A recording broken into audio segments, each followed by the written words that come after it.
into the Fringe, a true story of alien abduction. Carla Turner, Ph.D. A note to the reader. All of the people in this account are real.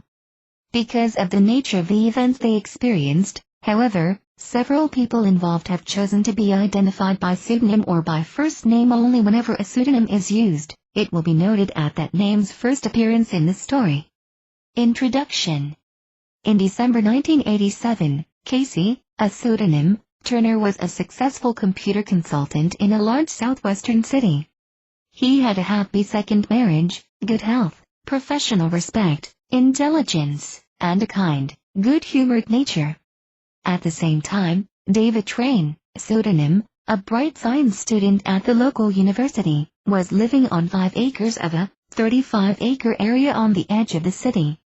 He had a roommate, James, pseudonym, a girlfriend, Megan, pseudonym, also a science student, and 3 dogs.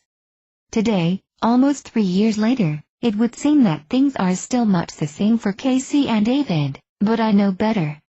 Casey is my husband, David my son, and Megan is now our daughter-in-law. Together, we have all struggled to understand an astonishing phenomenon that revealed itself in our lives. It has altered our whole reference of reality in ways we could never have imagined. We discovered that we were victims of abductions by some alien force. We learned that this force, this alien presence, had in fact been a part of our lives for many years. And through sharing our experiences, and seeking answers and help from others who had also encountered these beings, we learned to survive with our sanity intact and our perspective on life immeasurably expanded. Stories of humans abducted, examined, and crossbred by alien beings of unknown origin are nothing new, not since Bud Hopkins's, Willie Strivers, and most recently, the media's interest in the subject. But that interest itself, a serious interest, is new. There hasn't been so much discussion on the air and in print about UFOs and ETs since the 1950s. And although UFO activity never ceased in the past 45 years, it certainly has changed, most noticeably since 1981. Undreamed of numbers of people have discovered that they too have encountered this alien presence. Abduction activity affects all types and ages of people, and for the victims there is no shelter and no one to offer any real help. They are victims of affronts which no official power, political, spiritual, or social, admits to be real. When we discovered this phenomenon in our lives, I began keeping a journal of events. At first it was only of Casey's experiences, but it soon expanded to cover mine and those of David, as well as of Megan and James. Awareness and involvement in the phenomenon, it seems, was spreading. What follows is an integrated account of our experiences, taken from the journal entries from May 1988 to the summer of 1989. Many of these events were consciously experienced and remembered.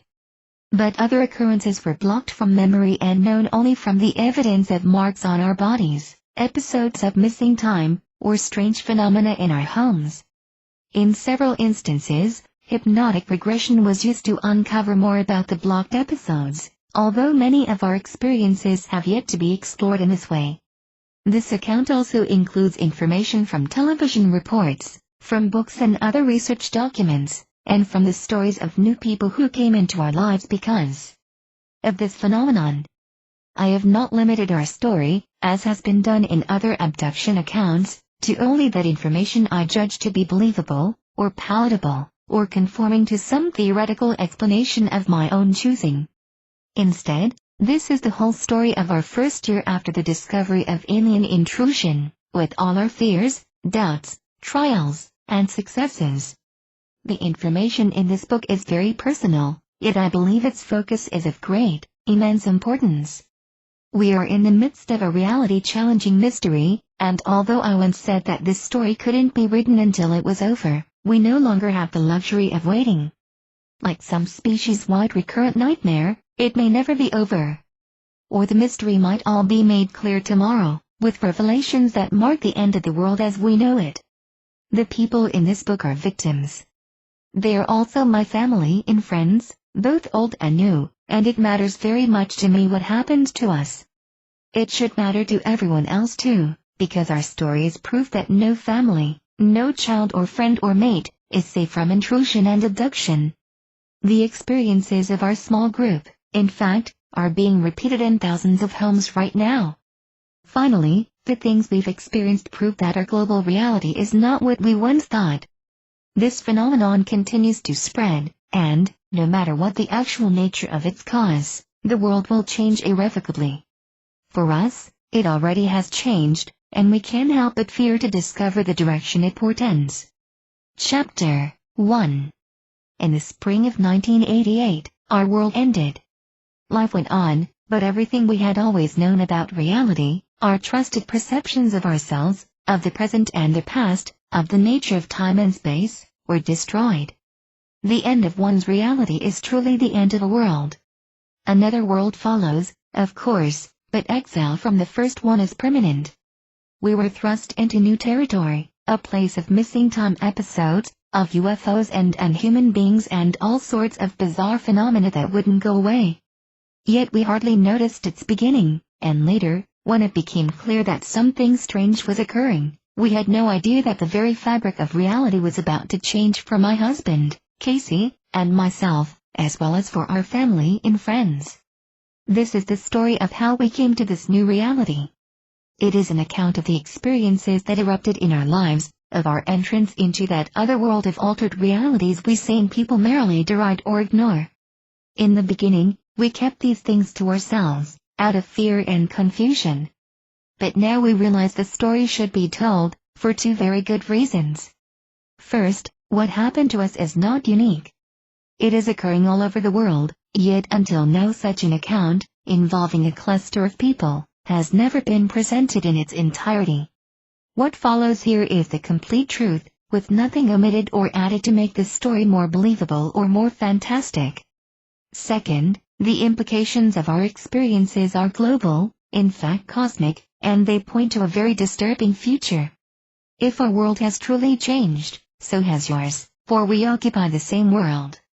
Please don't assume that my friends and I were unbalanced or fanatics of some sort, given to extreme beliefs, when this all began.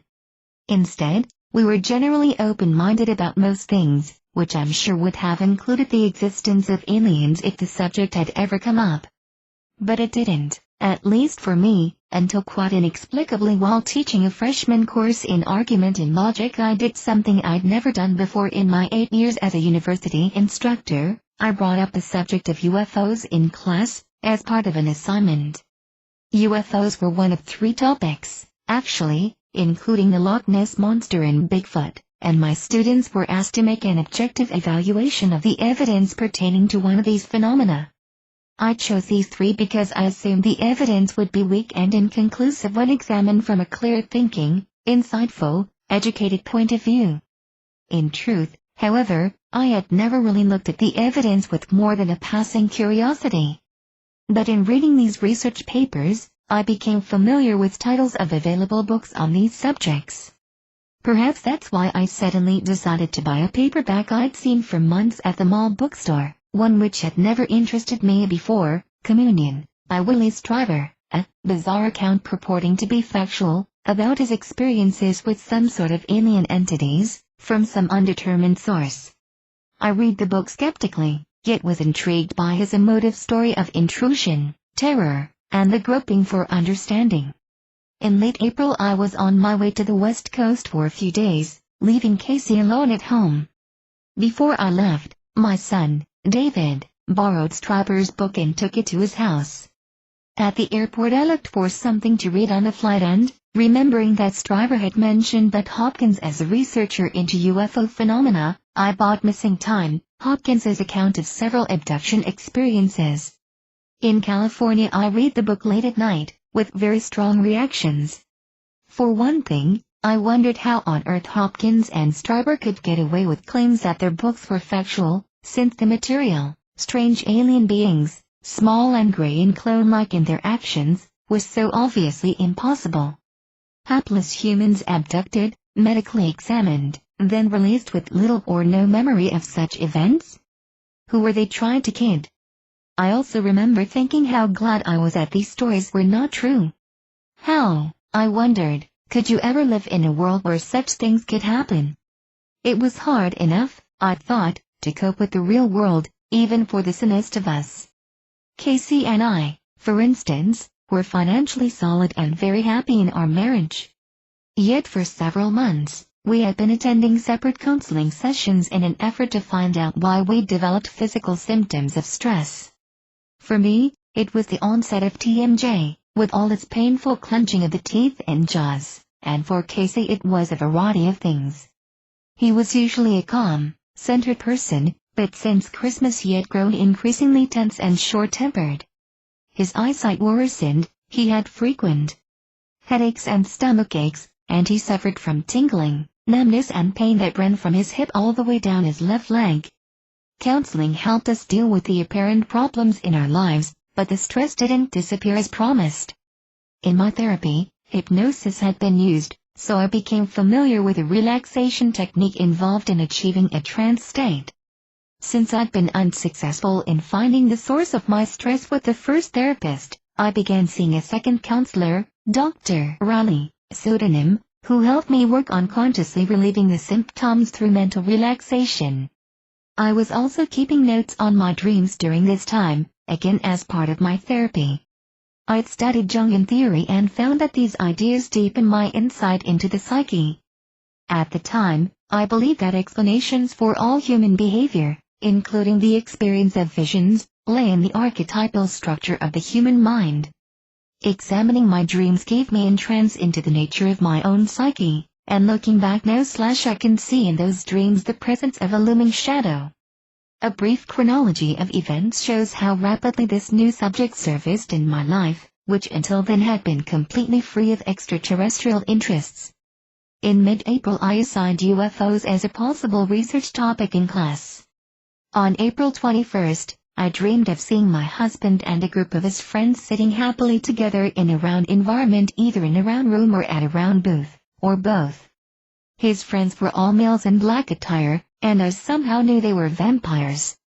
On the 22nd, I dreamed that a worldwide disaster or catastrophe had occurred, and my son was missing along with some of his friends.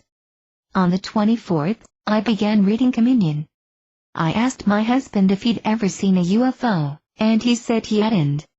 I replied that I hadn't either, yet I remembered seeing a puzzling light zigzagging high in the Oklahoma sky in 1959 or 1960. On April 25th, I had two significant dreams. In the first, I went from dime store to dime store with my husband, and in each one I saw a doll in a cage. The dolls become more and more lifelike, until in the last store the doll was a miniature living little girl. She cried and reproached me as her mother, for leaving her there so long. I also dreamed of seeing a UFO and I went toward it in great excitement, but the UFO suddenly exploded, and I knew that the government was responsible. The explosion somehow set off a land rush for Canada. Awake, I did not recall ever having dreamed about UFOs before.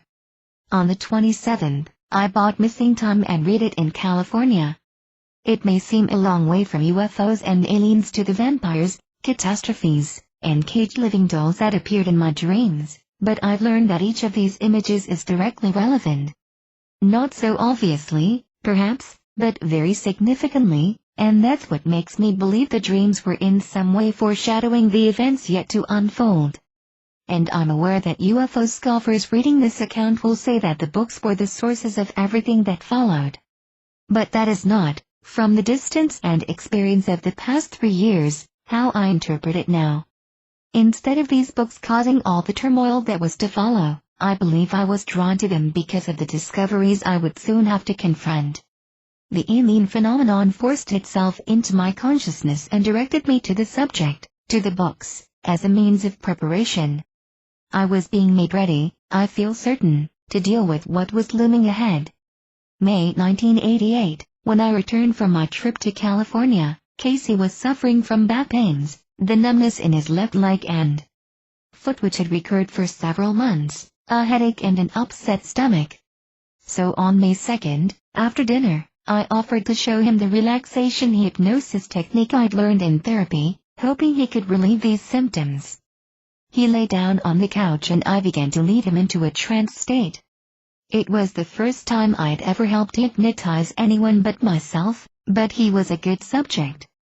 Before long I'd taken him through some of the tests my therapist had used to prove to me I was really hypnotized, one arm floating like a feather, for instance, while the other hand weighs heavily into the chair.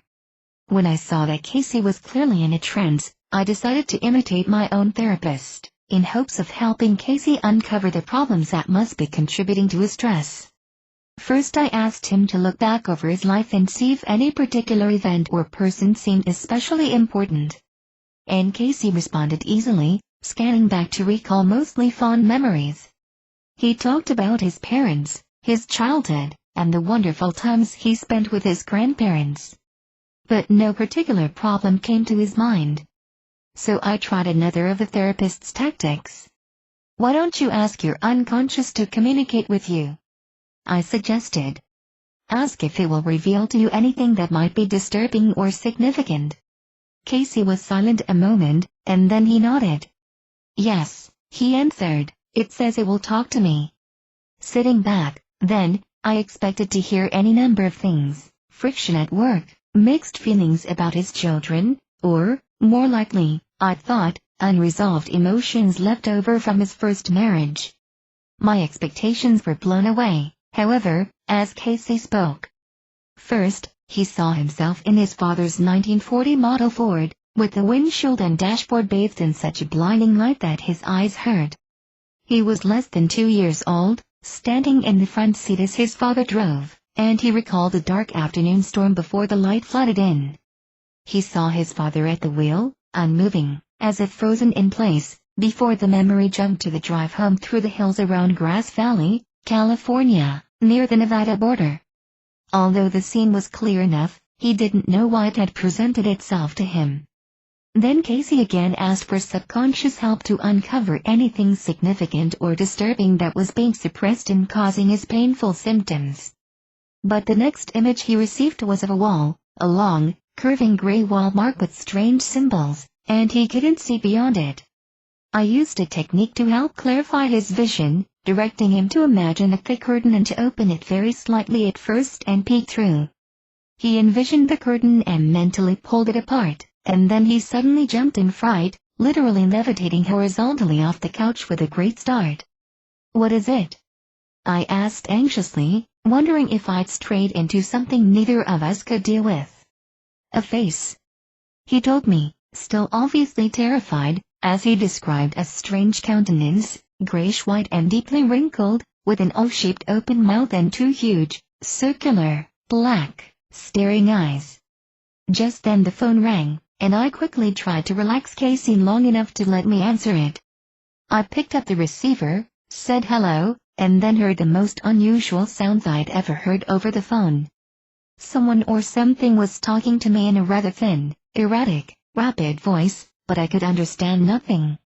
The talking didn't sound as if it came from a machine, but it was nothing like a human voice either. Surprised, I listened for perhaps 20 seconds and then repeated my hello. Abruptly the talking stopped, and all I heard was a faint static background. This lasted for another few seconds, and then the line went completely dead. Puzzled, but too concerned about my husband to think about the call, I hung up and rushed back to Casey and asked him to continue his description. "His face looks sort of like putty," he said, "and it's so wrinkled and old-looking." He felt that someone was holding him, lifting him to see this face up close. "I don't want to go to him," he continued.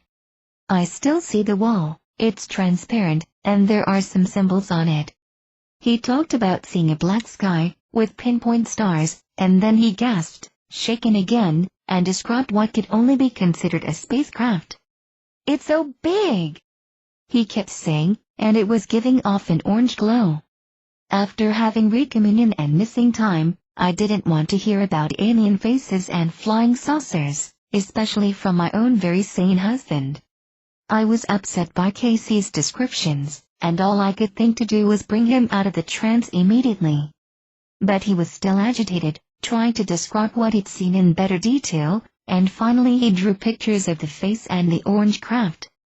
When I looked at the face he'd drawn, I too was terrified and repelled, So much so that I simply couldn't stand to be in the same room with it. And I didn't understand why it upset me so much, for it was not identical to the gray-faced aliens discussed in the books I'd read, books, by the way, that Casey hadn't seen.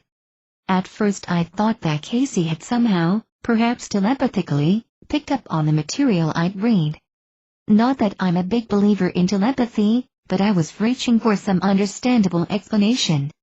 When I thought back through the hypnosis, however, I saw that Casey had described events and scenes different from those in Hopkins's and Strauber's books. If he were really reading my thoughts, I reasoned, his descriptions should have matched more of the details. Casey had told me of a blinding light, a paneled, curving wall with symbols, the enormous orange spacecraft, and the wrinkled, dark-eyed alien face. Yet these things weren't familiar from my reading. Furthermore, it didn't seem likely that Casey had simply invented these images, because his emotional responses had been genuine and intense, surprising him as much as me. Yet it seemed just too coincidental that I would have suddenly read those books, with no previous interest in UFOs, and then would hear my own husband talking about such things, with such conviction. The only thing I felt sure of was that I hadn't intentionally influenced him, during hypnosis, to describe the UFO or the alien face. All I had done was ask him to consult his subconscious mind and see if it would show him the cause of his stressful symptoms. Casey and I were both quite shaken by his descriptions. I slept poorly that night, and in the morning I was still so frightened that it was hard to leave my bedroom. The picture, I knew, was still in the living room, and I dreaded going in there. So, although I'd only seen Dr. Riley twice, early that morning I phoned him, asking if he would talk to my husband and try to sort out the reality behind the things he'd seen.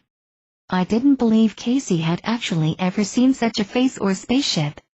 Yet both our reactions were so strong that I wanted reassurance of another more logical and acceptable explanation. The therapist refused to talk to Casey.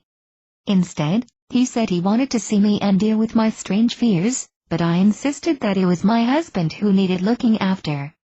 We needed to know that his memories stemmed from a movie he'd once seen, perhaps, or from a forgotten nightmare, and we wanted someone in authority to tell us that.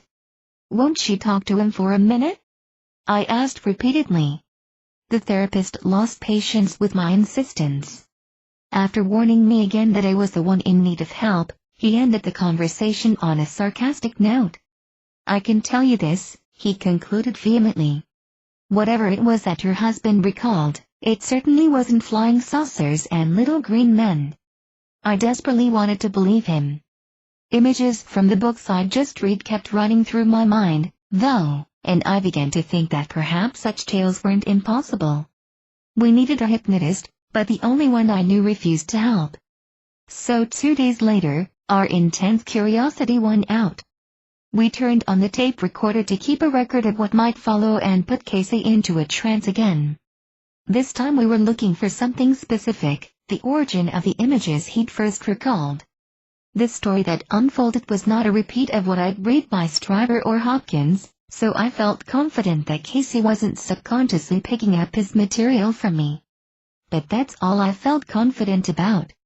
Here was my husband of almost 10 years, a man of caution and intelligence and great analytical ability, telling me about 2 different childhood encounters with non-human beings. We began by focusing on the creature he'd drawn on May 2nd. He brought up the image and told me, "I saw a strange eye. It's close. It goes from left to right and it's big and close and dark and open, just looking like a big deer's eye, not a human eye, just big." Throughout much of this session, I noticed that Casey spoke in a more childlike manner than usual, as if he were recalling these events from the child's perspective. I asked, "What color is the eye?" "The outside is like dirty white," he told me. "The outside, the skin around the eye, like thick paper." "The eye, it's black or brown." "Close to my face, about 2 inches away." "Can you see who the eye belongs to?" I questioned. "I know," Casey nodded. "Can you tell me?" "It belongs to, he hesitated, "I don't know if it's real or not." "It's the man I drew." and then he saw another head, bald and more human-colored. "This one," he said, "it's very bulbous, like a dolphin." I tried to elicit more details, but Casey was unable to see much more of the scene. So I instructed him to become more tranquil and to focus his mental vision. "It's hard to see," he admitted. "It's hard to look at, to bring into focus." "Is that because you don't want to look?" I asked, "or because you can't?" "'Cause I'm not supposed to," he replied. And then he said he couldn't tell where he was, that he felt like he was moving between two incidents, this scene on the large craft, and a different memory he told me recently, of being in a strange school. "I feel almost like I'm going back and forth between the other time," he said, "and looking through the wall, and the school is very, very real." I walked through the halls. The janitor just left. "Are you able to see the janitor?" I asked. "No, but I know he left. He was nice. I remember him saying it was time to go." "And so time to go?" "Yes, I remember that. He said it was time to go. And so I'm looking for my aunt and mother." "Where's home?" I questioned. "Dallas." "All right," I said. "So, now do you know how old you are?" "I'm 5, he answered. "Before I was in school." I asked Casey to move ahead with his recollection, and he told me that everyone was gone, this school was empty, and he wondered where his mother was. "I go back to the room," he said. "Do you know what you're doing in this room?" I asked. "I think I don't know if I was studying," he replied. "I can't remember. It's real comfortable. So nice I don't want to leave. But I stayed too long. And outside the sky is green and orange." "That sounds weird." "It's green and orange and white. Like the sun's going down through thick clouds. But there's no clouds. It doesn't feel right, like normal clouds. It's not clouds." After a few minutes of trying without much success to learn more about the scene, we moved on to his memory of being in the 1940 Ford and seeing the bright light flood into the car. Once again, he saw himself and his father driving down the rural road, with storm clouds swirling in the sky. "The light comes straight down," he said, recalling the event as if it were happening again. "Oh. No!" It came at us. The light hit the dash. Boy, it's extremely bright. It was almost so bright it went through the car. "What does your father do?" I wanted to know. "Can you tell that?" "Oh, my God, yes!" he replied. "Is the car still moving?" "It seems like it's not." "No, it's not moving at all." "Is your father moving?" "He doesn't seem to be," Casey said. "The car stopped." "Can you see anything at around you?" I wondered. "I don't believe that I see this," he murmured. "Yeah. There's somebody coming to get us. But they're okay, I'm not scared, they're not moving fast." "What do they look like?" I asked. "How many are there?" "4, he told me." Uh-oh. I see this, and I don't know if I'm really seeing it or not. They're just coming. It's like they beckon." Casey said they took him from the car, carried him away, and then he experienced a strange backward sort of movement. But I interrupted the flow of events and asked him for a better description of the beings who took him away. And this time, the description somewhat matched that of the typical gray alien. "Their faces were cartoon-like," he said, "and they're wearing cover-like things. But it was their eyes that most fascinated him. They're just big, real pretty circles. Very smooth and don't blink. The light's so bright it hurts their eyes, so they cover their eyes from the light."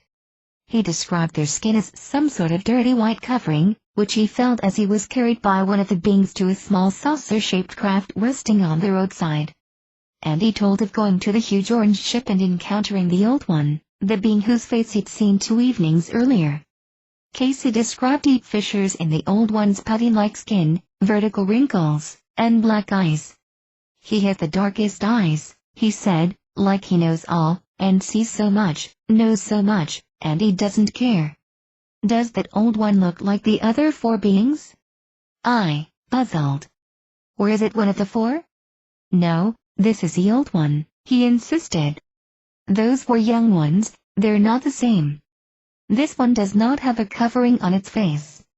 It's the old one I saw last time. Casey remembered some kind of physical examination. And as he relived the experience, he became very agitated. He'd just begun to feel hungry on the ship, a feeling of emptiness in the pit of my stomach, he explained, and then he was suddenly talking very rapidly. There's a light. And there's a thing that looks like a rearview mirror, but it's not, it's thick, and it's got a plate glass, shiny glass or cover, and it's coming at me. And then there's that other thing, that looks like metal teardrop shaped. And over that teardrop there's two dots, two silver dots. They don't have hands, like screws, they're just dots. It touches here, he gestured, pointing to his stomach. Finally, he remembered a strange sense of backward movement as he was returned to the car, where his father was still waiting, frozen, clutching the steering wheel. Before ending the session, I asked one last question. Can you ask your unconscious if you're familiar with the old one? Is this the only time? Can your unconscious tell you if this is the only time? It says no, Casey replied. No, it's not the only time. It says I know him. Intrigued by his answer, yet reluctant to delve any further into the experiences without some expert guidance, I helped Casey return to a normal state of consciousness. For the next week, it was all we could think about, and I continued to feel afraid when I was alone at times. After Casey's revelations under hypnosis, I certainly didn't want to put him in a trance again myself, yet we both wanted to know how much reality his memories had. I was concerned about Casey, sometimes wondering if I should doubt his mental grip, yet knowing deep down that he wasn't the sort to fantasize such things, much less to fabricate them deliberately. Casey had always been an earnest, honest, intelligent, practical person.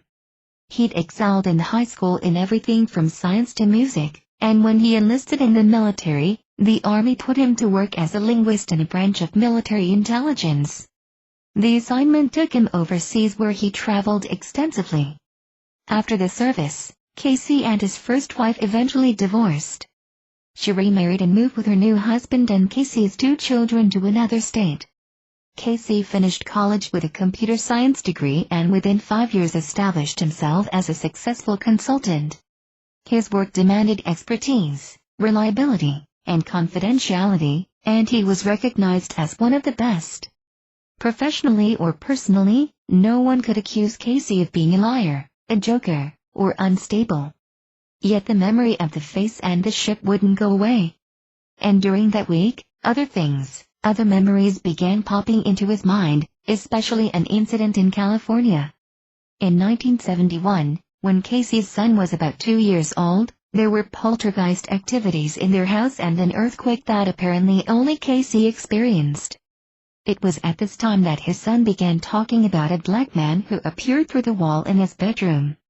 When Casey tried to find out more about this being, his son replied that the black man talked to him, but he refused to say what they discussed. We both felt that we needed to find some sort of expert on UFOs and alien beings, if there were such a thing, but we had no idea where to look. Finally, I noticed a listing of a UFO research organization in Hopkins's book, and I called the international director, hoping he could direct us to some local person for help. Through him, we contacted a metropolitan chapter of a loosely related organization, Metroplex Mutual UFO Network, MUFON, and arranged to meet with a few of the members later in May. The date seemed impossibly far away, considering our states of mind. One night I dreamed of seeing a house with its roof shaking, bouncing like a lid on a boiling pot, and I understood this was a sign that UFOs were coming. And then, a few nights later, I had my own bizarre experience, this time fully awake. On and off all night I woke up hearing strange sounds in the house, but I was too apprehensive to get up and see about them. There were bumps and clicks unlike the usual creaking house sounds we were familiar with. At one point I felt almost sure that someone was in the house, but I was too frightened to open my eyes. Then I heard several people, in the corner of our bedroom near the door, speaking to me. It sounded like one voice, but it seemed to come from the whole group. I realized that the voice had been talking for a while, although I couldn't remember it, and then I clearly heard it say, "This is Elioni, or Eliani. The longing for that you've asked for." I was terrified, clutching tightly to Casey's arm, and then the voice was gone. Casey, meanwhile, was rediscovering more old memories that had always seemed odd. He remembered once when he was 13, waking up to see a strange woman, dark-eyed with white wispy hair, approach him in unfamiliar surroundings. She got on top of him and engaged in sex, yet it was not at all erotic for Casey. He never told anyone of the experience and finally dismissed it as a dream. He also recalled being frightened one night while out parking with his fiancée, hearing pounding footsteps approaching the car. He had told me of this incident years ago, in fact, how they immediately started the car and tore out of the deserted area to go home, but when they arrived it was almost 2 hours later than it should have been. And one other thing, a memory much more recent, came to mind. Casey reminded me of something he'd seen the past December right in our own town. Driving home, he glanced toward downtown and saw a strange, spherical metallic object stationary above the courthouse. He said when he arrived home, he parked and walked up the hill less than a block away to get a better look at the object, which he could tell was not a balloon. He walked around and stared at it for 5 or 10 minutes, but when he turned to go back down the hill, he was shocked to see that the sky had grown very dark, as if time had passed that he wasn't aware of. I remembered the incident then, that he told me about seeing the sphere, and that I had helped him look through the Sunday papers to find any news item that could explain what it was. Our town was sometimes used as a filming location for movies, and we thought the sphere might have been a movie prop. But there wasn't a mention of such a thing, so we both forgot all about it. And not once did either of us think of it as a UFO. Casey did, however, sense some relationship between the thing he saw and a deep, straight scar on the back of his leg that he found a few days later. He recalled accidentally touching it and being instantly angry about it, wondering how he could have gotten such a cut without knowing it. When the evening finally came for our meeting with the UFO research group members, we were both anxious and apprehensive. We drove into the city, about 40 miles away, and met several gracious and interesting people. I didn't understand all of the questions they had, but they seemed to know quite a bit about UFOs and even about alien abductions, so we opened up to them. And, although it was only Casey who seemed to be involved in the strangeness, I told them about a few odd things in my own life, even though I didn't think they were relevant. But they insisted that I talk about any unusual events or recurrent dreams I'd had, and I related an early childhood nightmare that happened several times.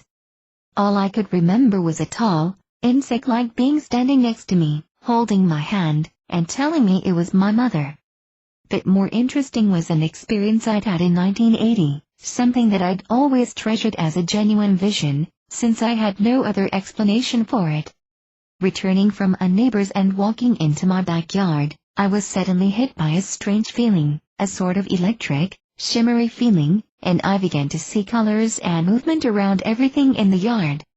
I walked on and then saw 4 people standing side by side beneath a large tree. I thought of them as people because they were about my size, 5 feet tall, and had the usual appendages, but their appearance was actually like a shadow. They seemed gray and featureless, yet somehow I knew there were 2 males and 2 females.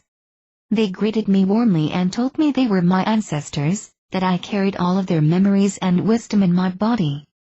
I laughed at that, but they assured me that there were ways I could tap into that knowledge and use it. I was coming home to prepare dinner, and since I was a notoriously insecure cook, I asked them why I was such a disaster in the kitchen.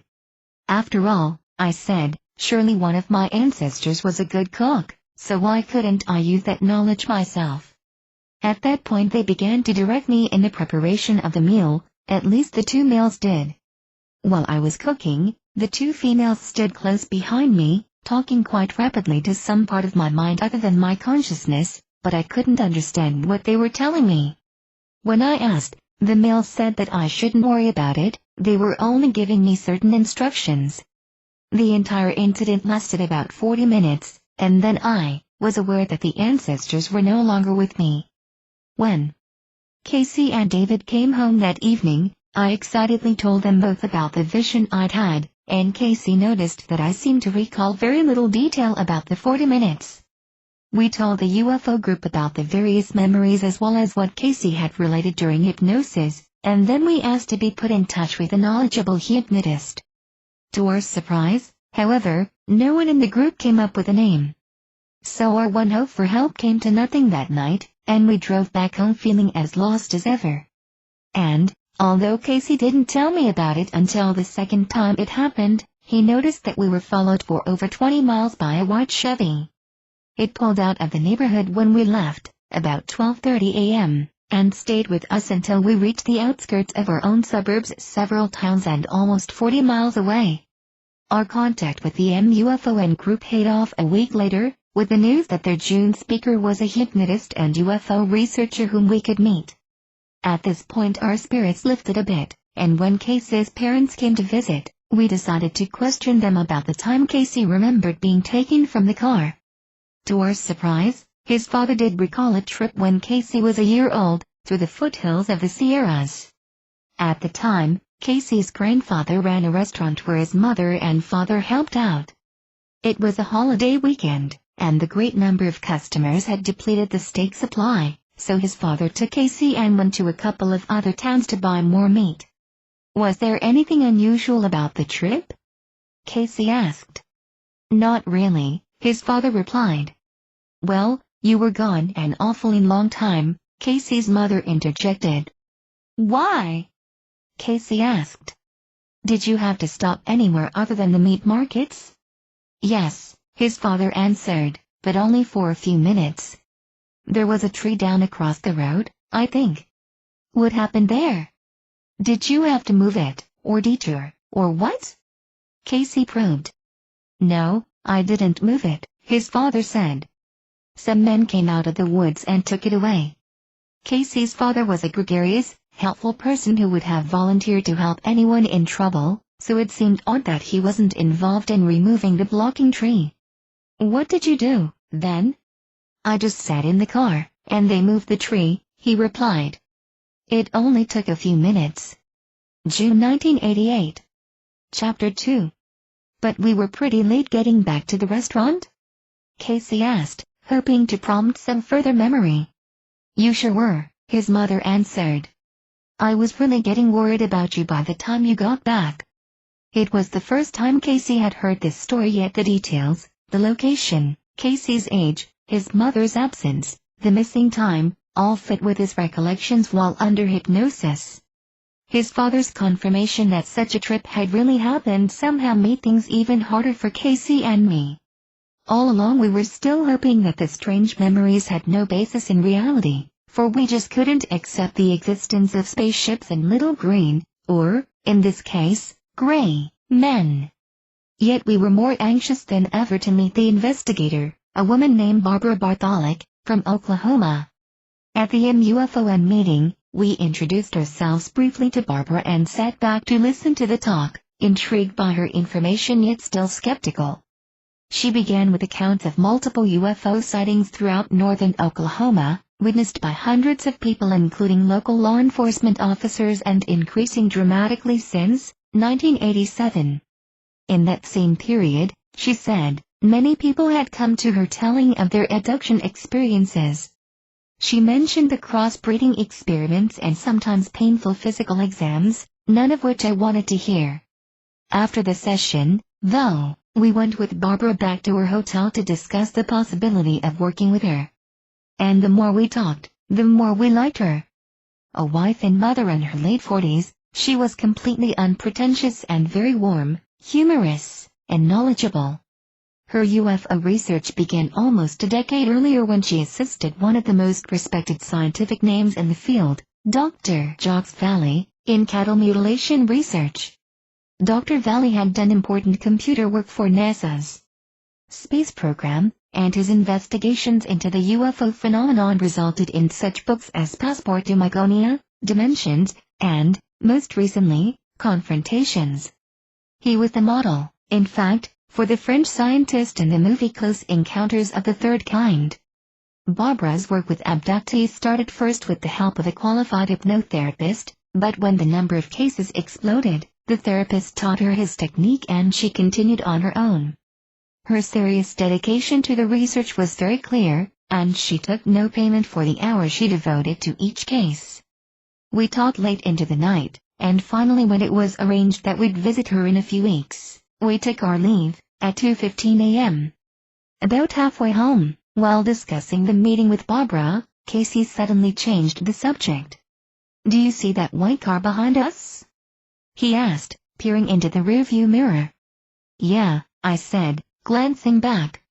A white American model was in the near distance, but I couldn't believe it was really following us, as Casey insisted. "How can you be so sure?" I countered. "I saw it in the parking lot of the hotel," he replied. "It pulled out when we did, and it's been on our tail ever since. I've tried changing lanes and changing speeds, but it stays right there." "That's crazy," I told him. "Why would anybody want to follow us?" "I don't know," Casey answered, "but this is the second time it's happened. Once might have been a coincidence, but not twice." Then he told me about the first white car, the night we met with the UFO group, and we both began to worry about what we had gotten ourselves into. 2 months before, our lives were normal and the world was a familiar and comfortable place.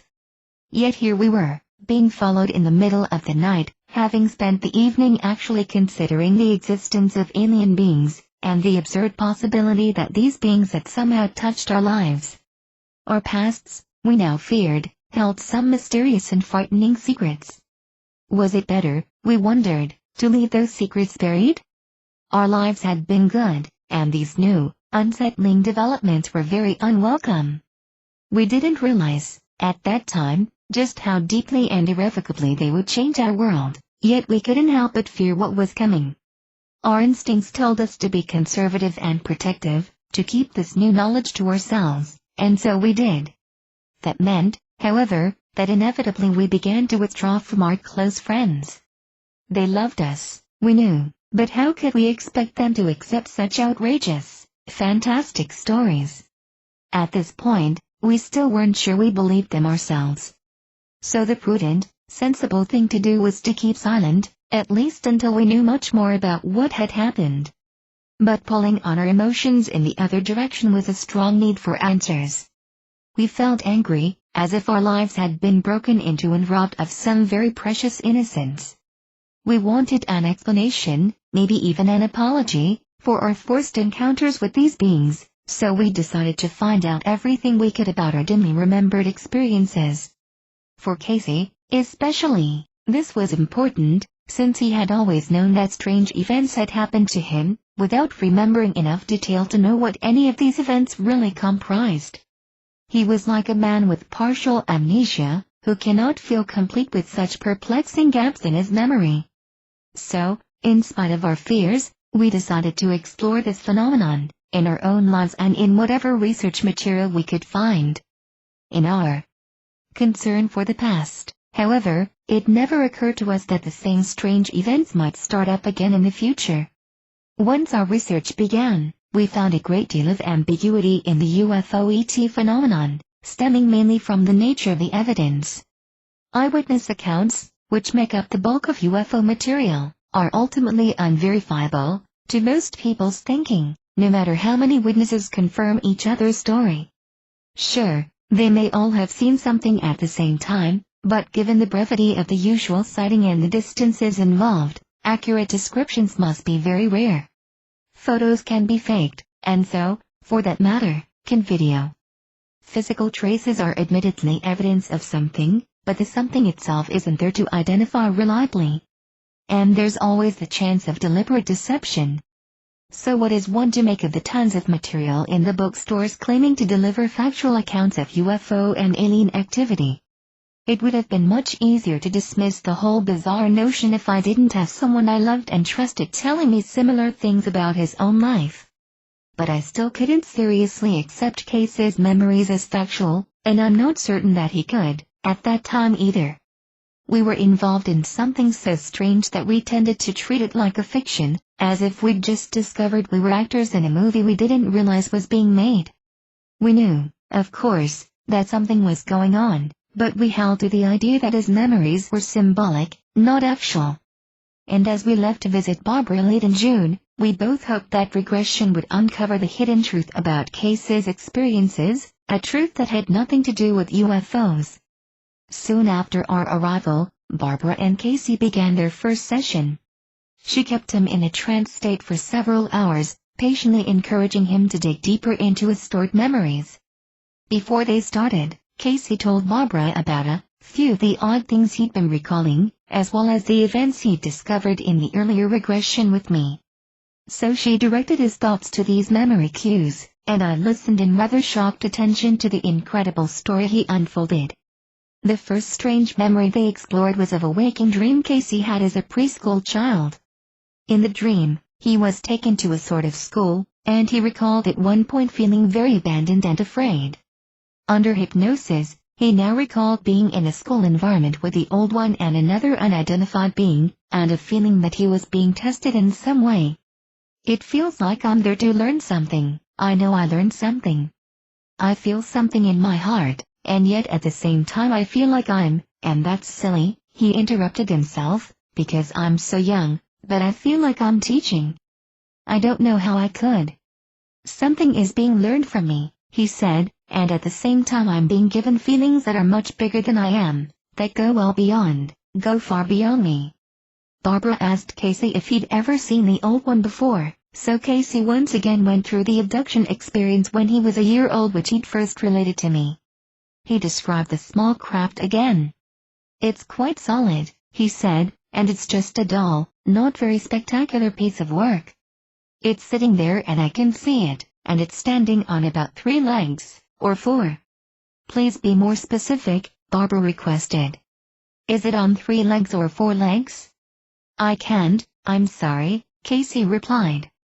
I just remember that as a kid. My mind's just so interested in what I'm seeing. It's the people that are coming to get me. They're little, and yes, they do have. I don't know if you've ever seen them, they're quite diminutive. The people aren't very big. I mean, I'm just a little kid, and they're picking me up, and they feel small. Like maybe an 8-year-old child. And they pick me up, and I feel through the fabric they're thin. I feel like I'm being held by somebody that doesn't really know how to hold people. I noticed at this time, telling Barbara about it, he showed much less emotion than before, as if he'd come to terms with the incident in some way.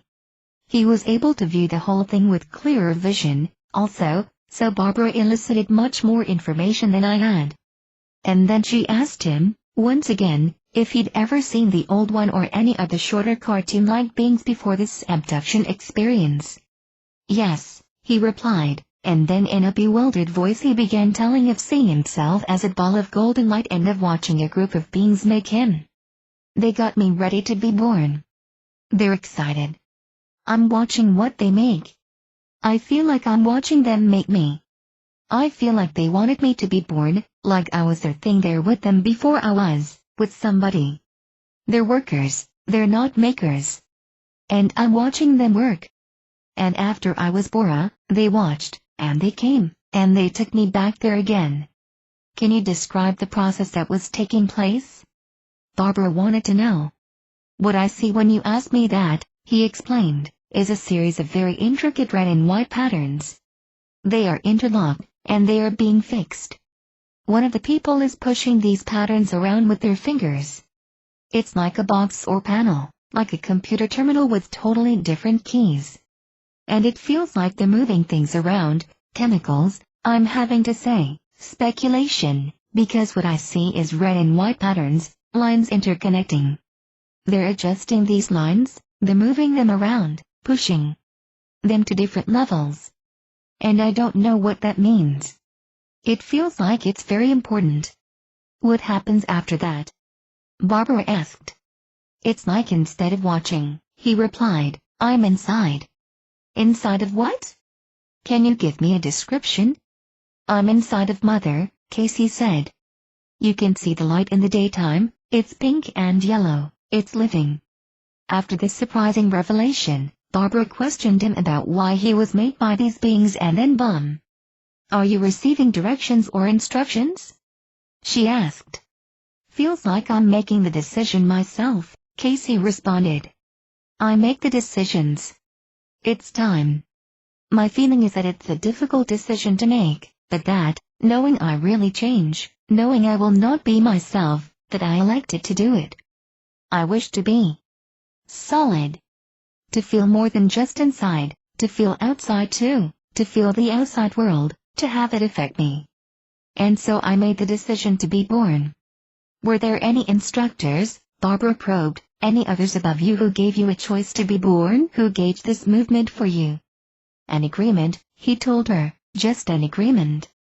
And who did you make the agreement with? I'm getting into an area that's almost incomprehensible, without sounding strange, he admitted. But it's like, there is reason, there is purpose, and I have to do it and want to do it, and it's time to do it, and I can, and I go. When pressed about the worker beings he'd watched, Casey said that they were in effect carrying out instructions from a higher authority. There was another source, he explained, and we all know that the source is the instrument of this. They're under the control of that old one.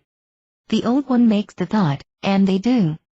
The old one sees, and they see. Barbara asked, then, if Casey considered the old one to be synonymous with the ultimate creator, and he said no. The old one is an instrument, a vessel that contains the wisdom and the art and the mind and the knowledge and the experience. And knows its future and knows its past, and it's sad and not sad, and happy and not happy. By the time they finished with Casey's pre-birth recollections, I was truly disturbed. Casey normally shied away from metaphysical ideas, yet what he just described was far beyond the merely metaphysical. It was crazy. My mind was almost numb, but there was still more to hear. The last incident that Barbara focused on was the sighting of the metallic sphere in December 1987. Once again, Casey told of seeing the object from his car, parking at home and walking up the hill, and then watching the sphere above the courthouse. But this time he recalled much, much more. Tell me what is happening now, Barbara directed. I don't understand, he said. I feel like I'm seeing myself being brave and going into a beam of light. I'm watching it. It's just like everything narrows into a very tight beam. And I disappear into that. And that doesn't make sense. I wish I could see. What are you experiencing around you? Barbara asked. What are you aware of? Oh, he said, startled. There's a big eye. I just saw it again. What is the source of the big eye? It's like a lamp, like a big lamp, he replied. It just goes through everything, you know? It just washes you with something. Washes everything. Can you give me a description? How does this lamp wash you? No, well, it's very trying. This whole feeling at this time is real trying. What do you mean, trying? Barbara questioned. I don't want to be here, Casey answered. Wherever this is. Feel like I'm in a small, cramped place. Not like a coffin or anything like that, but just in a small. It feels claustrophobic, the room. Can you look around and describe it to me? Oh, I'll try, Barbara, he said, becoming agitated. I'm so upset about being here that I don't want to look. It doesn't feel like the other feelings that I've had. It feels grubbier and dirtier and mechanistic more than spiritual, or loving. Tell me your feelings. What are you experiencing? Feel like I'm on my back, with my legs pushed up to my chin. Feels like I'm just balled up in a gray cloud on my back. It feels small and dank. Like a cellar but not a cellar. It's not wet, but it smells yucky. Closed quarters, like an old gym, old locker room. It feels cluttered, it feels real cluttered, busier. It doesn't feel smooth and expansive, like a big ship does. And I don't even know if I'm in a ship. I can't tell, it just feels like I'm in a room and there's all these small scatterings. I mean, it's got walls. Feel like I'm in a room with walls and laying on my back, and I'm being pushed here and shoved there, and I'm really shutting my mind now to what's going on up there. Are you alone? Barbara continued patiently. No, he admitted, there's somebody doing this stuff, but I don't know him. Can you tell how many? Is there one or many? There's more than one, Casey said, but I can't tell you how many. I'm the only person that I feel here, but I could be wrong. It's just, I'm pissed off. Are these the same beings that you have known before? Barbara asked. No, doesn't feel like the same. Do they have you with your permission? Barbara pressed him. No. What could be done to prevent this from happening? Is there any recourse? I refuse to go this time, Casey said. I don't know what more I could do next time. You refused, and yet they take you, right? Yes, and they cut me, he told her. They lifted up when my leg was lifted up, they cut me. They wanted something. They might have made me do something, and they wanted to see something happen, or they wanted something. They didn't tell me, they won't tell me. I don't know, I don't like that. Can you tell me why they're doing this to you? Barbara asked. Do you know? Yes, I think so, he answered.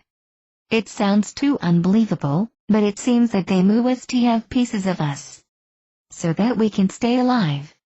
They need pieces of me so that there is a way to continue. They need something so they can repair, so they can make, so that they correct and fix. And I shouldn't be angry, but it makes me angry when they take me away and don't let me know. I'm old enough now. I know I'm old enough and I care enough. And I don't understand why. And that makes me mad. When Casey was brought back to full consciousness and questioned, he said the memories seemed very real, and I could hear the amazement in his voice as he went back over the experiences.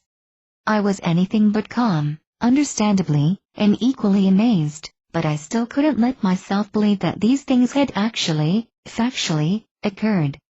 Not to my husband, not in my reality. I was frantically searching for psychological explanations and coming up empty as we went to bed, and Casey was very quiet.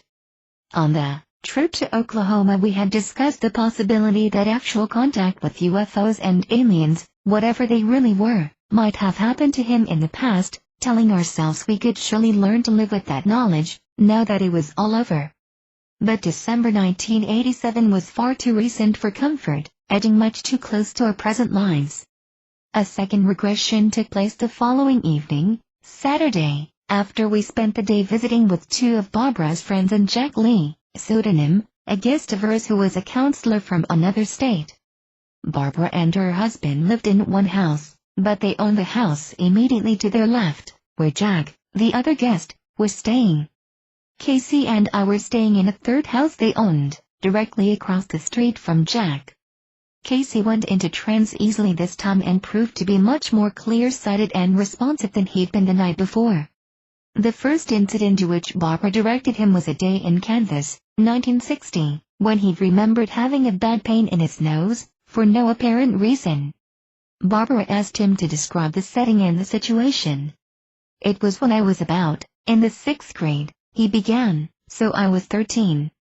And some boys have just told me and my friend that they saw a UFO land at the top of the field that's across the street from my house. And I think that they're silly, that couldn't happen, but I want to go see it. We used to play there, it's a big field. It was summertime. And I was scared, because I didn't know what it meant.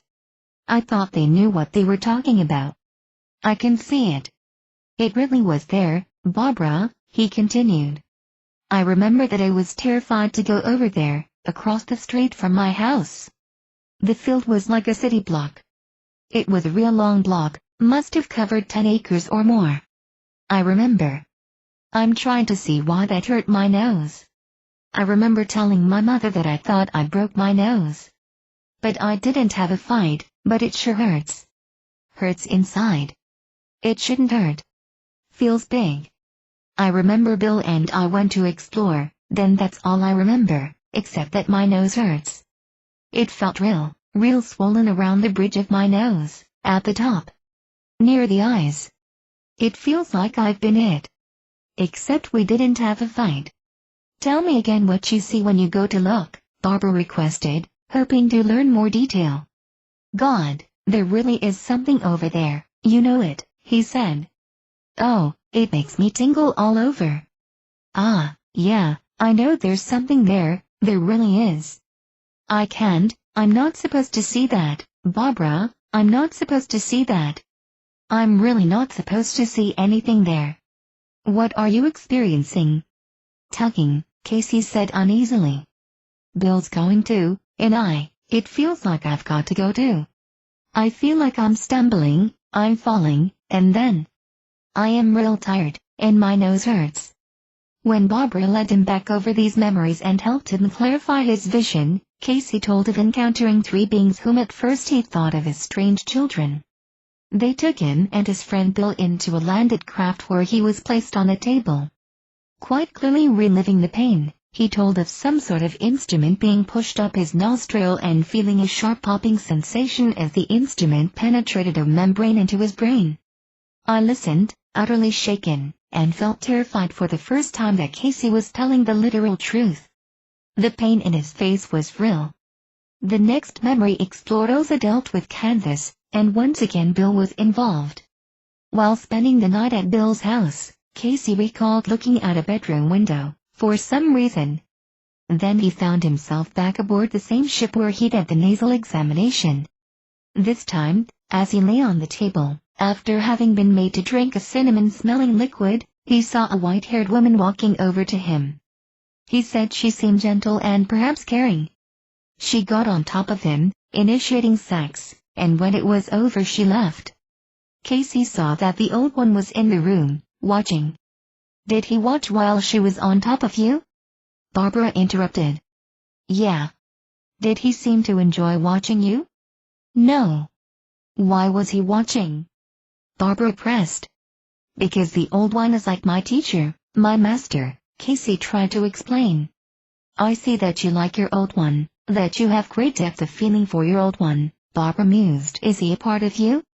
I don't feel like a relation, Casey disagreed. I feel like a pupil. Do you have any idea why they selected you? No, but they're excited, he said, referring to his experience with the woman. They like it. They seem to be darn certain that I'm the one they want. Certainly don't leave me alone. What do you mean by that? It just seems like they've busied themselves by keeping track of me for such a long time, he told her. Quite a long time, apparently, for the next exploration was of a memory from 1966. Visiting his finance that December, Casey took her parking on a remote, newly-widened road outside the city. Their night was quickly interrupted, however, by ominous loud footsteps coming toward their car, so they sped away. But when they arrived home, almost 2 hours had inexplicably disappeared, and they were in trouble with his fiancé's parent for being so late. With Barbara's help, Casey was able to discover much more that happened that night. Well, the lights aren't right, he began, with the radio on. There's a little light on the radio, and all the other lights are off. And then it seems like I have not been able to see any of this experience since it happened, ever, once. It was terribly frightening. Was your fiancée scared too? Barbara asked. Yeah, she was real scared too. Because what happened, what I can remember happening, was we're touching each other. Then the car is flooded with a feeling of immobility, and it seems like confusion. And something comes out, watching. Are you still embracing her? No, not at all, he replied, visibly frightened. I feel like I've got to run. I want to get out of the car and run. I get out of the car. We both get out of the car. I have to get out. Feels like I was told, compelled to get out of the car and walk to the front of the car. And I do. I can feel the dirt beneath my feet. I can feel the warmth of the engine, and I can see the front of my car. Down the road there is in the darkness, From the darkness there's something coming at us from the front. Are you able to move while you're standing there? Barbara inquired. No. Is she able to move?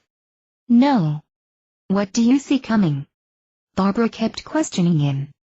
Darkness, he told her, dark figures. 4. Do you recognize them? No, he said, I don't recognize these. These seem to be taller and dark all over. And they're really scary. How tall are they? She probed. They seem to be almost up to my chin, Casey indicated. Almost 5 feet tall, but they're so thin and black. Covered in black clothing. I can't see their faces.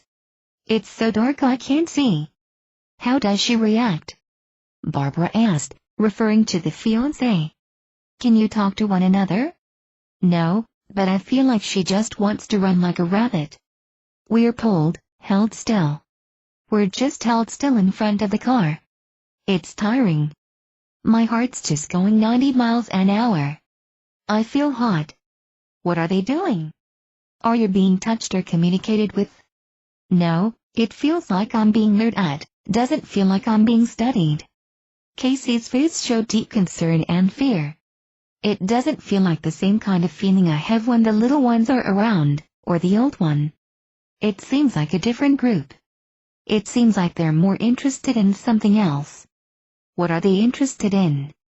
They're interested in my fiancé, Casey replied. They're not interested in me. Not these people. And they take her. She goes with them. And I'm just stuck. Just frozen. Can you tell where they take her? I don't know, he said, but I don't like it. Casey showed strong, frightened emotions as he recalled that night, standing paralyzed by his car. When his fiancée returned, much later, he said, they got back into the car, heard the loud footsteps, and drove away in a panic. Yet, neither of them was aware that almost 2 hours had passed, and they recalled nothing of the thin black beings or the woman's abduction. The regression was running late into the evening, but Barbara asked Casey once again to look at the December 1987 abduction. His recall had been so vivid, she hoped that he might offer more information. In the previous session, Casey seemed to think he'd been taken into an unfamiliar room by a different group of beings. But this time as he looked at the experience, it was more recognizable. It's the same one that, when I was a child, but it's now smaller, I'm bigger, he said. And it's just busier, these people are so busy. They're in a hurry. Then they were the same people that were with you when you were young? Barbara clarified. Yeah. It has the same light, the same feel about it. It's the same area, it feels like I'm in the same place again. But this time, they're just sort of saying, Casey, you've got to remember, you got to know yourself. Remember. He became very agitated, and Barbara brought him out of the trance, calming him. But the emotions were overwhelming, and Casey couldn't help crying in relief. So much had been kept hidden for so long, and now he felt he'd recovered great pieces of his past. He sat up a long time after the session, describing details of the incidents, the cinnamon-scented liquid, for instance, and the pale yellow, slitted cat eyes of the thin, black ones in 1966, but he was no longer agitated. There was a real sense of relief and certainty about him that gave away his state of mind. I could see that Casey now believed these things had truly happened to him, just as he'd recalled them. I was shaking, unable to hold a cup or even a cigarette, the shaking was so intense. I had an irrational desire for Casey to suddenly burst out laughing, to deny that he'd been telling the truth, but it wasn't going to happen that way, and I knew it. Barbara was exhausted and went home shortly before 2 a.m., but Casey and I were still far too agitated to sleep. That night I experienced real terror for the first time. Casey's memories were utterly terrifying if they were true, and I thought they were now, and I wasn't about to let Jack, the counselor who was visiting Barbara that weekend, go to his guest house and leave us alone. He had been resting in another part of the house during Casey's session with Barbara, and when he finally insisted on going back to his own quarters, I asked if we could accompany him, and he agreed. We went upstairs to his bedroom in the house across the street and talked, telling Jack about the regression, which he hadn't heard.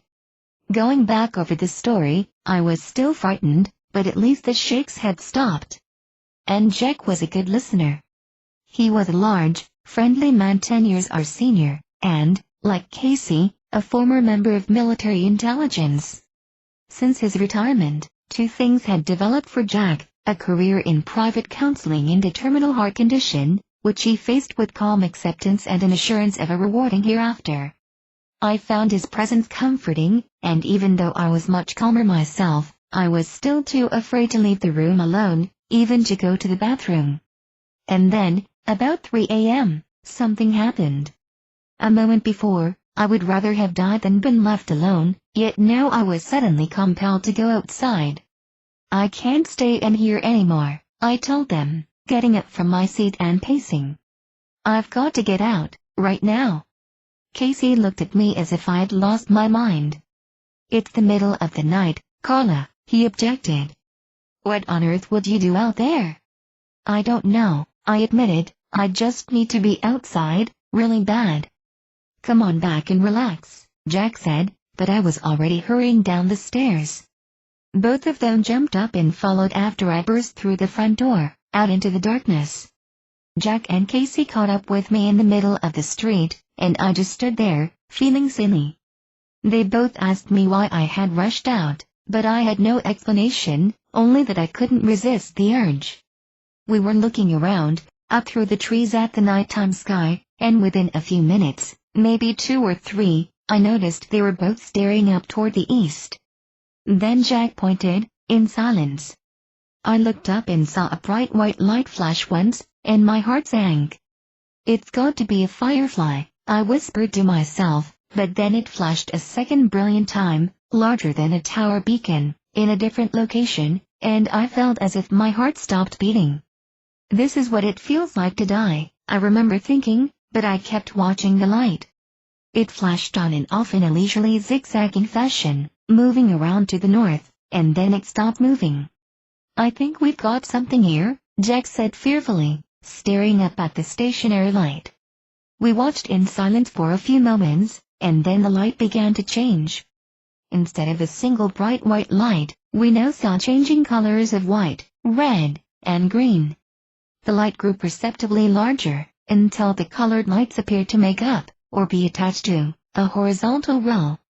It finally dawned on me that the light was growing larger because it was coming closer and closer to us, and I panicked.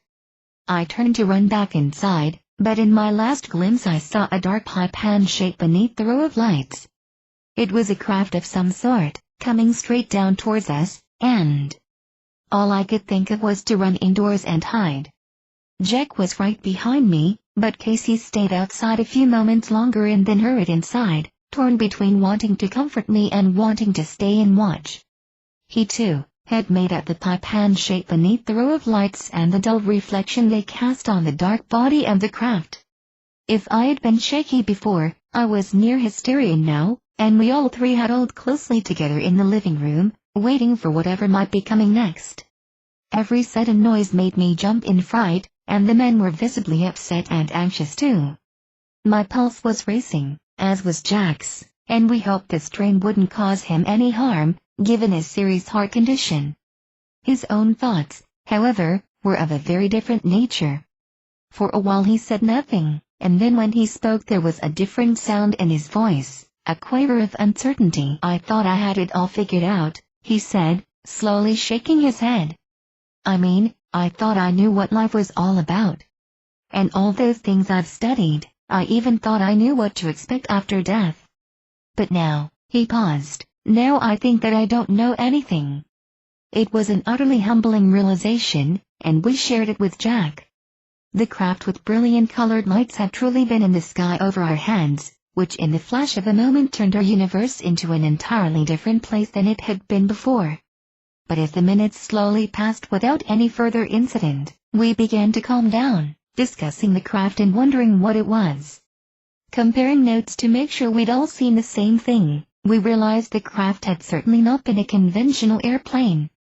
The sighting occurred at a few minutes past 3 a.m. There had been absolutely no sound associated with it, and the lights were all wrong, we knew.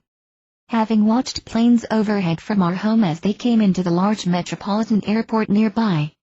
Besides, what sort of plane can zigzag at 45-degree angles as the initial large white light had done?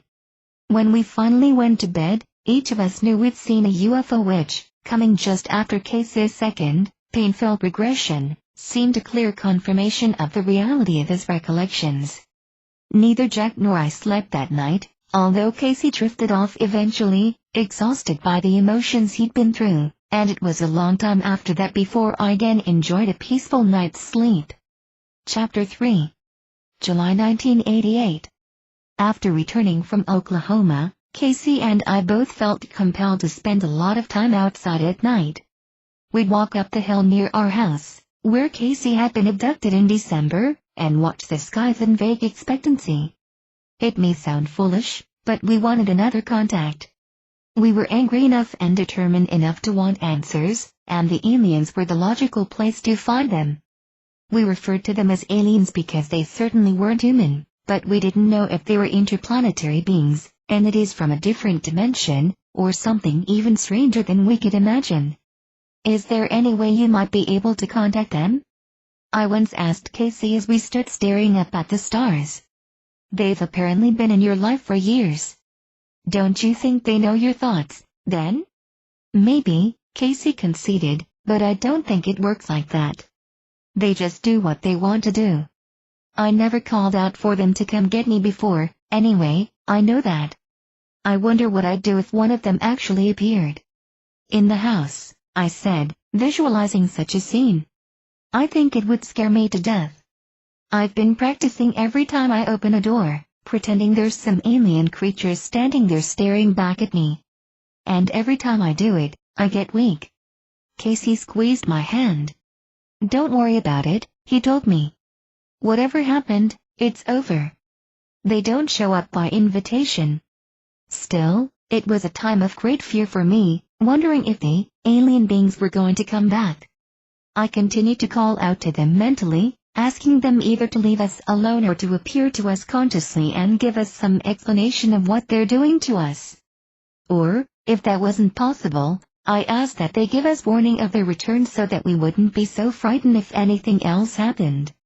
And then, less than 2 weeks after our sighting of the UFO, another strange experience took place. On July 7th, after entertaining a visitor in our home, we went to bed, but our sleep was anything but peaceful. All night I felt uneasy, the way I had been back in May when I'd heard the voice in our bedroom. This time I heard several unusual sounds in the house, including a distinct knocking, and I also remember hearing another voice, saying a single word that began with a K sound but which was unfamiliar, when I woke up once in the middle of the night. But again I was too frightened to open my eyes, much less to get up and look around. In the morning when I went into the kitchen to start breakfast, I was shocked to see that our television was on, with the sound muted. Casey and I were both certain that the television had been off when we went to bed, yet it was playing now, and we couldn't figure out how it could turn on by itself. I asked several people who understood televisions and electricity if there were any way a power surge might have activated the set, but the answers were negative. And the fact that a remote control operated on infrared made the event even more puzzling, unless there had been some other infrared source in the house. We phoned Barbara, knowing she had much more experience with this strange phenomenon than we did, and told her what had happened. She urged us to check our bodies, to look for any unusual scars or marks, and we did so. That was when I discovered two things, a pair of small puncture wounds about 1/4 of an inch apart on my inner left wrist, and 3 solid white circles on my lower left abdomen.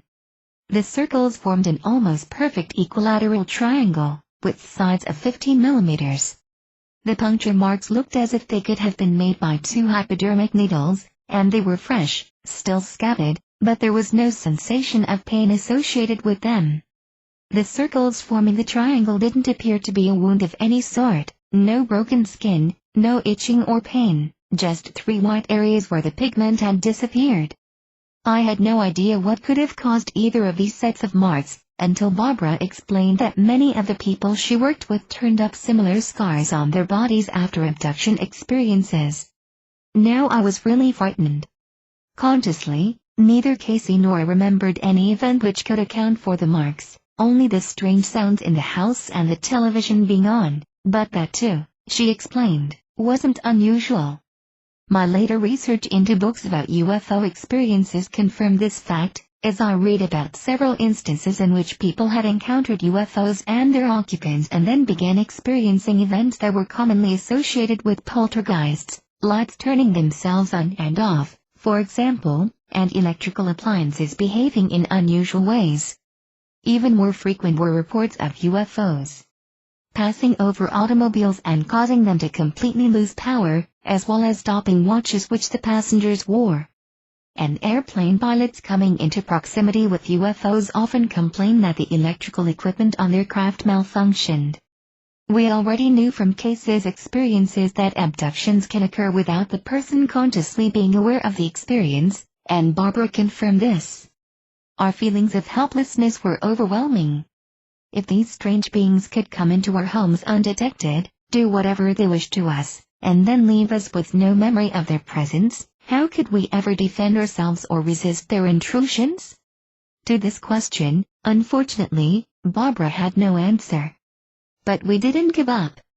We started reading books on this subject, searching for more understanding and hoping to find an account where someone had been able to stop these things from happening.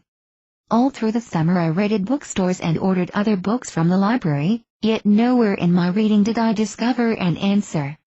Still, we were learning a lot.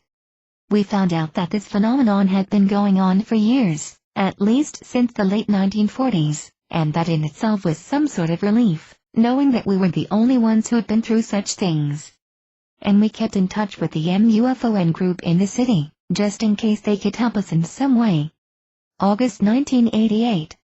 In August we received a flyer announcing an upcoming MUFON meeting with a guest speaker we'd never heard of, a man named John Lear, and we decided to go. By this time we had told our son, David, about our experiences, and he simply didn't believe such events could be real. Still, he decided to go with us to the Lear lecture. The only other person I had confided in was Bonnie, my best friend. I couldn't just blurt out that Casey had been contacted by aliens, so I started by describing Casey's first hypnosis for relaxation. When he was under, I said, he began exploring his subconscious, looking for causes of stress. And he had some pretty strange memories come to the surface. What sort of memories? Bonnie asked. Really strange, I hesitated.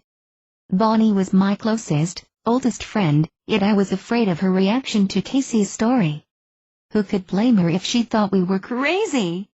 But I had to take the chance because I needed her support. Gripping the paper with Casey's drawings, I went on. What he remembered was so strange that we don't know what to make of it.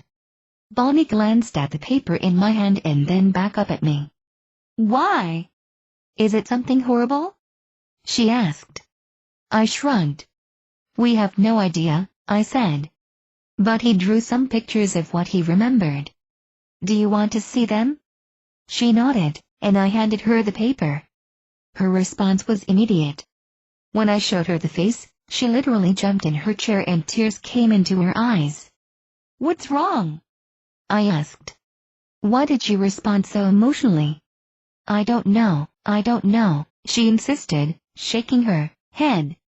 But I knew there had to be a reason, so I pressed her. Why did that drawing make you cry? Finally she replied, I didn't think anyone else knew, but then immediately denied again that there was any reason for her tears. It occurred to me that Bonnie might have had experiences of her own, for why else would that drawing have brought tears to her eyes? But she assured me that nothing unusual had ever happened involving UFOs or alien beings. Still, she was very supportive. She'd known me for 20 years and had every faith in my honesty and sanity, and she too wanted to go with us to the meeting. At the last minute, David announced that his best friend, James, in whom he had confided, was also interested in going, So the five of us drove into the city in two cars, ours and James's.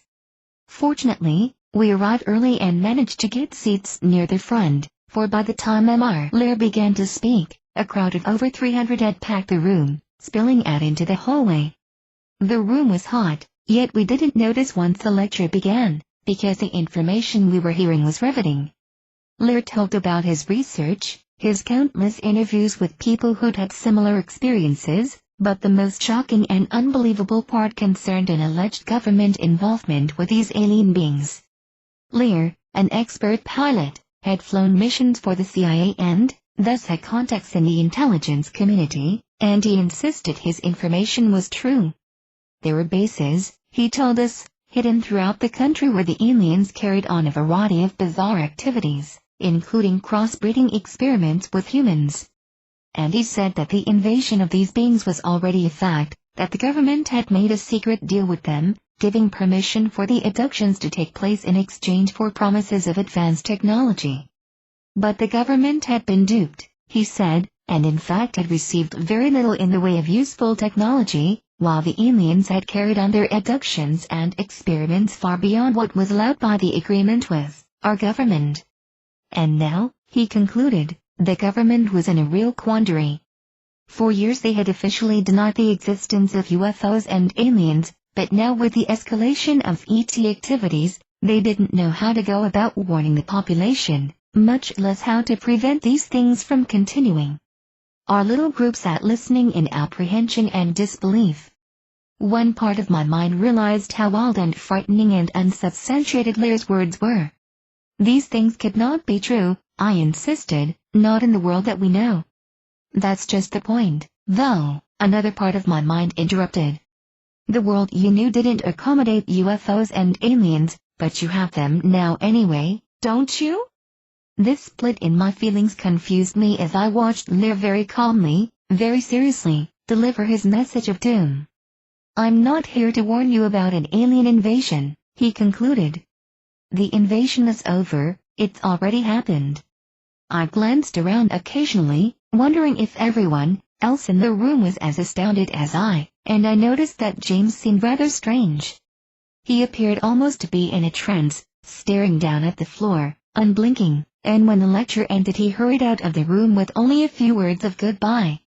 Assuming he must have been in a hurry to get back home, perhaps for a late date, or that he had thought Lear's lecture was a waste of his time, we didn't pay much attention to his odd behavior.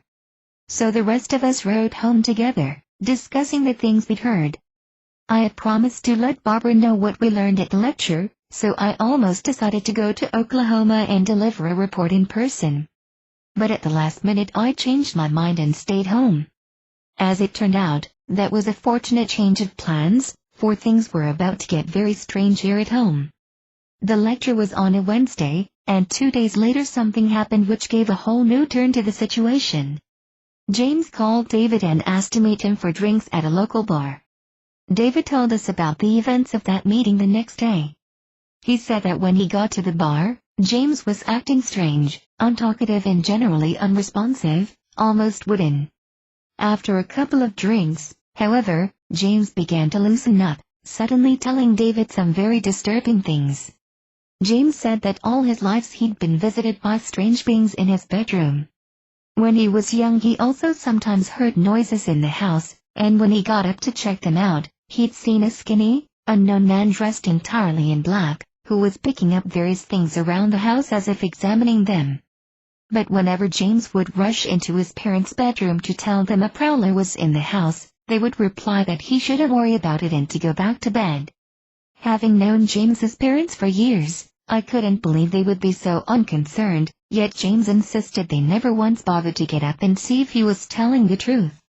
But the visitors to his bedroom were different.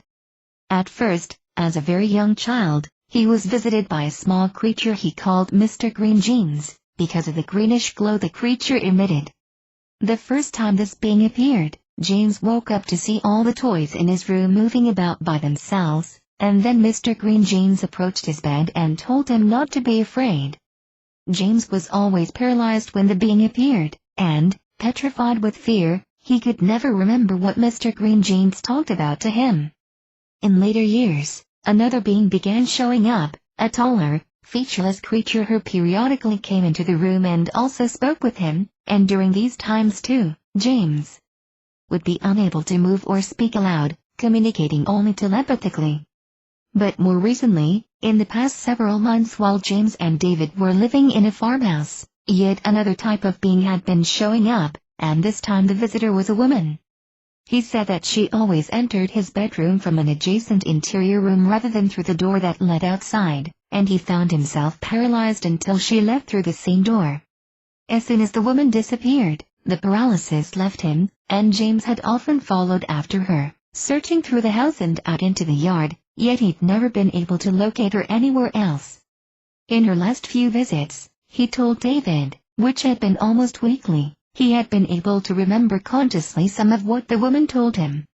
One time she was in my room, but it was just her head and her hands, he said.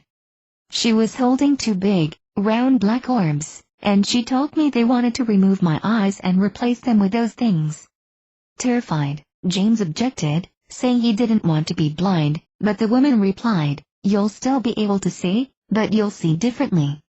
She had also spoken of replacing various other parts of James's body, leaving him in great fright.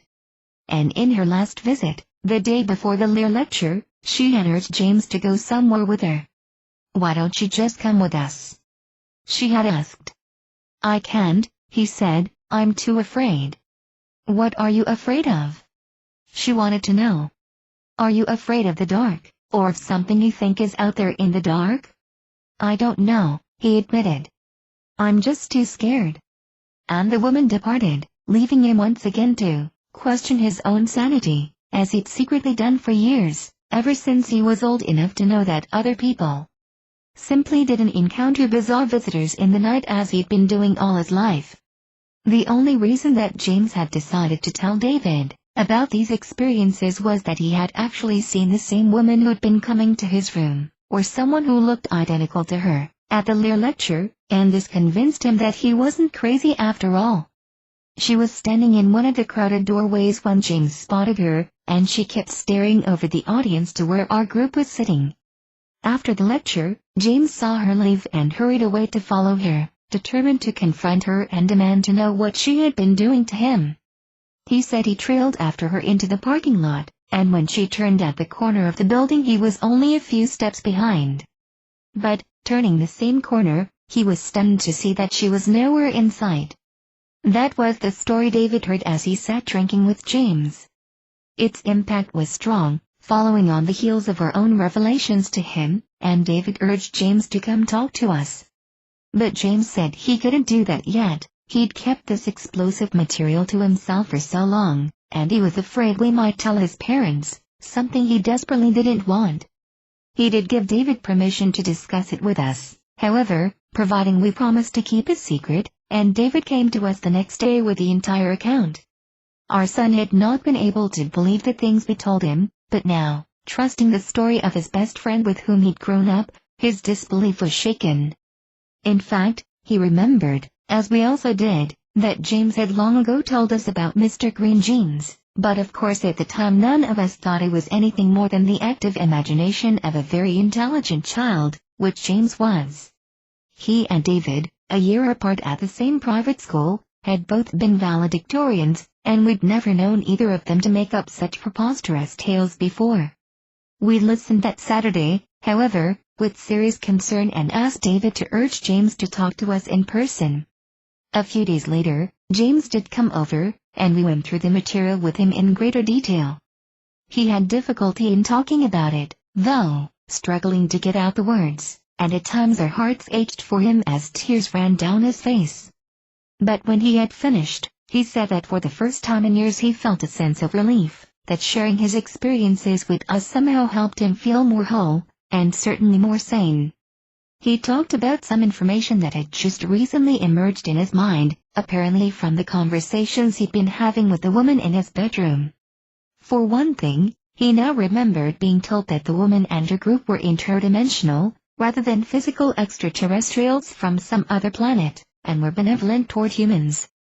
But, she had said, there were other beings here who weren't interdimensional and who cared nothing about our human feelings and rights, These are the ones, she told him, who do great harm to humans, who think of us as we think of insects. He also said that the crystals which so many New Age devotees carry can help the interdimensional ones monitor us more easily, although he had no idea how that worked. And, finally, he said that he now felt compelled to make a trip to St. Louis, where his parents grew up and where many of his relatives still lived. He wouldn't tell us why he wanted to make the trip, only that it had something to do with his current experiences, and that he would be leaving the following week. David and his girlfriend Megan came over with James, and they added more, very disturbing, information to what he was telling us. Megan worked 15 miles away in the afternoons, and when she got off work at 10 p.m., she met David and James at the bar the night James had revealed his story. We were surprised to hear Megan's account of that evening, for she told us not only about what James had said, but also about David's responses and actions. When James began talking about the woman he'd seen at the Lear lecture, Megan said, David suddenly interrupted and gave a complete description of the woman, including her clothing. But when they left and went back to their house, David claimed he'd never said any of it. I don't remember that, David commented, shaking his head. You did it twice, Megan exclaimed. James told you that you really had just described the woman, and you repeated the description word for word, how the woman looked and what she was wearing. And then a couple of minutes later you denied ever having seen her, much less described her. James confirmed what Megan told us, that at 3 different times that night, both at the bar and back at the house, David described the woman and then acted as if he'd never said anything. We questioned David about it then, and he still insisted he hadn't seen the woman at all. And that wasn't the only strange thing he had done, apparently. When they all left the bar, James drove his own car and Megan drove David home in her car, since David had had too many drinks to drive safely. When they reached the house, an old farmhouse, Megan said that David had acted very strangely, frightening her with his bizarre behavior. David just suddenly changed, she told us, his voice and his eyes changed. And he was scaring me. What was he doing? Casey asked. How was he scaring you?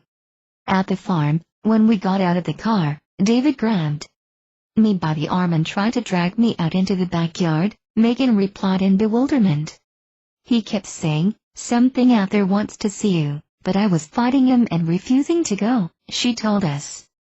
He was really scaring me, pulling on my arm, trying to get me out into the dark part of the yard. Then when James finally drove up, David changed back to normal, she concluded, and he didn't remember doing any of that. He didn't even remember when we got to the farm. David grinned in embarrassment and insisted again that he didn't remember what happened that night, not his description of the woman or his attempts to drag Megan into the yard. And that really worried us. He tried to blame his behavior on the fact that he'd had a lot to drink at the bar, but that wouldn't account for the complete change he exhibited when James drove up the driveway. In my next phone call to Barbara, I told her about that night, and she too seemed worried, even more about David's odd behavior than about James's revelations. But she kept her reasons to herself, saying only that she would like to work with David if the opportunity ever arose, and of course with James. A few days later, James left for St. Louis, after making us all promise not to tell his parents the real reason for the trip. If he'd been any younger, Casey and I wouldn't have hesitated to talk to his parents, but he was 22 years old, and we felt we had to respect his wishes, at least for the present. And we were still very much preoccupied with our own situation. On August 25th, as I was taking my shower, I was thinking hard about these recent events and also about a book I just finished reading, Transformation, Stryver's second book about his relationship with alien beings. I felt that I had to do something, find some way to communicate with the beings myself, and I remember thinking, if you are around me right now, invisible, won't you please just give me some sort of sign? And when I stepped out of the shower to dry off, I found a solid red triangle had suddenly appeared on my upper left forearm. At first I thought it must be an insect bite, although I hadn't felt anything bite me, or perhaps it was a hive, but the triangle wasn't itching or swollen. Remembering Barbara's instruction to take photos of any unusual marks, I got out the camera and awkwardly managed to shoot a couple of photos. When I took the roll of film to be developed, the mark was still very visible, and the man at the photo shop looked at it. But by noon, 3 hours after it first appeared, the triangle was completely gone. Whether it was mere coincidence or a deliberate signal, I don't know, but it has never happened again. Meanwhile, we all waited anxiously for James to return from St. Louis, hoping he'd finally tell us why he'd felt compelled to make the trip. He came back on the 28th, but we didn't have a chance to talk to him until the 31st, and he had an astounding story to tell. But on the night of his return, I got a phone call from Nancy, pseudonym, a woman James had dated on and off, and Nancy was upset and worried. She said James had just made a very strange call to her, asking her about what she'd been doing while he was gone. I didn't learn any other details except that Nancy felt worried about James's state of mind. His voice sounded really strange, she told me. He wasn't making very much sense. So we waited impatiently to hear from him, and when we did, the things he told us added greatly to the mystery. On the way up from Texas, where we all lived, the route took him through Oklahoma, the same route he traveled for years with his family and with which he was very familiar. At McAllister he filled the car with gas and reset the trip odometer to 0, at his father's request since he was using the family car. By the time he reached Highway 44 near Tulsa, however, he was aware that something strange was going on. For one thing, that part of the journey had been incredibly short, taking only about 45 minutes, and for another his odometer registered only 37 miles. In actuality, the trip should have taken much longer, since the distance between the two places was at least 100 miles. And, conversely, on another stretch between two small towns only 8 miles apart, James insisted that he drove for an hour.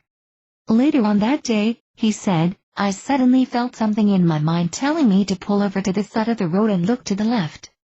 So I did, and there was a very bright light in the sky, making a circular motion in the sky. I watched it come to a dead stop, and then it just sort of hovered, but there were a lot of colors flashing all around it. When it did that, it shot off really fast, out of view. He told us that the reason for the trip was a command that had been given him by the woman in his bedroom, that he was supposed to go to a certain hill on Saturday night. But the closer it came to the time for him to go, the less he wanted to do it. The weather was sort of misty, real spooky, he said, and I thought it would be crazy to go out on a hill somewhere like that. So I tried to turn the car around and go back to my grandparents' house, but I couldn't make myself do it. I had a really strong urge to drive to the hill, and I fought it with all my strength. My arms wouldn't do what I wanted them to. I kept saying no, no, over and over, but finally I just gave up. Once he reached the hill, he parked and opened the trunk of his car to get out a camera and tape recorder, but again, as if not in control of his will, he could not take the equipment with him. I saw them lying in the trunk, James said, but I must have lost my mind because I just figured, why bother? Night came on as he sat on the hilltop, feeling quite alone, and rather silly, he said. For a while, nothing unusual happened, and then 3 bright lights appeared in the sky. He watched as they went through an intricate series of motions, making a circle in unison and then stopping, as the single light he'd seen earlier had done, emitting colored sparks before departing. After they vanished, he heard a voice in his head sing, "See how easily we made you come to this place? You don't have any control over it. In the future, when you're supposed to go to a certain place, you'll be made to go there. Don't worry about it, there's nothing you can do to stop it."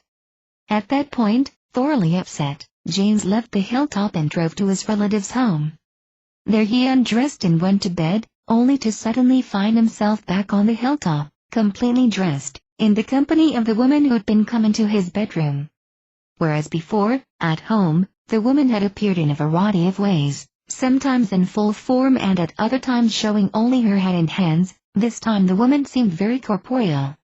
She was dressed like a real person, James explained, in jeans and a t-shirt.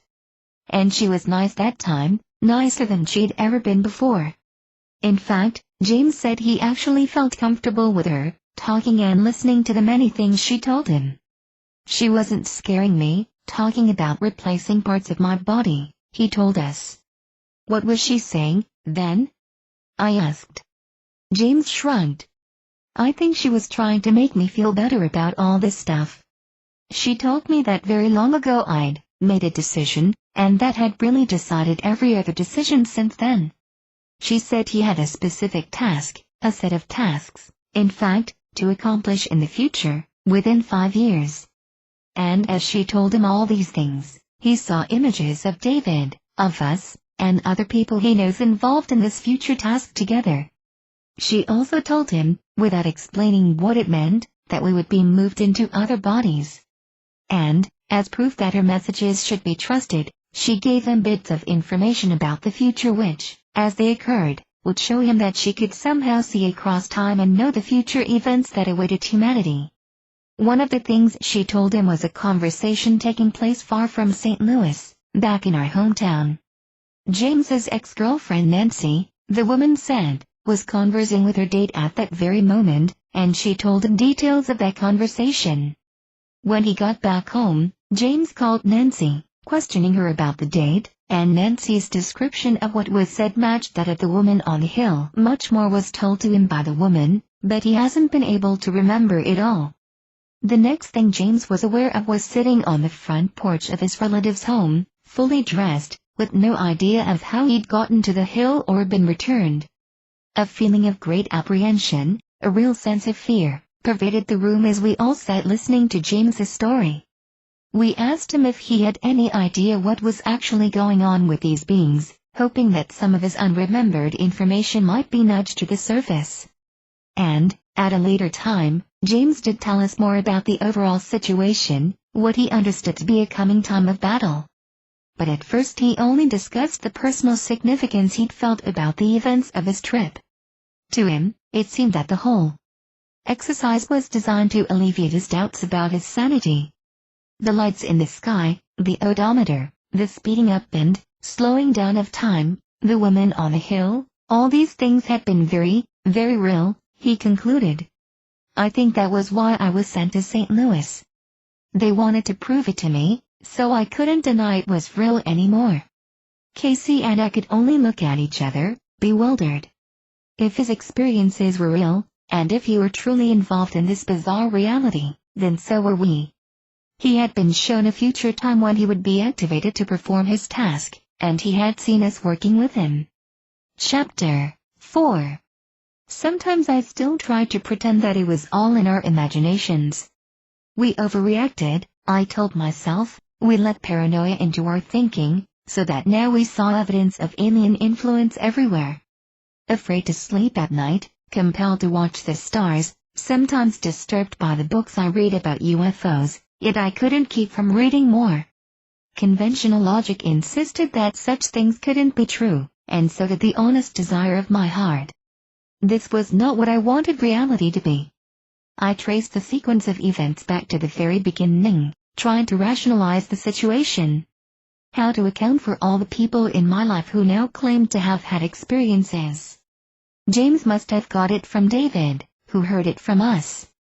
Casey picked it up from me, I picked it up from Hopkins's book, Missing Time, and the book was motivated by the class project I assigned on unusual phenomena.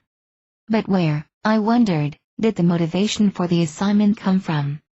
And why would so many people pick up on the topic and proclaim their own experiences falsely, especially these usually skeptical individuals? Did it make more sense to believe in telepathy, to believe that people I trusted would all suddenly fabricate such stories, than to believe they were telling their own truths? No matter which way I thought about it, the one thing I couldn't get around were the crafts we had variously seen. I remember Casey talking about the metallic sphere in December, and I believe James had seen the craft twice on his trip to St. Louis. Most compelling, of course, were the lights and the craft witnessed by 3 of us in Oklahoma. At the time it seemed like a confirmation of the reality Casey had seen under hypnosis, and that's how it worked now. Every time I'd be just about convinced that there was nothing to fear, I'd remember the dull metallic darkness of the flattened hull reflected in the green and white and red lights, coming directly down toward us, and I knew it was all real.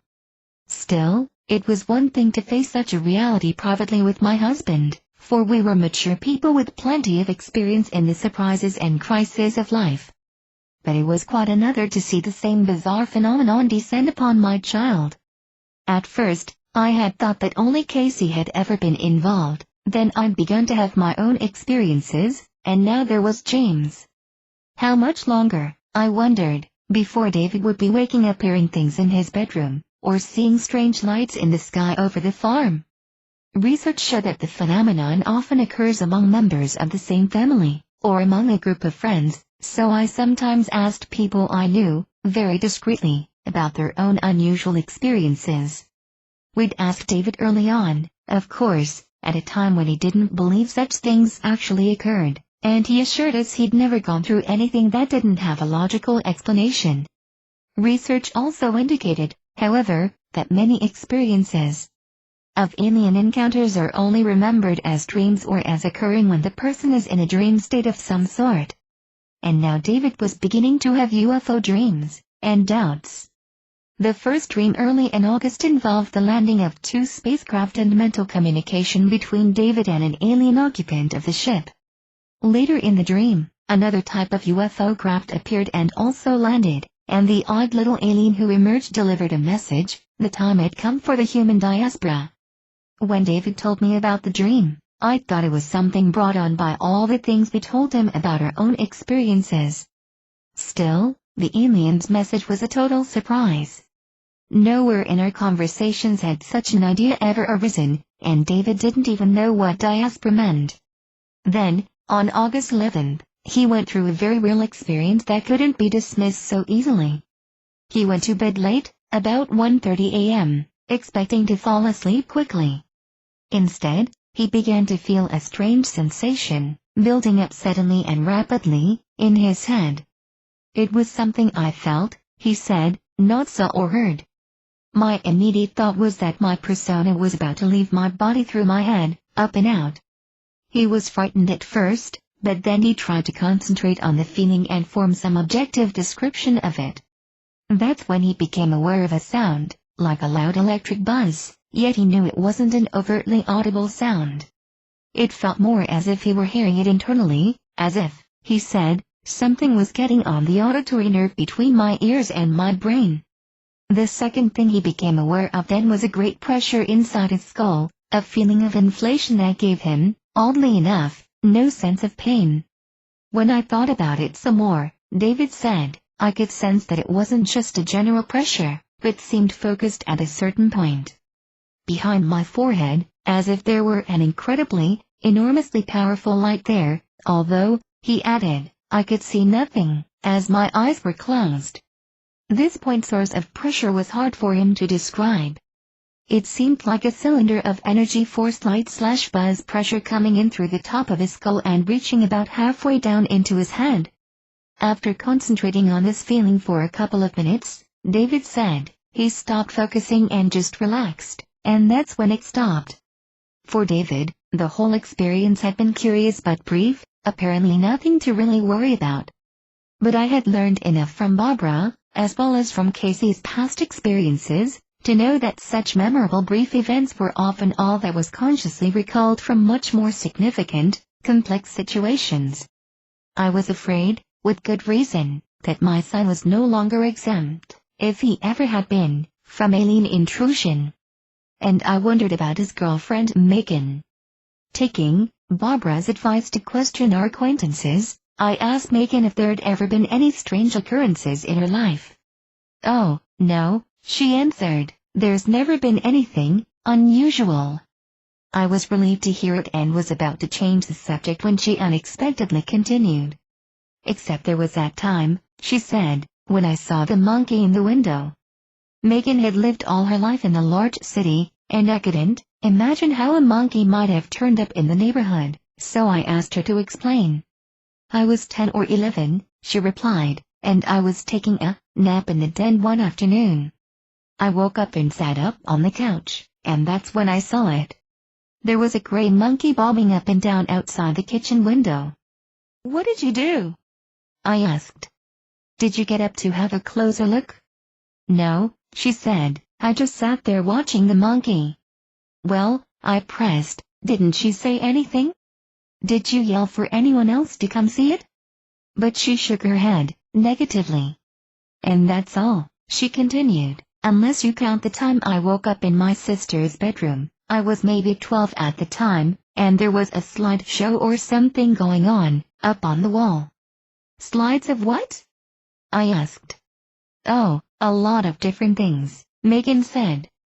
"I can't remember everything, but I do remember seeing the moon. At least I thought it was the moon, and there were 2 spaceships of some sort flying around. Then they crashed into each other and exploded, and the whole moon blew up. A lot of white stuff started falling onto the earth, and I saw all the people running out to pick it up and eat it. It was a pretty strange thing to see on the bedroom wall in the middle of the night," we agreed, and I asked if she remembered anything else.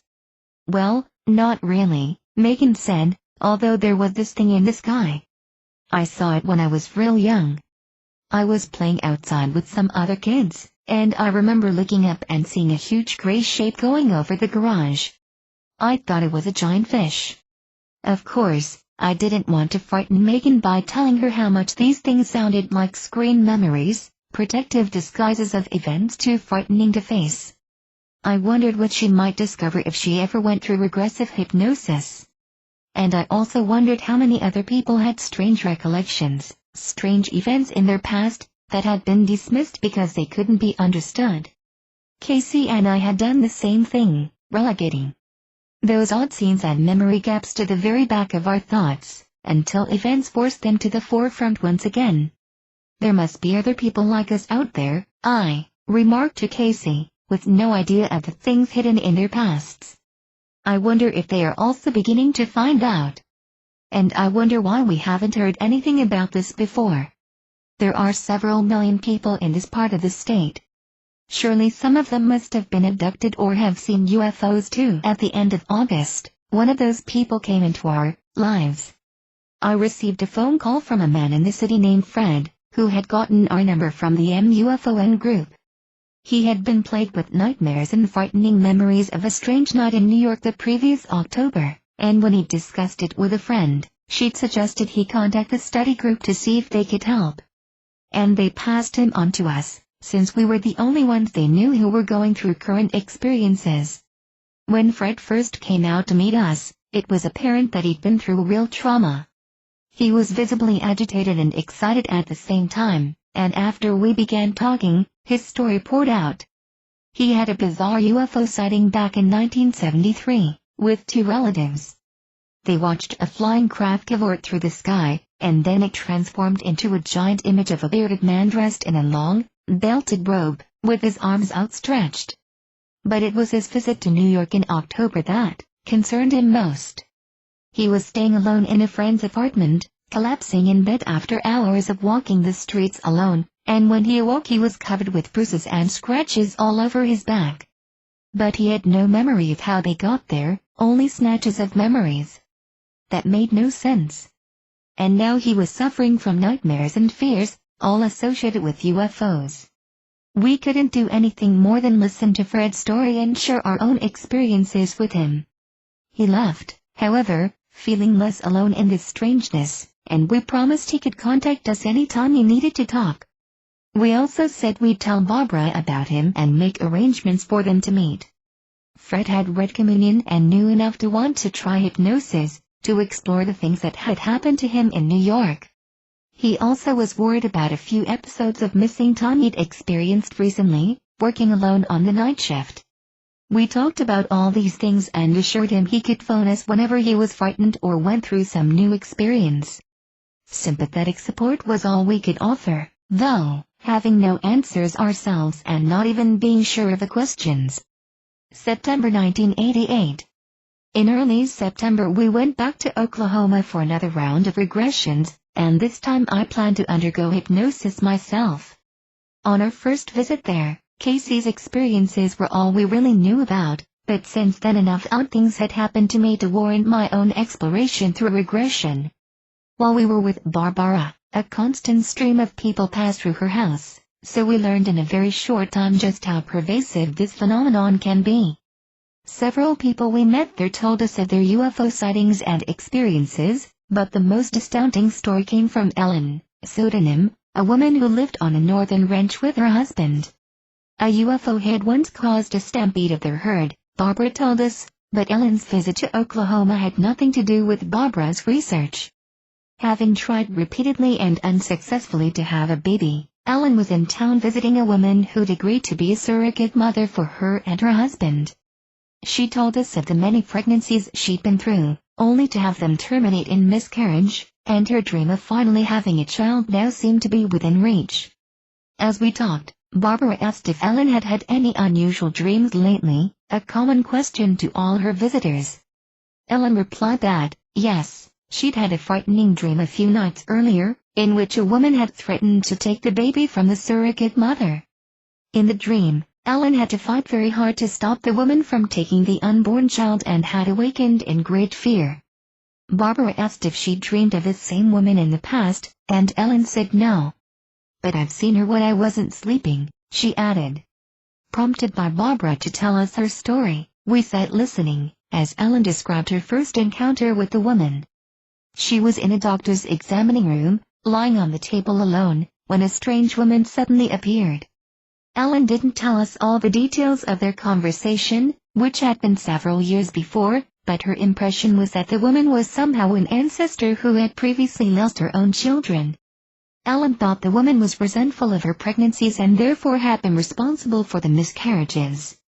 There had been 2 other such encounters, she said, and that was why she fought so hard in her recent dream to protect the surrogate mother's fetus. Then Barbara asked Ellen to describe the woman, and we listened in astonishment to an almost identical description of the woman who was coming to James's bedroom. This wasn't the only surprise for us. I had decided to attempt a hypnotic exploration of one of my own unusual memories, but I didn't expect to find anything alien such as turned up in Casey's regressions. Odd things had happened to me during the summer, to be sure, but I still felt that it was Casey, not I, who had been touched by the alien phenomenon earlier in life. I held on to the belief that all the unusual memories from my past would turn out to have mundane explanations if I explored them. Barbara, however, had questioned me about anything strange I remembered, and one puzzling but apparently inconsequential memory caught her attention. So, on the last day of our visit, she put me into a trance and led me through an event which had occurred years before. I had been driving back alone from my parents' home, a trip of 240 miles, when I saw ahead of me on the interstate a large black cloud descending rapidly.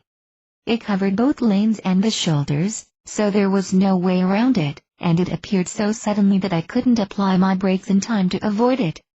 It was daytime, and the darkness of the cloud stood out in stark contrast, with curling edges and a density that made it almost appear to be solid. I remember driving up to it, and I also remember driving down the interstate past the cloud, seeing it behind me in my rearview mirror, but I never remembered actually driving through it. That, and the cloud's sudden appearance, were all that had made it stand out in my memory. Barbara began the regression by setting up the scene, having me describe the car, the countryside, and the weather. This is such a boring drive, mostly, I told her. But this is the pretty part, so I can look around and enjoy it, the trees and hills. There must not be much traffic now, I'd just be looking around.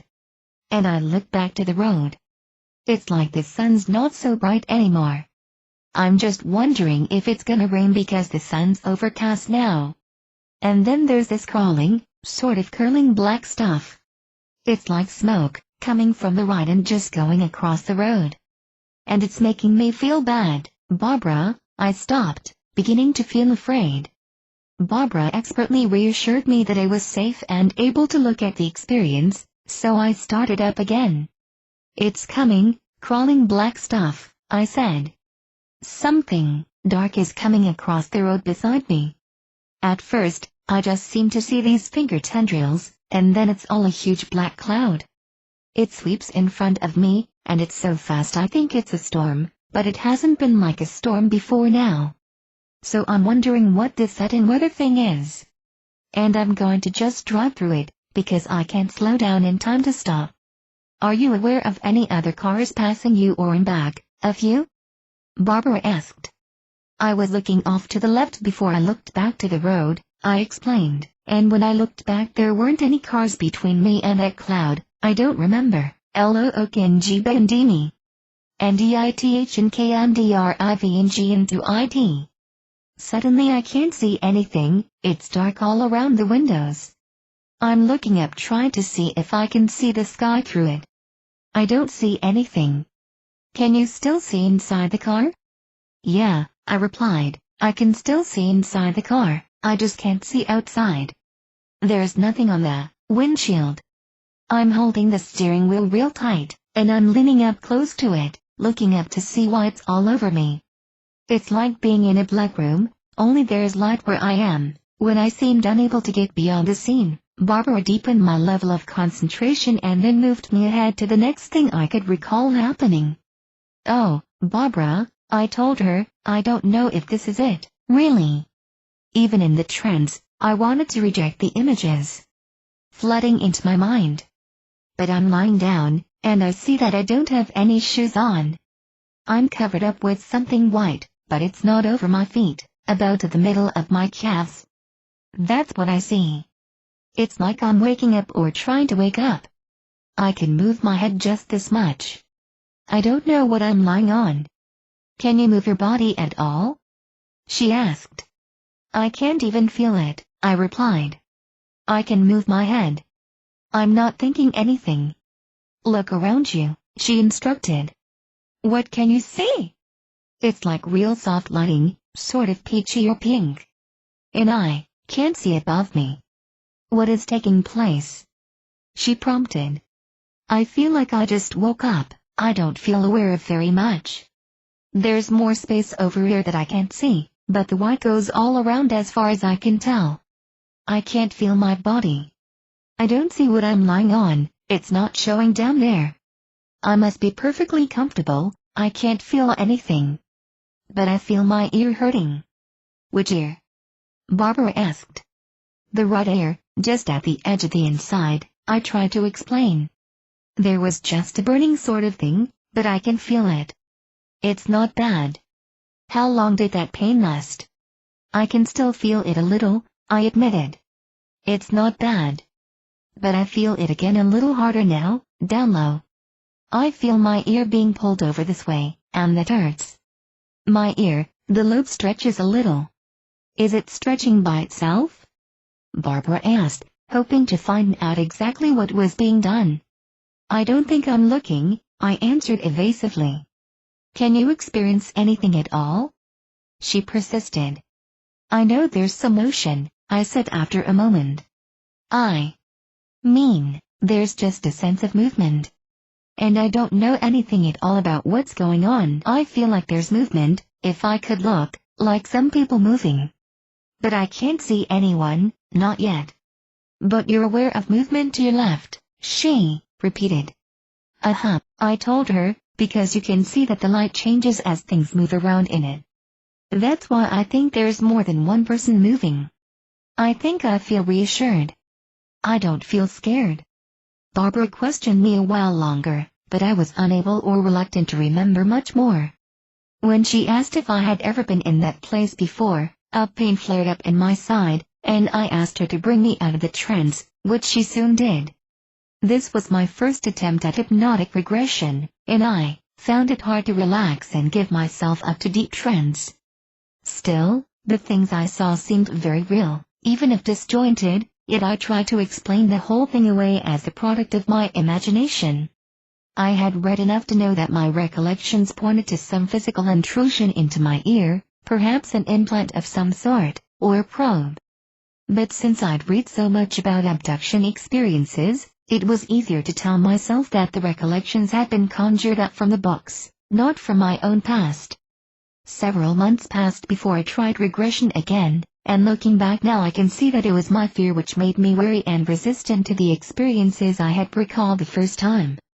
My heart still rejected the belief that aliens existed or that they had been interfering in our lives, even though my mind knew differently.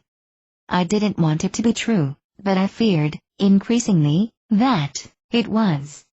Either that, or there were many otherwise normal people in the world who were all having the same sort of mental aberration. As time went on and we heard the same story over and over again from more people, Casey and I finally had to accept the reality of this phenomenon and find a way to understand and cope with it. But it was too early for that now. We were consumed with discovering exactly what was going on, not why. One other piece of information turned up during our visit with Barbara which shed light on an experience I'd had earlier, back in May. At that time, I was awakened hearing voices in the bedroom during the night, telling me of the Eliomi or Eliani. At least, that was the closest I could come to transcribing what I heard, and I knew it wasn't an exact reading. Whatever had been said, the word made no sense to me then. But in a book I picked up in Oklahoma in September, The Goblin Universe, by Ted Holliday and Colin Wilson, I came across references to early Gaelic mythology that echoed that nighttime conversation. The Ililan were pygmy elves or nature spirits, I read, a name derived from the Welsh El, a spirit, which in turn came from the Hebrew Elohim God. Such spirits have always been known to objectify materially on occasion, although this is usually in remote country places. Maybe in Wales, I thought, but there was nothing very remote about my bedroom. Going further, I read, there are many sorts of fairy or nature spirits ranging from the tiny Lilin to the wandering size, Elohim, or trooping fairies whose illusions and paranormal hoaxes are an intrinsic part of the flying saucers story. Could that be what the voice in the bedroom was saying? Were the beings who spoke to me calling themselves by the Gaelic term? Later in my research, I did come across other references to alien beings speaking in that ancient language. Most notable was the case of Betty Anderson, recounted in Raymond Fowler's book, The Anderson Affair. During one hypnotic regression, Betty Anderson suddenly began speaking in an unrecognized language, which was duly reported in phonetic terms. One reader of the book later contacted Fowler and said the language matched remarkably well with Old Gaelic. When translated, the message read, "Children of the northern peoples, you wander in impenetrable darkness. Your mother mourns." But I could only wonder what message the voice in the bedroom intended for me.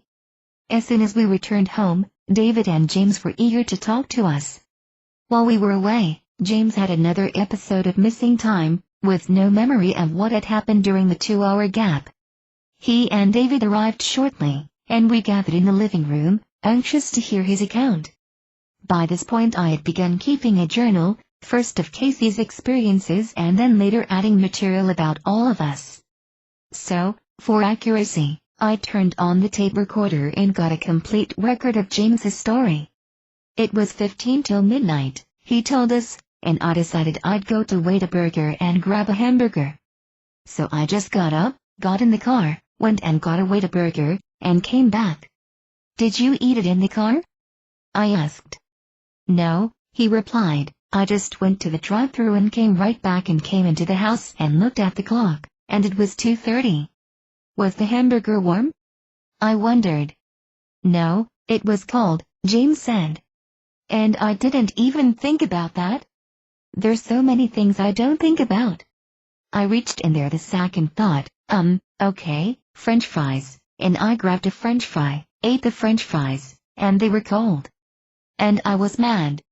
I thought, damn, that wasn't all that had happened in our absence, James continued.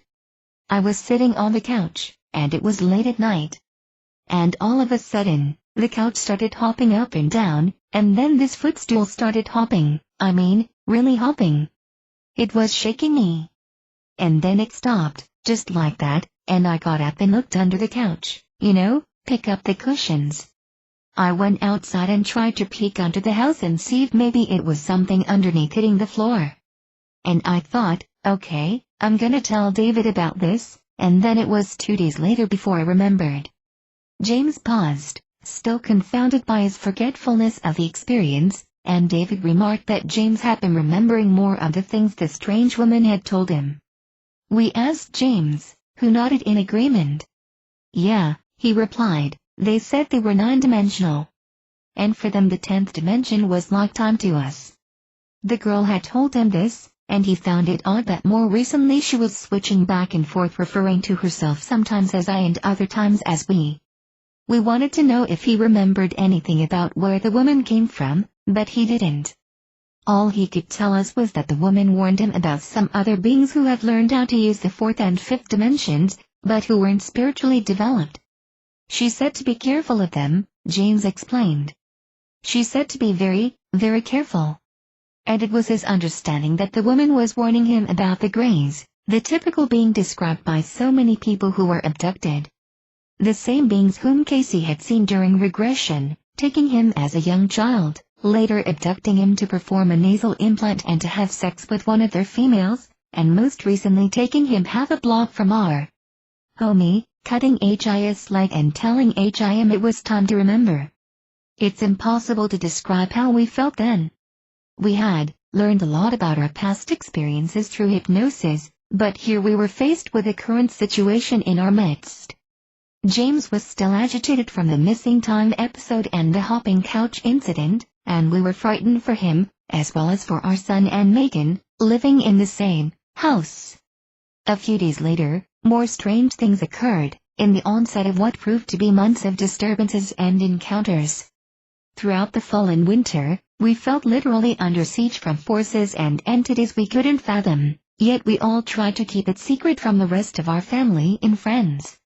Jobs had to be carried on, houses kept in order, classes taught, the flow of our normal lives, but the strain was growing. One Friday night, I became genuinely upset, so frightened, for David and the others that I begged Casey to take me to the farm to check on them.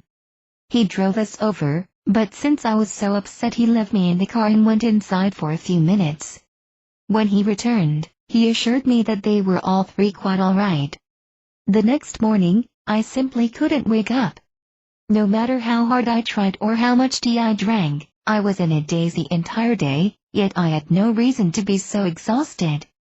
The fear continued, and I became determined to stay up all Saturday night at the farm and watch over the 3 sleeping young people. My plans were interrupted, however, by the presence of James's younger brother Lucas, pseudonym. Lucas knew nothing about what was going on, nor did James want him to, which meant our conversation was severely limited. By 2:45 a.m., it became clear that he didn't plan to leave before we did. So reluctantly we went home for the night. The next morning I called to see if anything had happened. At first the only response was that Megan had heard strange noises in the house, waking at 3 different times. The first sound that disturbed her was James's bedroom door opening and closing, but when she nudged David awake and asked him to check it out, he replied sleepily that she'd only heard the cat. The second noise she heard was the sound of heavy, crunching footsteps in the front yard, near the picnic table, about 20 feet from her bedroom window, which was open. And the last thing she remembered hearing was a frightfully loud, long train rumbling nearby, which never seemed to pass, followed by the hoot of an owl. It wasn't until the next day, however, that James told us what had happened to him that same night. He began by saying that 2 days earlier, when David and Megan were staying at Megan's apartment, James woke up standing in David's bedroom. His arms were outstretched over his head, and he came awake hearing himself say, "I made it. I made it back," and grinning wildly. But he had no idea where he might have been or why he was in that room instead of his own. Then on Saturday night, after the others were asleep, James had another visit from the strange woman. She came through the interior door, and this time he was appalled to see that she was angry with him. She scolded him for sitting around and doing nothing. She said he had important things to be doing and that he should get up and start on them. At that, James exploded. All the anger, frustration, and fear built up inside him came bursting out, and he said he raged at her and at his own inability to understand what was happening to him. He screamed at her, complaining, "Every time I think about all this, I just get more confused, and the more confused I get, the harder it is to think about it. What the hell is going on? He was demanding answers, but the woman gave him none. Instead, she suddenly left off her own complaints and began trying to calm him down. She made him lie down on the bed, and then she lay beside him, telling him to rest and find himself again. As they lay there, 3 balls of light, about the size of basketballs, suddenly whooshed in through the window and whizzed around the room. A voice came from the lights, saying, "Listen to her, believe it, you're not ready," as if in response to his raging demands. The lights whizzed around a little more before disappearing back out the window, and James eventually fell asleep. Listening to this bizarre story, we could understand how James had doubted his own sanity for so long. If such a thing had happened to us, we would surely have doubted ourselves too, and yet James had been visited by many stranger events than this, throughout his life. On Sunday, the next day, the strangeness continued, this time affecting Megan. In the afternoon she went out into the front yard of the farm, beyond which stretched almost 5 acres of field bounded by a road and a railroad track. She was watching the road where a policeman had stopped a car, but then her attention was drawn to a stand of trees by the track. I saw the strange, shimmery glow of color formed between the trees, Megan said, really pretty. And then she heard a sharp, quick noise and felt a blast of cold air, sort of like the vents of air that surprise you in a funhouse, she explained. This sudden blast sent a shock of adrenaline racing through her system, but just as suddenly as she'd been exhilarated, she was drained of all her energy and almost fell to the ground in a faint. James and David noticed her erratic movements as she tried to walk back to the house, so they rushed out and helped her inside. It was like she was totally dazed out, David said. Both of us had to hold her up and just drag her to the porch. Megan collapsed on the couch, unable to speak or even open her eyes for almost half an hour, and then the feeling of exhaustion went away and she recovered. Afterwards, however, she had very little memory of the fainting spell, though she still recalled vividly the glowing color in the trees, the blast of air, and her collapse in the field. The next night, what little peace of mind I still had was destroyed by an experience I tried to think of as a dream.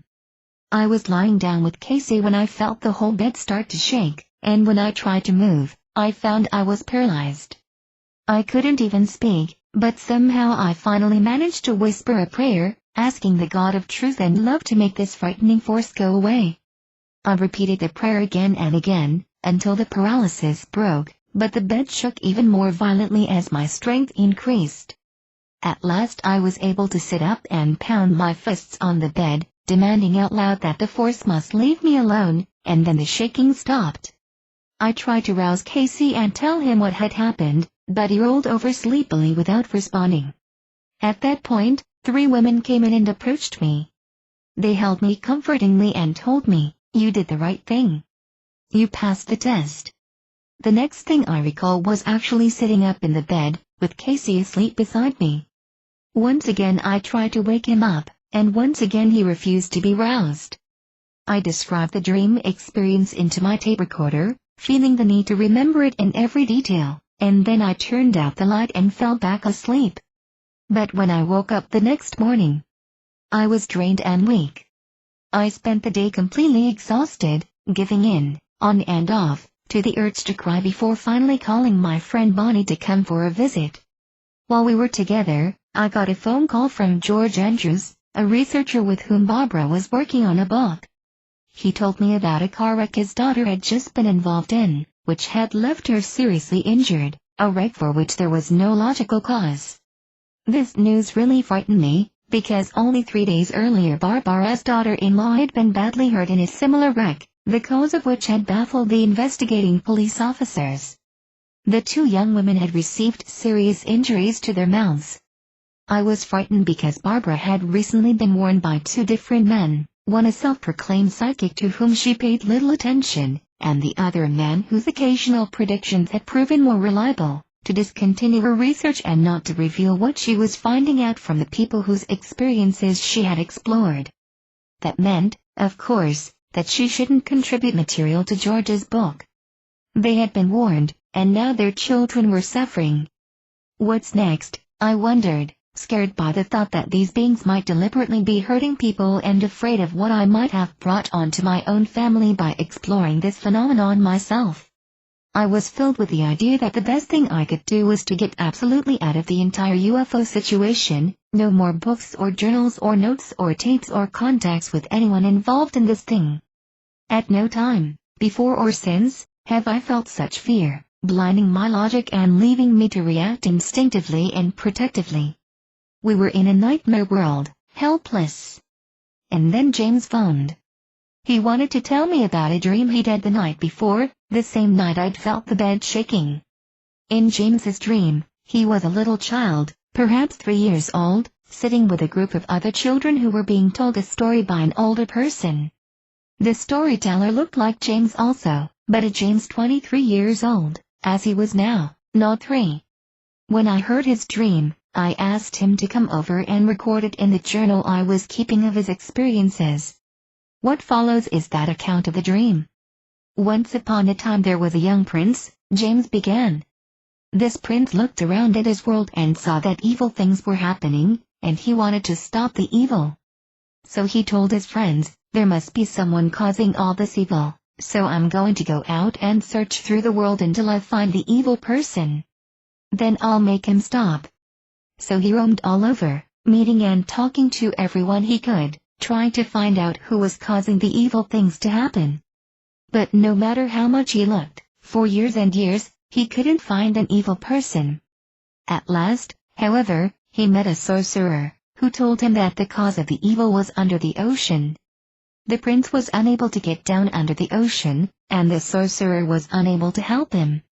So the prince returned to his kingdom and stayed there for a year. But he could see that the evil things were still happening and, in fact, increasing throughout the world. Finally, then, he resolved to take up his search again and try to end the evil. Once again, he roamed through the world looking for the evil man, but the man was not found. And once again, the prince met another sorcerer, and this wizard was able to show him how to get under the ocean. The prince did as the wizard told him and made his way under the ocean and began to fight against the cause of evil. Meanwhile, back in his kingdom, the friends of the prince waited anxiously for his return, but the prince remained below the sea. After a long, long time passed, the friends became really worried and decided that they would also go down under the ocean themselves and help the prince in the battle. So they managed to get down under the water, and there they found the prince. They rallied around him and fought in unison, and the evil was finally defeated. The moral of this story is that you need your friends in the fight against evil. One man cannot defeat it on his own, but by banding together, our strength can be great enough to win. The message went straight to my heart. An hour before, I was ready to run away, hopeless, and hide, but here was a message of hope.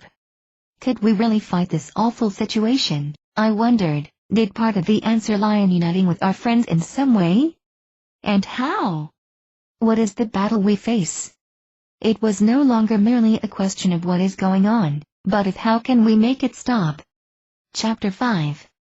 James and I weren't the only ones having dream experiences that Sunday night, September 12th. On the following Tuesday James phoned to tell me what he just learned from his younger brother Lucas, who'd been at the farm on the 12th. Lucas spent quite a lot of time with James and David and other friends at the farm, often staying up late to play video games. On Sunday night, however, he had a very different experience. He told James that something like a dream had happened while he was at his parents' home. He said he dreamed he was sitting in the living room of the farm, James repeated to me, when the stream of people began coming in the front door, maybe 20 or 30. They just moved through the living room and kitchen into my bedroom, then out my back door and back into the living room. Lucas called them people at first, James continued, but then he thought they weren't real, so he started calling them things. What else happened? I asked. Well, James went on, he watched them for a little while and then he got mad. He said he wanted to stop them from bothering me, so he threatened them. Lucas said when he hit one of them, it just screamed but didn't fight back, even when he knocked it down. They started running, and he chased after them. He caught one and jerked it around face to face. But the thing attacked him, with its mind.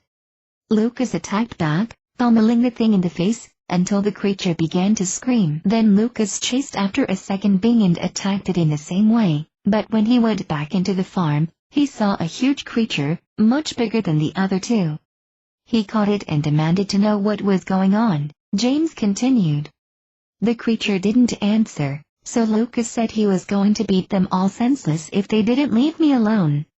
That was when they all left. When James paused, I asked if he'd ever said anything to Lucas about his own experiences. Not at all, never, he assured me. I haven't told him anything. That's why I'm so blown away by the whole thing. Did you ever ask Lucas what these beings look like? I wondered. Yeah, he replied. Lucas said they acted like they were trying to appear human, but they weren't doing a very good job of it. They were wearing ragged clothes and stuff, like hillbillies in old overalls and hats. Lucas laughed nervously at the strange description, but I immediately remembered something we'd heard from a member of the study group in the city. This man was at our first meeting with the group, and he'd recounted his own first experience with alien beings. They astrally moved him in the middle of the night to a nearby golf course green, where a small craft appeared. Several humanoid beings descended from the craft, the man told us, and he remarked how surprised he was to see that the first one was dressed in a tattered shirt and overalls, with a straw hat and a piece of grass between his teeth as he smiled. He was dressed just like a hillbilly, the man said. And now Lucas's dream has shown hillbilly creatures at the farm. What kind of insanity were we caught up in, we wondered, for it seemed that almost daily some new strange experience occurred to one of us. James, however, had more than his share. After so many years of living with his bizarre secrets of alien encounters, James long had suffered the added strain of fearing that his experiences were merely the product of a diseased mind, not a reality. Now at last he had people he could talk to, who understood because they had strange experiences of their own. And after his trip to St. Louis and the outward confirmation of this alien reality, he no longer doubted his sanity. Instead, James wanted to know more about his situation, and it may have been that desire for knowledge which led him to try astral projection. A few years earlier, James had discussed astral travel with a small group of his friends one day when I happened to be present. He said he'd been able to get out of his body in that manner for several years, since he was a young teenager, without going into any detail, but I dismissed the whole subject in disbelief. The only other person I knew who ever talked about astral travel was my brother, years ago, who claimed to be able to do it, and even then I thought he must have been quite imaginative to come up with such stories. James told us that on September 14th he had tried to astrally project himself earlier that day, just to see if he could still do it. The last time he tried it, James said he had a lot of trouble getting back into his body and so had frightened himself out trying it again. This time, James said, I was just beginning to feel like I was about to get free of my body, but something happened. Something just sort of jerked me out. And the next thing I knew, he continued, I was in this dark room, sitting at a table. There were some black blocks or cubes in rectangles, and I was supposed to move them around. Why? I asked. Who was making you manipulate the cubes? I don't know, James said. There were some others, there with me, but I didn't really see them. The room was dark, and the only light was coming down on the table from behind me. All I ever saw was their arms, when they'd reach over my shoulder to adjust a block or something. The arms looked pretty dark, but I couldn't really tell. How long did all this go on? I wanted to know, but James just shook his head. I don't know, he admitted, it was real strange. The phone kept ringing. You mean the phone in the house? I asked. Yeah. I'd be trying to concentrate on the blocks, on doing it correctly, and then the phone would ring. It kept distracting me, like I was in both places at once. After a short while his concentration on the task was completely broken, and he was put back into his body. He told us that the experience was very unsettling and he didn't think he would try astral projection again, since the beings were able to manipulate him in that state. The next day, Thursday, James once again went through a strange and frightening occurrence. David and Megan had both already left the farm for the night, and James was sitting in the living room, finishing a cigarette before going to his parents' home to sleep. Outside, the two cats suddenly started acting strange, and then the dogs went wild, barking in their front yard pen. Immediately, James felt the entire farmhouse start to shake, so he raced out the back door and into his car. As he was driving away, he said he could see the house so shaking. The whole week had been so full of bizarre incidents like this that we were all perhaps a little apprehensive about the coming weekend. Fred was planning to come out on Friday, to watch a television program on UFO abductions and also to meet James. From hearing their stories, Casey and I knew that they had both seen human-looking beings during some of their experiences, and both of them had been told that their bodies were somehow being made or prepared for us.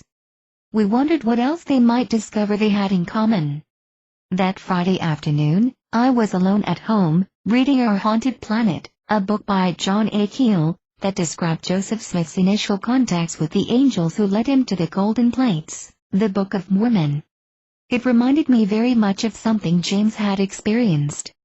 In St. Louis, out on the hill with a woman, he'd been told he would have to locate something, a box of some sort, at a future date. Joseph Smith was also told of a box he'd have to find within 6 years, whereas James had been told that his tasks, including finding the box, would come within 5 years. As I was thinking of these similarities, there was a sudden bright flash of light in my living room, a blinding white light, as if lightning had struck indoors. I looked up, startled, waiting for the sound of thunder to follow, but there was none. I ran outside and looked up at the sky, which was clear and bright, so I came back in, bewildered. That was the first silent lightning I experienced, but it occurred several times in the following months, and I never found an explanation for it. That evening we gathered early for a chance to talk before the TV program. Fred and James arrived around 7 p.m., then David and Megan came over, and finally Bonnie stopped by for a brief visit. After she left, we went to the farm to watch the program, a segment of the now-defunct Late Show. The entire program was devoted to various UFO subjects, with Willie Stryver, William Moore, and an ex-astronaut, Brian O'Leary, among the guests. Also, in the audience were over 50 abductees, and the host interviewed several of them. Each story was different, yet they all shared a basic sameness with the experiences we had had, and it was very eerie to listen to strangers on television and feel so close to their stories. When one of the abductees mentioned finding a triangle mark on his body, Fred laughingly said he wished he'd find one too, as if it would somehow make the whole thing seem more real. Yet we all felt that it was very real right now, and that it seemed even more ominous now that the media were making these situations known to the general public. We wondered why, after so much secrecy and the imposition of amnesia on the victims of abductions, everyone was suddenly being told. And many more people seemed to be waking up to the fact of alien abductions going on in their previously normal lives. I had sometimes taken comfort in the knowledge that people had been abducted for years without there being any perceptible impact on society as a whole, but now I could see that a qualitative change was taking place. From Barbara's research, we knew of over 200 cases in the Tulsa area, where ordinary people were going through extraordinary experiences. But Hopkins's books told of many more victims in the New York, New England area. There were over 50 ordinary people in the audience of the television program who claimed to have been abducted, and there were 4 of us in the living room watching the show. I remembered what Casey had been told back in December, that it was time to remember. How many other people, I wondered, were also being ordered to remember? And why? We talked about such things for a while after the program, and then the group broke up. Fred went back to his apartment in the city. David and Megan went to the air-conditioned comfort of their apartment near campus, James left for his parents' house, and Casey and I went home to bed. We slept late the next morning, So we'd only been up for a little while when James phoned, asking if he could come talk to us. He arrived looking terrible, with dark circles under his bloodshot eyes, and he was exhausted. "What's wrong?" we asked immediately. "Something happened last night," he began shakily. "I went to my folks' house and sat up watching TV until 3:00 or 3:30. Then I went to bed in my sister's old room. My parents were asleep already, and so was Lucas. So I finally went to bed," he continued, "and the next thing, I'm standing by my bed, thinking I'm so tired, all I want to do is get some sleep." "Were you confused?" I asked. "You didn't wonder what you were doing out of bed?" "Well, yeah," he replied, "but I was exhausted. I just wanted to lie down again, so I did. And then it happened again." "What?" I wanted to know, beginning to feel confused myself. "I was up again," he explained, "standing by my bed. And this time I was really upset. But I was too tired to do anything about it. It kept happening over and over, seems like, and that's all that happened?" I asked. "I don't know," he admitted. "One of the times when I woke up, I was already lying down, but I don't think I was in my real bed. Everything seemed very strange, but then I thought that at least I was horizontal this time, so maybe they'd let me sleep. That's how tired I was." This phase apparently passed after a while, and then James said he woke up in his bed with a strange female alien being beside him. "She was trying to get me worked up," he said, shaking his head. "She got on top of me and tried to make me respond, sexually. But I kept refusing. I pushed her away and begged her to leave me alone. I told her there was no way I could do anything like that, I just wanted to get some rest." "So what happened then?" Casey asked. "Finally she gave up, I guess," James answered. "She left me and went out in the hall. That's when I saw that there were some other beings out there too. I could hear them all talking to her, but at first I couldn't understand what they were saying. And then, suddenly it all clicked and I understood them." "What were they talking about?" I asked. "They were asking her, the female, what had happened, and she told them I wouldn't cooperate," he replied. "How long did that go on?" Casey questioned. "I don't know," James told us. "I was just completely exhausted, and I guess I fell asleep, because that's all I remember." "What did the female look like?" I asked. "Was she like any of the other beings you've seen?" "No," he shook his head. "She was different, taller. But the room was dark, and I couldn't really see much detail. She was naked, though, and she felt really cold when she touched me." "And this type, this group, wasn't familiar to you?" I persisted. "Not really," he told us. "These were different ones. I've never seen them before. And you know what amazes me? There were a whole lot of them in the hall, right in my parents' house. Like they didn't worry about anyone waking up and seeing them." We all sat back in bewilderment. Like James, we wondered how such a scene could occur without any of the others in the house being disturbed. Perhaps we could have dismissed it as a nightmare, except that James was so obviously upset and physically exhausted. "There's one more thing," James said then, standing up.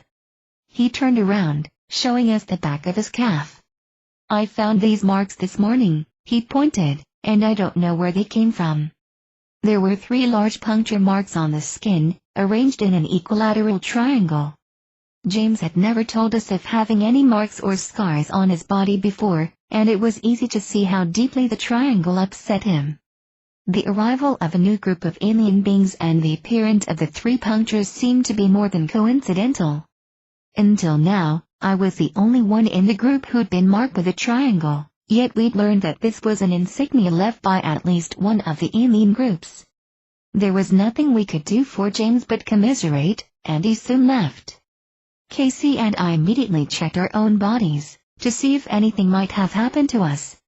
On my right hip I found a single puncture. There was a dried, smeared drop of blood on my ankle. And I had a small scratch, also smeared with blood, just below and to the left of my breastbone. I looked at the bed sheets and found a single thin streak of blood on my side of the bed, corresponding to the scratch on my chest. And Casey had a red scratch, a bit larger than mine, below his right breast. Yet neither of us remembered anything unusual during the night. If we hadn't looked, we wouldn't have known the marks were on us until later when we showered because, like all the unexplained scratches and punctures, they caused absolutely no pain. Our next thought was of Fred, so we called and asked him if he'd noticed any unusual marks on his own body. "I don't know," he said. "I haven't looked to see, but I will." He left the phone for a few moments, and when he picked it up to speak again, I could hear excitement and anxiety in his voice. "They're there, all right," he told me. "There's a puncture, 3 or 4 of them, on my arm and leg. Some of them are by themselves, but 3 of them form a triangle. Triangles aren't random, and what was happening to us seemed deliberately meant to show a pattern or a connection between us, but we still had no idea what the connection really meant. It seemed like a puzzle to be solved, yet the clues were so ephemeral, only punctures, bruises, scratches that seemed to come from nowhere, caused no discomfort, and healed with remarkable speed. The phenomenon was so obscure that we were like mere children, blindfolded, playing hide-and-seek with invisible prey. Casey and I were driven to understand the situation, so much so that it became hard for him to concentrate on his business and for me to concentrate on anything. I read more books, kept a scrupulous journal of the events going on in everyone's lives, and I thought about all the things I'd learned in the past few months. There were the classic cases of ufology, available in any number of books, with which we were soon familiar: Mental, The Hills, Pascagoula, Moody, Coyne, Travis Walton. And there were the standard skeptical explanations that had been put forward for years, which under any scrutiny prove very often to be impossible solutions. There were the peripheral issues, cattle mutilations and Bigfoot sightings, that were rumored to be closely associated with UFO activity. We knew nothing about these things from our own knowledge, so they were relegated to the rumors file. By now this massive material included stories of secret US-Russian bases on the Moon and Mars. Blonde-haired space brethren from the Pleiades, a star cluster in the constellation Taurus, made famous by the story of Swiss farmer Billy Meyer, to whom they allegedly imparted cosmic knowledge of their work to assist their spiritual evolution. Channeled pronouncements by various extraterrestrials of the Galactic Federation about the shifting of the global axis. And secret U.S. alien underground bases throughout the country, the products of our government's illegal treaties and arrangements with the leaders of some alien nation whose ultimate goal is total control of our world. These were things we heard about and read about, all rather far removed from our own mysterious experiences. But there was one rumor, at least, which was more available for us to check out, and our findings were disturbing. Part of the U.S. Alien Alliance story says that there has been a falling out between us and them. As a result, and faced with the imminent mass confrontation between aliens and humanity, the government is now working feverishly in 2 directions. On the one hand, an immense effort is underway to develop superweaponry capable of defending us against alien technology. The aliens had promised early on to give us their technical expertise, but they had reneged. And the second effort is the rapid education of the public, through the media, about the coming alien presence. Apparently, the rumor says, the aliens who are here now are just the forerunners for a much larger group, and that group's arrival is expected within the next 4 years. The government hopes to avoid worldwide panic by preparing us through advertising and the entertainment media for our encounter with alien beings. Thinking back over the past 2 years, we began to see that there had indeed been an upsurge in UFO-related interests. The Gulf Breeze sightings got wide television coverage. Stryver's book was a bestseller, as were Hopkins's 2 accounts of abduction experiences. Abduction researchers and victims had been interviewed on all the talk shows and on a few primetime programs: Oprah Winfrey, Phil Donahue, Gary Collins, even Morton Downey, Jr. presented Bud Hopkins, Willie Stryver, Bruce Maccabee, Stanton Friedman, and many other researchers to the public. Unsolved Mysteries devoted over half a show to the abduction phenomenon, and Ross Schaefer's Late Show gave it the entire hour. There had even been a 1-hour pilot movie in July, Why on Earth, which, strangely enough, had as its premise a joint U.S. alien secret base from which an idealistic young alien agent would make forays into the bewilderingly irrational world of humans. And then there were the alien movies in the works, not to mention the classic E.T. stories of the past decades, when, rumor tells us, the government felt more kindly disposed toward their alien allies and wanted us to view them with affection. When the rift took place, a shootout of sorts at an underground base, in which the humans got the worst of it all, the government attitude changed, and we were presented malevolent reptilian aliens in the miniseries V. And now we had a new series, War of the World, which we watched anxiously each week. In every episode, we saw some fact or detail which we recognized from actual cases, mixed in with the more creative aspects of the show, and as we watched we did feel as if a deliberate effort were being made to acquaint the public with at least part of the truth. We read about current movie projects with alien subjects, such as Alien Nation and They Live, and more immediate was talk of an upcoming TV special, UFO Cover-Up Live, about which little detail was known. I couldn't remember a similar time frame in which so much UFO interest had been evident, and like the rest of the group, I began to wonder if there truly was an effort going on, real preparations for a coming invasion. It seemed unthinkable, yet we had another reason to wonder about this rumor. James, we remembered, had been told by the interdimensional woman that his big task would come within 5 years and that we would all be involved in it. And he'd been told that we had every reason to fear the gray aliens, who had no concern for our welfare or wishes. Strange marks continued to appear on our bodies, and we wondered who or what was causing them. Neither Casey nor I was aware of anything going on in the night, yet we checked our bodies upon going to bed and upon getting up, and new marks were frequently found. Stress and anxiety ran high quite a lot of the time, and I thought it would be good to have a trained therapist on hand. If things really were happening to us which we had no memory of, then hypnotic regression could help us discover it. Yet none of us was in need of traditional therapy, we were adequately coping with the demands of our lives so far, and we did not want or need the feeling of being a patient. So I contacted several counselors listed in the phone book and at last found one who agreed to see me. We met in his office, and I was impressed with the man, an interning counselor just finishing up his work at the local university.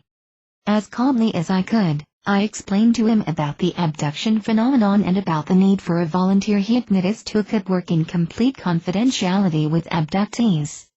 His response seemed to show an open mind, and although he admitted his lack of familiarity with UFOs, he did say he would be happy and intrigued to work with abductees. But, at the time, no one in our group was having any overt situations to deal with. In fact, aside from a bruise or puncture mark every few days, the only unusual event had been a conversation between Megan and the ROTC sergeant on campus. As a freshman, Megan had joined the Air Force officer program and reported to a local detachment.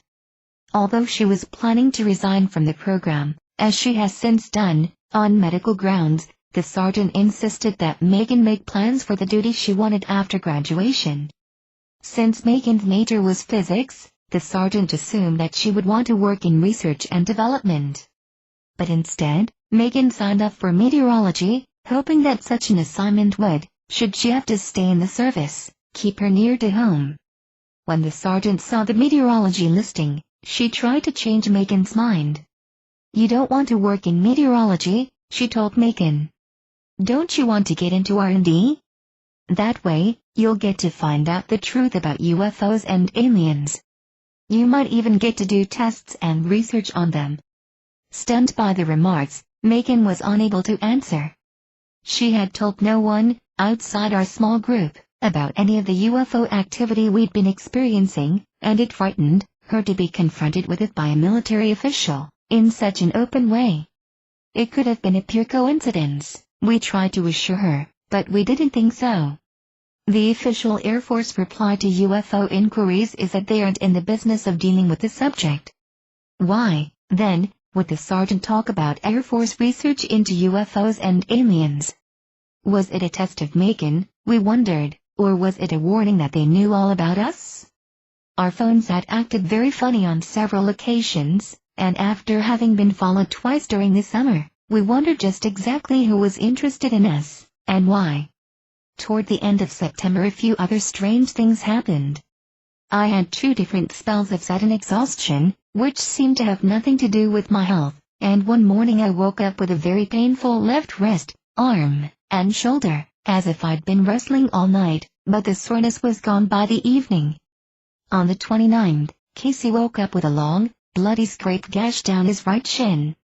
It was obvious that getting such an injury would be noticeable and painful, but Casey hadn't injured himself the previous day, nor did the gash hurt when he found it. We checked the bed sheets for blood and didn't find any there, so we were left with one more unexplained injury. And none of these things was severe enough to require a doctor's attention. Besides, what could we say if we had gone to the doctor?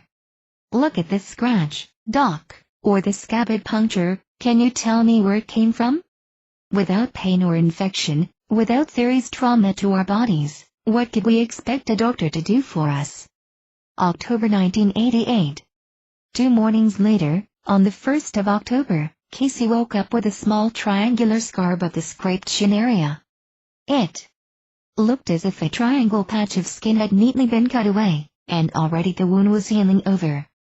Checking our bodies became a daily ritual, but so far, except for Fred's and James's triangular wounds, Casey and I were the only ones with marks. That changed, however, on October 3rd, when David came over to show me a puncture he just found. It was a single mark, in the vein of his right arm, and it looked just like he'd given blood. All the fears and paranoia I'd felt changed at that moment, and I became outraged.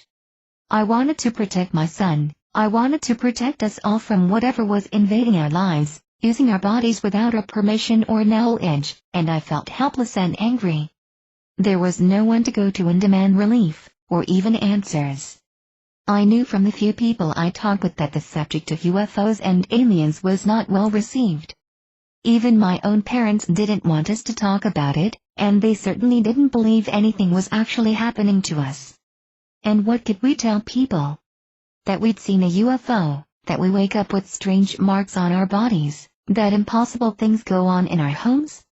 It was still easier, as it had been in the beginning, to avoid our friends than to tell them about our situation. The only people we could trust to believe us were the others who were being abducted too. Our emotional stability depended upon mutual support, but all we could give each other was sympathy. Chapter 6. Scratches and bruises and needle-like puncture marks are infuriating. As evidence of alien contact, they are useless if there is no memory of an event to go with them. We were the only ones who could truly know that a bruise or scratch had not been on our body the night before, that it wasn't the result of accidental, self-inflicted clumsiness during the day. We checked our bodies regularly and made mental note of any bump or scratch from known sources. Still, marks appeared on random mornings, after nights of apparently undisturbed sleep. More than once we wondered if there were any way we could be doing these things to ourselves, in our sleep, but the evidence didn't fit. At times we'd find injuries on our bodies but no blood on the bed, and at other times there was plenty of blood on the sheets, although we could find no new cut or scratch. And once, after falling asleep only a couple of hours while staying up late studying, David awoke with blood drawing in his ear. When he cleaned it out, fresh blood was also found. Yet there was no sign of a scratch or other lesion, and he remembered nothing out of the ordinary. For James, things got even stranger at the farm. He was often alone there at night, and throughout the autumn the house was alive with bizarre activity. The couch had shaken, the entire house once shook violently, the lights didn't always behave. I was in the living room the other night, James told us, and when I got up to get a drink in the kitchen, I saw that there was a light on in my bedroom. I went back there, and all the lamps were on, so I turned them off. A little bit later I was back in the kitchen and noticed the bedroom lights were on again. So I turned them off again, but it just kept happening. 4 times. Nobody else was home? I asked. Nope, he insisted. And the last time when I was going back to the kitchen after turning off the bedroom lights, I heard a noise outside, by the driveway. I flicked on the back porch light and looked out, but I didn't see anything. And I swear, I turned off the porch light and walked away. But I turned around, and the porch light was shining. And then, he continued, when I went to the bathroom later to take a leak, I was standing there, and I heard a metallic sort of jingling sound. I looked around, and the hood and eye latch was moving. It lifted up and dropped into the lock, all by itself. What did you do? I asked, thinking how I might feel if such a thing had happened to me. I just stood there, he said. I mean, I couldn't move, I was scared to death. I thought, there's something else in here with me, and I couldn't even move. And then I thought, I'd better get out of here, so I forced myself to unlock the door. And I got out of there right away, drove over to my folks' house for the night. Are you still staying there? I asked. Not anymore, but I stayed for a few days, he replied. And it was real strange when I finally went back to the farm. 2 or 3 times in the next days, or nights, rather, I kept hearing this voice. It said that they were glad I'd come back, so they could help me. Did they ever show up, then? I wanted to know. No, he admitted, but once I heard this girl's voice, crying like she was in trouble. I went outside to see what was going on, but I couldn't find anyone out there. James had been going through repeated, frequent intrusions for months, so it isn't surprising that by October his nerves were thin. He still found it difficult to discuss his experiences, although he usually came and told us when anything happened. There were many parts of the events which he couldn't remember, and he admitted he hadn't told us all the details of any of the experiences. He was 23 years old by then, entitled to whatever privacy he desired, but we thought he should at least let his parents in on the situation. They knew something was wrong, and they wanted very much to be able to help their son, no matter what the problem. James was adamant, however, that we keep it secret. And we hoped that having us to talk to was enough for him, so we respected his wishes and tried to keep in close contact. Later in October we planned to go to a MUFON meeting to hear newswoman and author Linda M. Howe speak on the topic of cattle mutilations, and James planned to go with us. Primarily we hoped to see the woman again, the one who looked like the interdimensional female who'd been visiting the farm uninvited. When we arrived at the meeting, however, James wasn't there. After the speech, I phoned to check on him, and he sounded very shaken, so we went directly to the farm. When we reached town late that night, James was exhausted and seemed more visibly afraid than he usually did after an experience. He told us, in a quick, jerky manner, that he changed his mind about going to Oklahoma to work with Barbara, that he just wasn't ready. He'd been having horrible dreams and flashes of memories the past 2 nights, and what he saw frightened him. The worst was a memory of himself as a young child, pinned helpless against a wall and watching as alien beings dissected a human man on a table. The man screamed in agony as they cut parts of him away, and then the action stopped momentarily. The tortured man raised up his head, looked at James, and then he spoke. "Don't worry about me," he said, "I'm going to die now, there's nothing to be done about that." "But you're not going to die yet." Instead, he said, James would someday have to battle against these beings, but that was all James would tell us. And he was shown images of the 2 farmhouse cats, mutilated in the yard, and a warning, reminding him of what the woman in St. Louis had told him: the Greys are coming down to Earth, trying to hold back our evolution and keep us down. They regard us as little more than insects. Their home planet had been destroyed at a past crisis point, and they don't want us to survive the current crisis in our own world. He remembered the woman's claim that her group hoped to precipitate the crisis in such a way as to help us survive. Whatever the case, a crisis seemed unavoidable, and James clearly felt frightened and depressed. We worried about his mental health and finally persuaded him to let us tell his parents a little about the situation by restricting our discussion to our own experiences. With a groundbreaking, We hoped James would have enough courage to go to them with his story. So we invited his parents to visit and little by little revealed what we'd been going through. To our relief and surprise, they seemed open-minded and inclined to believe rather than doubt our honesty. In fact, while talking about unusual experiences, James's mother, Sandy, pseudonym, recounted an early childhood memory with all the traits of a screened abduction episode. Before the evening was over, however, Sandy began asking questions that led to James, via David's experiences, and all I could tell her was that she should discuss any questions she had with James. Despite the very late hour, James's parents went to the farm and offered him their support, urging him to talk more with them the next day. He was surprised by the responses, but once the barrier had been broken, he admitted that his life became much easier. The end of October came, and we prepared for trick-or-treaters on Halloween, with bowls of candy and spooky decorations at the door. Once or twice we joked about the real spooks in our lives, but the evening was uneventful. The night, however, must have been much more active, both in our home and at the farm. When we got up the next morning, I found 3 new punctures in my neck, still bright red.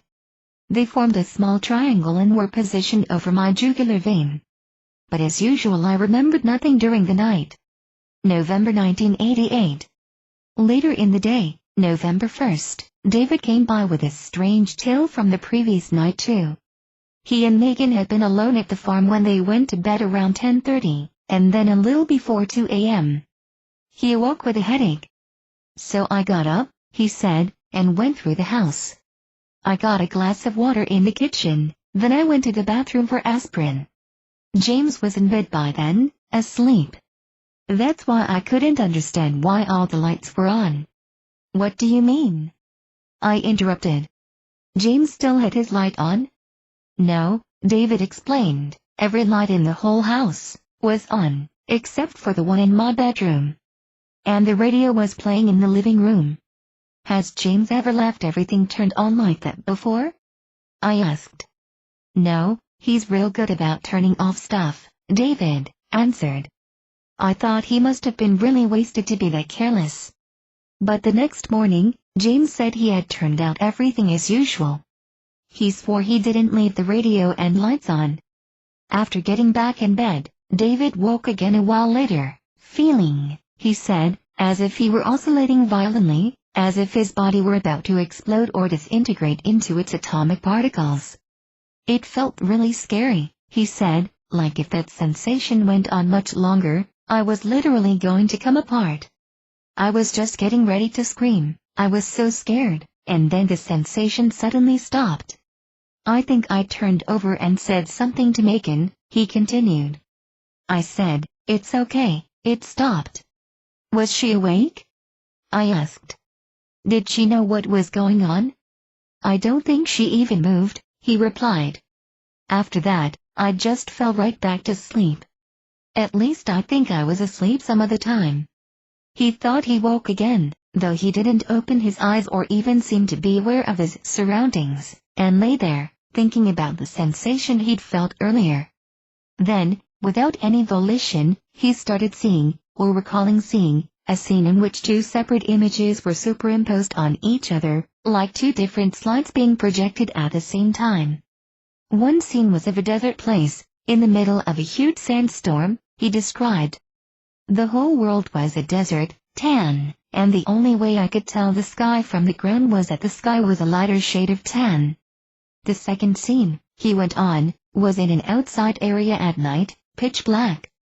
But I could see something in front of me. It looked like a 15-foot tall tree trunk or a regular column, and it was covered with thick, dark brown fur. What was it? I asked. I don't know, he said.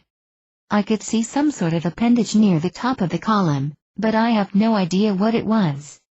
Throughout the strange night, David felt as if he never really got back to sleep after waking up the second time, yet he couldn't recall doing or even seeing anything around him all that time. When morning came, he woke up feeling that the night had been very exhausting, and Megan also felt that she didn't get much rest. They were both extremely tired that day.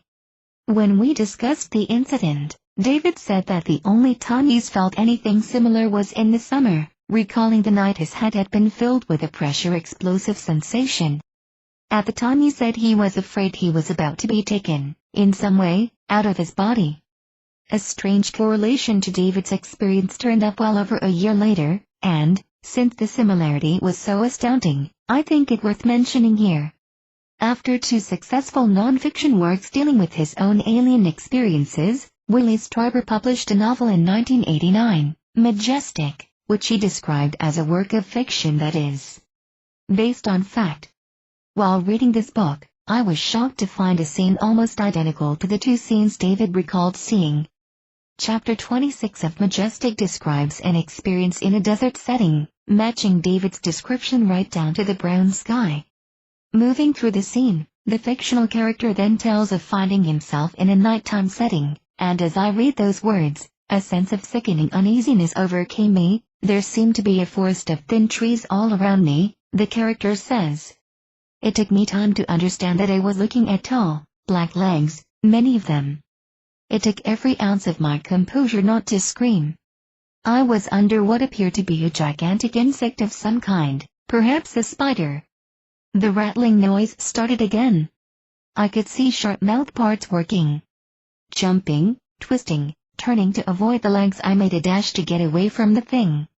Setting the book down, I could read no farther. My son had been shown a tan world, with a tan sky, and then he found himself looking up at those tall, dark, fur-covered columns that had no reference to the reality he'd always known. Was it mere coincidence that Stryber had included such scenes in his novel? Had he invented the material, I wondered, or had it come from someone's actual recollections? And what, in the name of God, did it mean for my son? It was an ominous beginning for November, and I began to despair that the phenomenon would ever stop. The following evening after we went to bed, the phone rang precisely at midnight. I answered it and said, "Hello," waiting for a reply. At first there was nothing but very distant-sounding static, and then a bizarre voice said, "Hello." Surprised by the voice, I merely repeated, "Hello?" There was another pause, and then I heard hello once again. The voice frightened me in its strangeness, and I sat silently listening, but nothing further was said. I hung up and lay back uneasily, wondering who had been on the other end of the line. The voice kept repeating itself in my mind, but I couldn't recognize the accent, and I couldn't reproduce the sound of that hallelujah when I tried to tell Casey about the call. The next day, November 3rd, the phone rang again just before noon, and when I picked it up there was nobody on the line. In fact, there was no sound at all, no background static, just absolute blank silence. Fearful that I might hear the strange voice from the night before, however, I wouldn't listen, yet I couldn't bring myself to hang up. Putting the receiver down on the cabinet, I walked away, wondering what I should do. A minute or so later when I went back to hang up, I heard a recorded voice repeating, "Please hang up and dial again. We are unable to complete your call as dialed."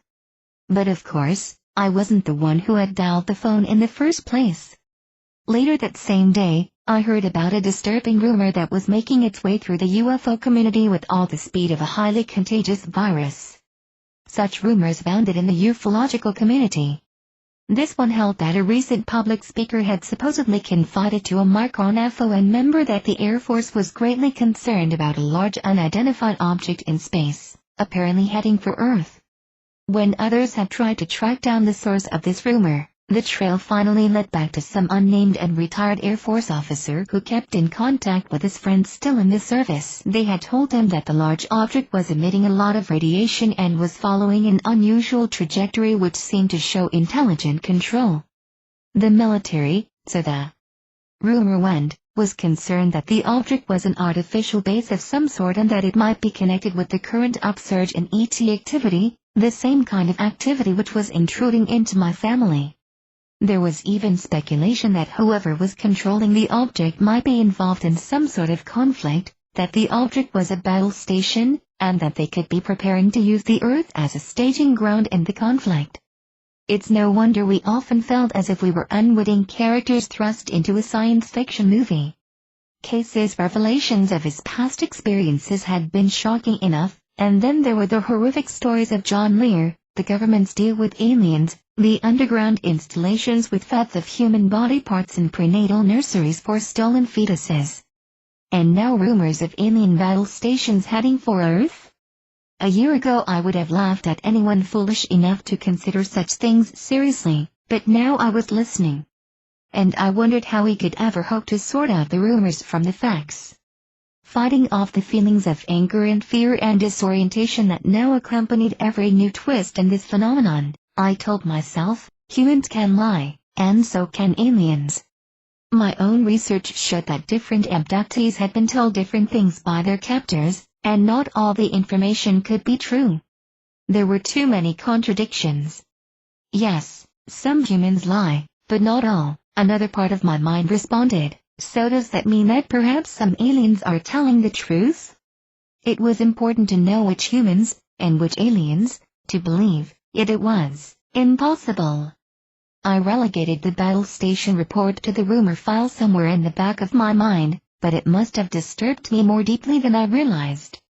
That night, or, rather in the early hours of the morning, I awoke from a frightening dream that the night of lights had finally come.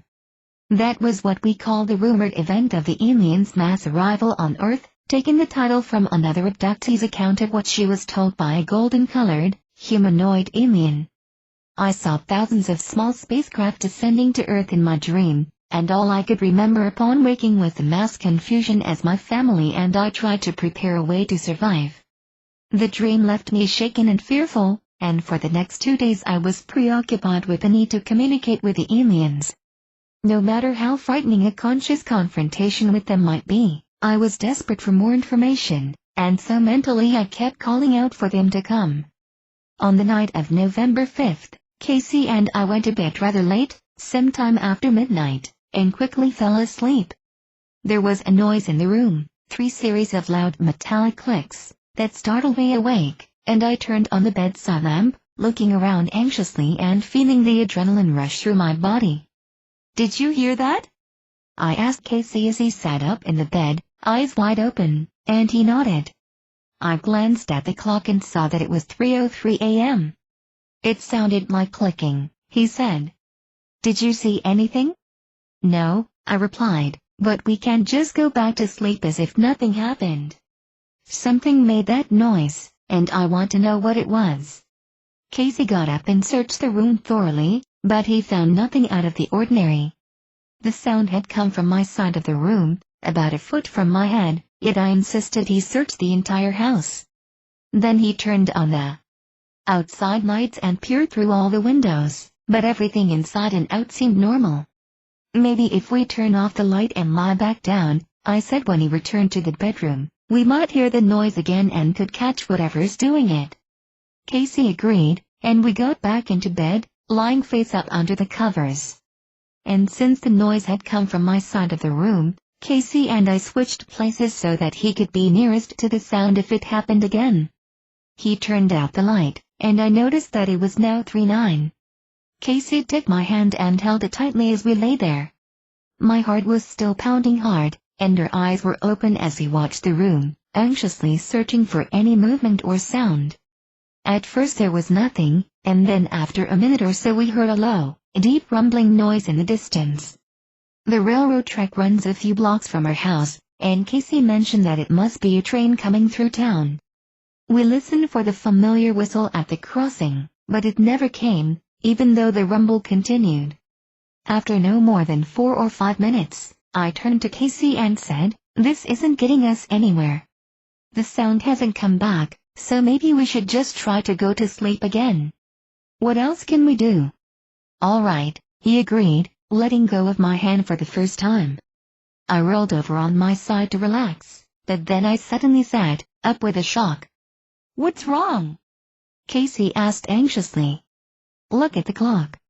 I pointed. "It says it's 3:43, but it can't be." He glanced over at the clock and shook his head.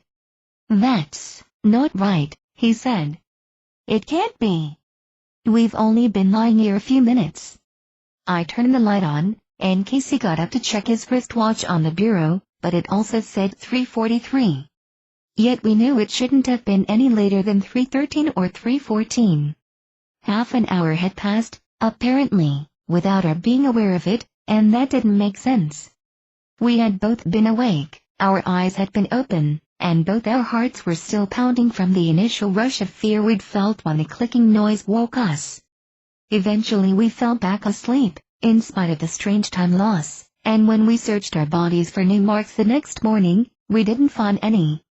But both Casey and I were utterly exhausted throughout the day, and we were very concerned to know what had happened to us during the night. We felt certain that something had occurred, but if it was blocked in our memory, our only hope of finding out would be through hypnotic regression. I wish that Barbara didn't live so far away, and we began planning a visit to her as soon as possible. The loss of time was the most consciously jarring, most immediate episode we'd been through, wrecking our sense of reality, and leaving us in greater need than ever of answers. A few days later, David called in the middle of the morning to tell me there were new marks on his body, and I asked him to come by for us to examine them. When he arrived and showed us the numerous long scratches and welts that covered his right thigh, I was shocked. All any of us had previously experienced were a few punctures and single scratches, but David's leg looked mauled.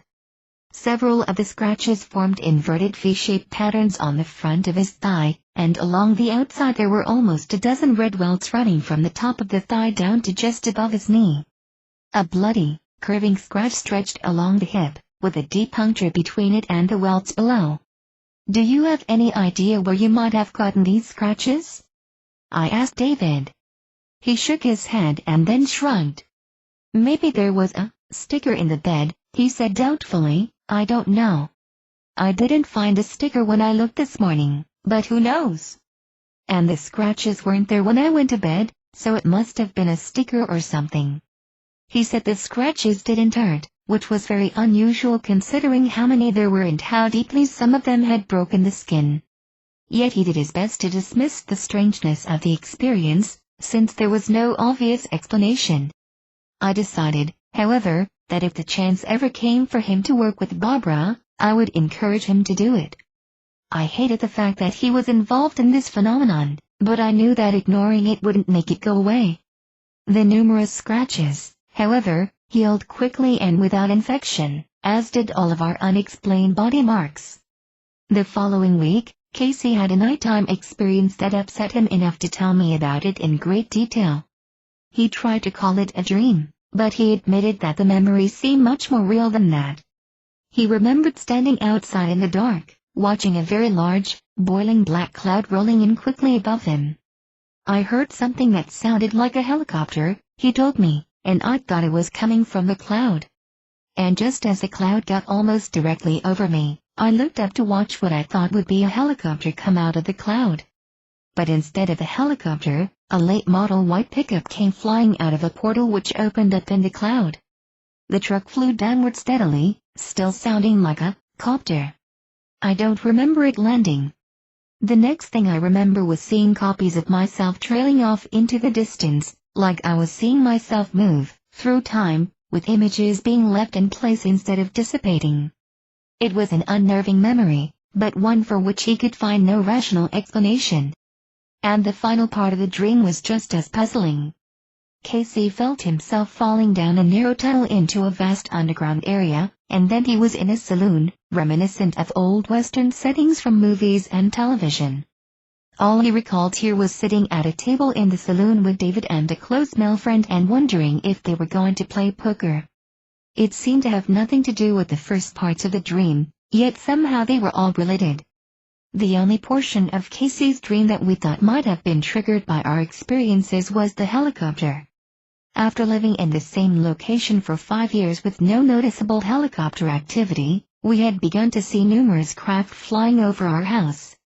They were of every variety, sleek blue and silver models, dark military types, even huge transport craft, and they came in groups or singly at any hour of the day. Once near midnight a helicopter flew solo over the house that all the windows shook with great force. During 1988, the number of helicopters at any one time was never more than 3, but later that number increased once I counted 9 flying over, in 3 groups of 3 different models, about an hour to 2 hours apart.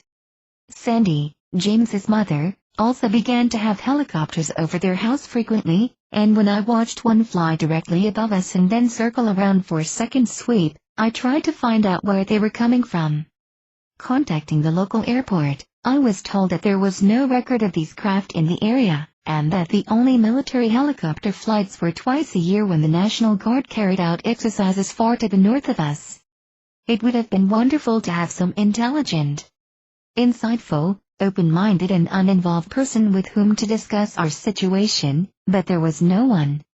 On impulse, however, and also from a sense of desperation, I phoned Dr. Riley, my former therapist, again and asked if he would meet me informally, over a cup of coffee.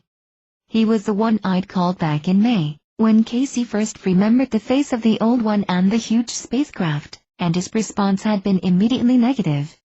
Whatever it is, he told me, it isn't flying saucers and little green men, and I was in too much shock to question his declaration.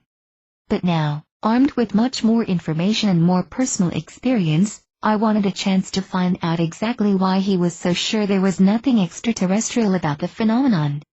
There was a remote chance, I told myself, that the therapist knew of some syndrome, mental aberration or condition, that produced hallucinations of alien beings. Yet I had read 2 different articles that reported, upon checking with mental health institutes, no relationship between mental imbalance and abduction scenarios.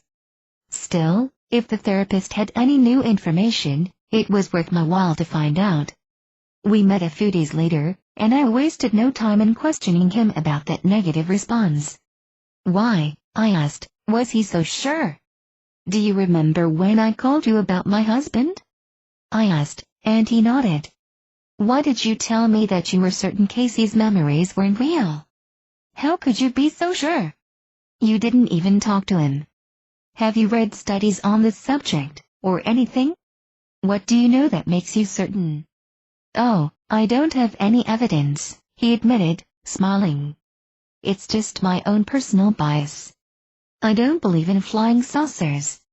I was shocked that he would have offered mere opinion and then tried to pass it off as fact without any logical basis. I mentioned the strange marks that we had found on our bodies, and Dr. Riley reached across the table to take my hand momentarily. A piece of advice, he said, shaking his head. Don't go around telling people that you have marks on your body. Why? I asked. The marks are there, and we don't know where they come from. I wouldn't mention them, though, he replied. If you do, people will know that you've been abusing yourselves. And then he went on to explain that the only reason Casey thought he'd been abducted was obviously because he'd been abused as a child. When I told him that Casey had certainly not been abused, Dr. Riley said that there are many forms of abuse. He might have fallen down one time and hurt his knee, and then when he went running to his parents for comfort, they might have ignored it. That would be enough to traumatize a child, the therapist said, but I couldn't see the logic in such a statement. If all children experience such abuse, as the therapist implied, then why didn't everyone feel as if they'd been abducted? So you think these memories stem from some mental problem? I asked, remembering what I'd read about the lack of such symptoms among the mentally ill. Do people in institutions also have these experiences? The therapist admitted that there was no clinical evidence to connect the 2 things, but he still thought the real answer could be explained in purely psychological terms. So I challenged him to investigate the reports of abductions, as a mental health professional, but he refused. No serious professional would touch this subject, he said. They'd be afraid of the ridicule. So I was left with a psychologist, and, apparently, the entire field of psychology, who would have nothing to do with what was declared to be a psychological situation. It seemed they began with the assumption that reported abduction experiences were simply not real. It didn't matter that they couldn't find anything psychologically wrong with us. Once again I realized that all we really had were each other. An interesting note, when I was preparing this story for publication, I contacted the therapist again and asked for permission to use his real name in my account. Reviewing what he had told me in both of our conversations, the therapist refused to let me name him. It's awfully embarrassing, professionally embarrassing, for anyone to know I said those things, he told me. I wouldn't have responded to you that way now, believe me. So please don't use my real name. Just refer to me as the stupid therapist or give me a pseudonym. Chapter 7. December 1988. The approaching Christmas holidays and the end of 1988 kept us all busy, and, as if respecting our need for diversion, the strange episodes temporarily left us alone. We still found punctures and other unexplained marks on our bodies, though. But without any remembered event connected to them, we were able to put the phenomenon out of our minds and enjoy visits with our family and friends. In mid-December I received a phone call from my sister-in-law, Tanya, pseudonym, which brought us right back to dealing with ET intrusions. My brother, Paul, pseudonym, and his family had been in California for over 10 years, and during that time we had little contact with them at all. In fact, it had been over 2 years since I'd spoken with any of them, so when I picked up the phone and heard Tanya on the other end, I was extremely surprised. And what she had to say was even more surprising. She had overheard a phone conversation between Paul and my father in which Dad had mentioned her claims of UFO sightings and alien abductions. Tanya wanted to tell me that she and Paul were involved in the very same situation, that they had been abducted more than once in the past years, and that the ETs were active in their lives again now. It was because of the strange events they had experienced that they had decided to stay away from the rest of the family, since they feared their stories wouldn't be believed. I could hear the relief in her voice as we talked, and for once I felt that something positive was coming from these events. My family is important to me, and I was grateful that we were once again in touch with each other, no matter what the motivation. January 1989. After the holidays passed without any overt activity, Casey and I hoped that the phenomenon was diminishing, at least in our lives, although we knew from other friends that there was still quite a lot of strangeness continuing with many of them. We also still wanted to meet with Barbara again and go through more hypnotic regression, hopeful of discovering what had happened to us in the past few months and the source of the many scratches and punctures we'd received. But as there was no immediate opportunity for us to visit with her, we decided once again to attempt a regression ourselves, for the first time since last May. We were both much more familiar with the process now and trusted ourselves to carry it through competently.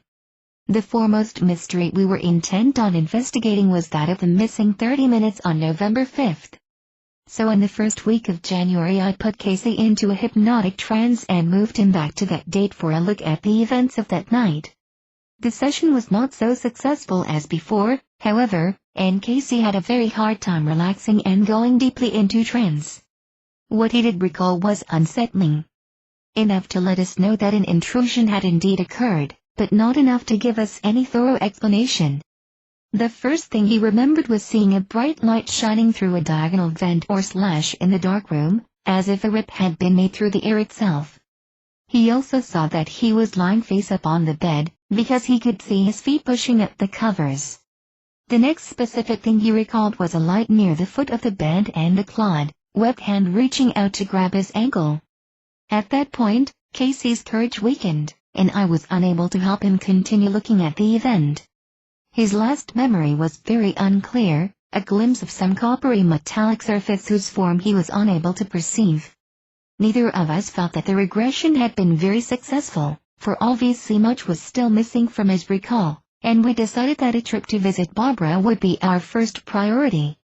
After more than a month without overt activity, we were both lulled into a sense of security and relief, but it didn't last long. On the morning of Friday, January 13th, Casey woke up covered with long scratches on his back, very similar to the marks David had found back in November. There was also a large triangular patch of bright red rash covering Casey's left side, and as usual he had no memory of anything occurring during the night. On Saturday, when David and Megan stopped by, I asked if they had experienced any strangeness in the past couple of days. David just grinned in confusion and glanced over quickly at Megan. "Yeah!" she exclaimed, staring back at him. David's been acting really strange. For the past 2 nights, he's gotten out of bed and gone out of the room, and he won't tell me where he went. Knowing how frightened Megan had been at the farm since all the ET activity had begun, I asked her why she didn't follow after him. "I couldn't move," she said. "I tried to ask him where he was going, but I was too tired. I couldn't even talk or move." "How long was he gone, then?" I asked. "I don't really know," she told me. "I just fell back asleep when he left." This in itself was unusual, because Megan's uneasiness at being alone in the spooky old farmhouse had gotten worse with the advent of the strange experiences, and she never let David out of her sight. It was also hard to believe that he could have spent any time out of bed without his clothes on at that time of year. The farmhouse was frigid in the winter, with no insulation and only small gas heaters that warmed a very limited area. "So, what were you doing?" I asked, turning to David. "Where on earth were you going in the middle of the night?" "I don't know," he told me. "I don't remember getting up at all." And he playfully accused Megan of making up the whole thing, which she vehemently denied. So we were left with 2 new mysteries, David's disappearances and the scratches on Casey's back. When I told Roger, the local researcher, about these events, he suggested that we might try to get some evidence of nocturnal visits by setting up a sound-activated recorder in our bedroom. I doubted that whatever or whoever had been bothering us would let such evidence be acquired, but we had nothing to lose by trying it. So we began putting a small recorder on the bureau opposite our bed and turning it on when we retired each night. For the first 2 nights, the tape recorded only the usual sounds we could expect, creaks in the house as it settled, an occasional cough, and the small noises I made when I'd get up to go to the bathroom. But on the 3rd night, something much more noisy was recorded. When I played it back the next morning, I couldn't imagine what the sounds were. After the noises of our coughing, turning out the lights, and saying good night, there was a series of 85 almost identical sounds, the likes of which I had never heard before. The best description I can give is the noise a 6-foot-tall can of hairspray might make, short, breathy aspirations that were more mechanical sounding than organic. For the next week, we recorded every conceivable sound in our house, trying to duplicate the 85 noises, but to no avail. We recorded the central heating unit turning on, our own coughs, even Casey's occasional snores, but nothing reproduced the original sounds. Finally, we hired a sound studio technician to analyze the tape and see if he could identify the noises, but after more than an hour of working with the tape, he was as mystified as we were. And although we kept the recorder going nightly for a while longer, the sounds never came back. The rest of January was uneventful, but in the first week of February we found yet more scratches and punctures. By mid-month we made plans to visit Barbara for a weekend, and while we were in Tulsa, Casey and I both went through another regression. Barbara always recorded these sessions, but the machine didn't work properly during Casey's regression, so there is no transcript of the entire session. Barbara and Casey remembered most of what transpired, however, when she took him back to the night of January 12th and the scratches on his back. Casey recalled being wakened as several aliens were trying to turn him over, face down, in our bed. When he saw them, he tried to resist their manipulations, but they proceeded to turn him over, pulling hard at his side and back in the process. The result was the pattern of claw marks we'd found the next morning, for these aliens, unlike the small greys, were the reptilian type, with webbed, clawed hands and vertically slit eyes. He also remembered that they examined his back with an instrument that left no marks. He described it as a small bar with 2 light pen points on the curved end, and he said the alien held it to the base of his spine. Casey's impression was that the instrument in some way was able to check on his entire biological system, although he had no real way of knowing exactly what was being done to him. This was all he recalled, and it made a sketchy story at best. But that was typical of most people's experiences under regression, we knew, finding gaps in the chain of events that even hypnosis couldn't fill. Casey admitted later that the session was a difficult one for him this time. He wanted to know what had happened, Of course, but at the same time he was afraid to look at it too closely. In my regression, I had the same mixed feelings when Barbara took me back to Halloween night, in hopes of discovering the cause of the 3 punctures in my jugular vein. Once I was finally relaxed enough to let myself focus in the trance state, however, the memories began to return, and I saw myself in bed. I'm feeling heavy, my head, neck, real heavy, I said. Feel strange across my face, like gravity is pushing on it. I feel real tingly, my hands, my arms, and my ears ring. Feels like my arm's hurting, a little, in my vein, had a real sharp pain, a left arm. It's still hurting a little bit. My eyes close. I'm tingling all over now. Describe your surroundings, Barbara instructed. The bed's flat open and there's not any cover, and I can see me. I don't want. It's making my heart beat. It's like I'm the only thing on the bed. Look around, Barbara said. Are you alone in the room? Is anyone else there? There's, I think I hesitated. It looked like people around the bed. There's heads around the bed, 1, 2, 3, 4, maybe 4. There's one by my head, there's one at the side of the foot of the bed. There's one at the other corner, one behind me on the other side. I just see little round heads, and it's dark. What is happening, Carla? Barbara asked, moving me forward. It's like they have got all the covers off me, I replied. I'm still on my side. Barbara, I don't even know if I want to see this. It makes me shake. I'm really not moving. My legs and body are uncovered. There's one about 6 inches from my head, and there's another one. I don't see them moving. Nothing is moving right now, but I feel like it's looking at me. My eyes are closed, my arm's not hurting now. Where is Casey? Barbara asked.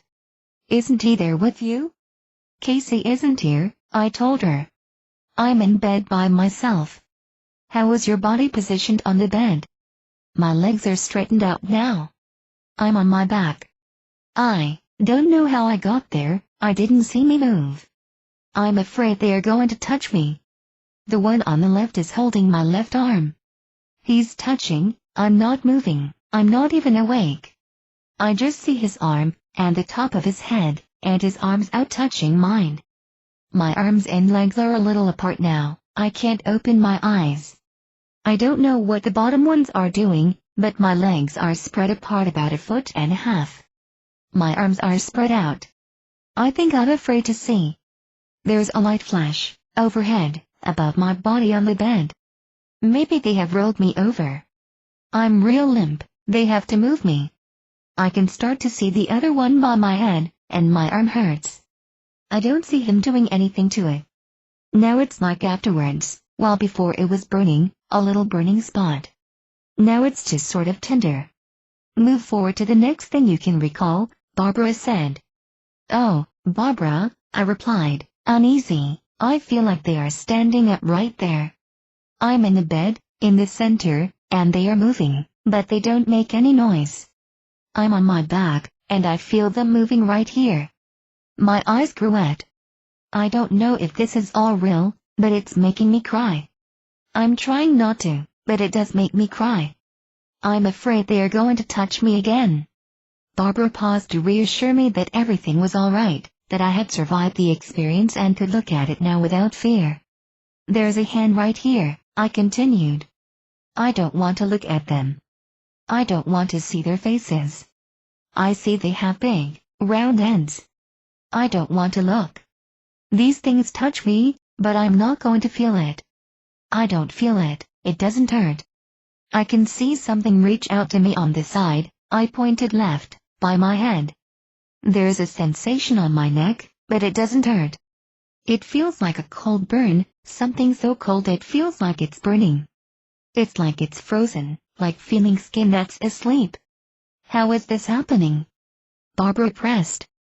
Tell me exactly what you see. Something is touching it real lightly, I explained. I don't know if it's a thing or a hand. It's very still, and the one on the left has something in his hand that's reaching out. It's a stiff arm straight out, not bent like ours, and there's a point touching my neck. It's just resting there very lightly.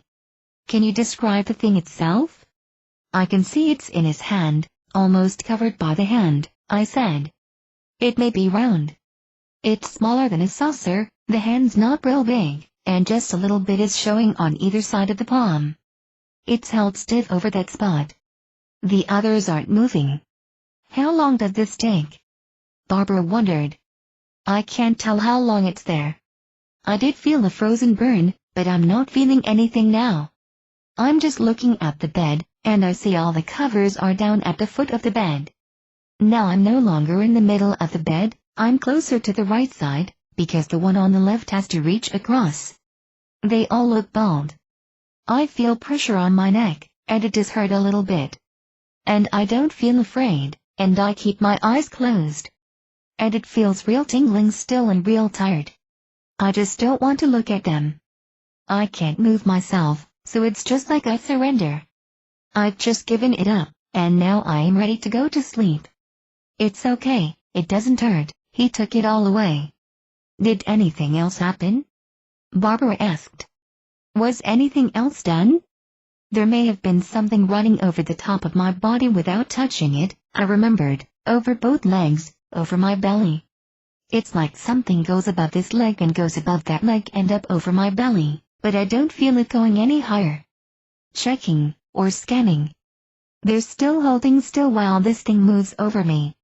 They seem like robots, they seem so stiff I hardly see any movement, and I don't hear any sound. That may be because I'm so out of it. What do these beings look like? Barbara probed. Describe them to me. They look just the same as each other, I answered. My bed is tall, and the heads of them about a foot taller. And they are real close to me, maybe 4 feet tall. They look a darkish gray in this light. The arms sticking out seem a light color, probably wearing something on them. They might be wearing a covering. They look like ghosts, they look so hollow, they don't have any real feelings.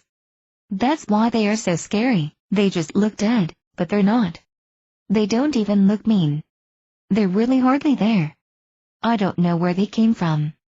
I don't even feel surprised, I don't even feel curious. I don't feel anything like that. I just feel real sedated.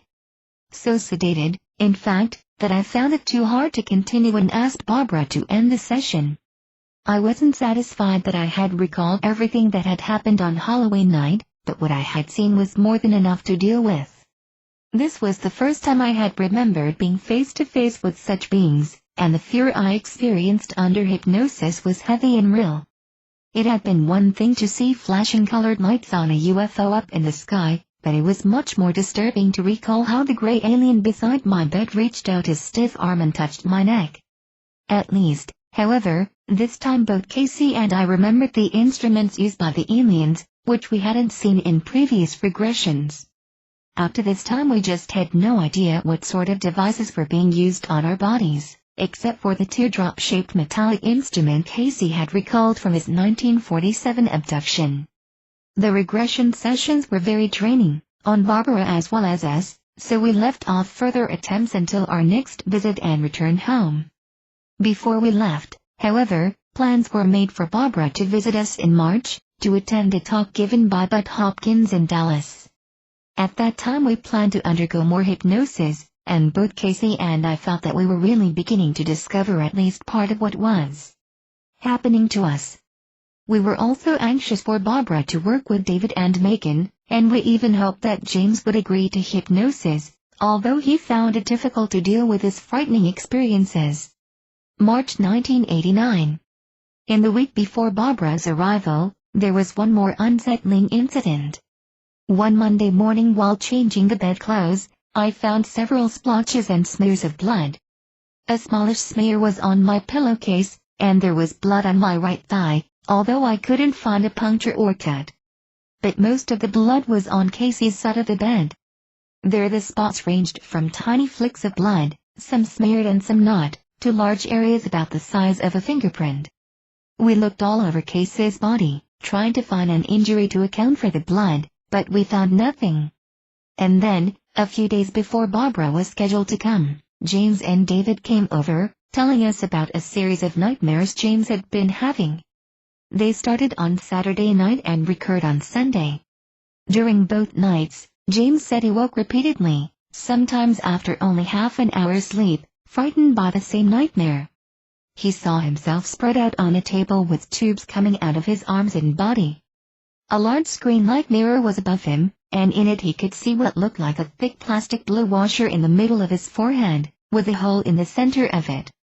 Although he felt no pain and saw no beings in the dreams, they left him terrified and afraid to sleep. It was clear that he couldn't simply dismiss them as normal dreams, or he wouldn't have been so affected. On the third night, Monday, the nightmares were different. This time he awoke again and again, from recurrent dreams of some member of his family or of his friends, including David, dying a violent death. One dream showed his father dying of a heart attack, another showed his mother and sister falling from a tall building, and he saw David crushed in a car wreck. These dreams, James said, were much more frightening than the first 2 nights, and he begged us not to tell his parents. We agreed reluctantly, not liking to keep secrets from such good friends. It would be especially difficult, we thought, since James's parents were planning to attend the Hopkins talk with us.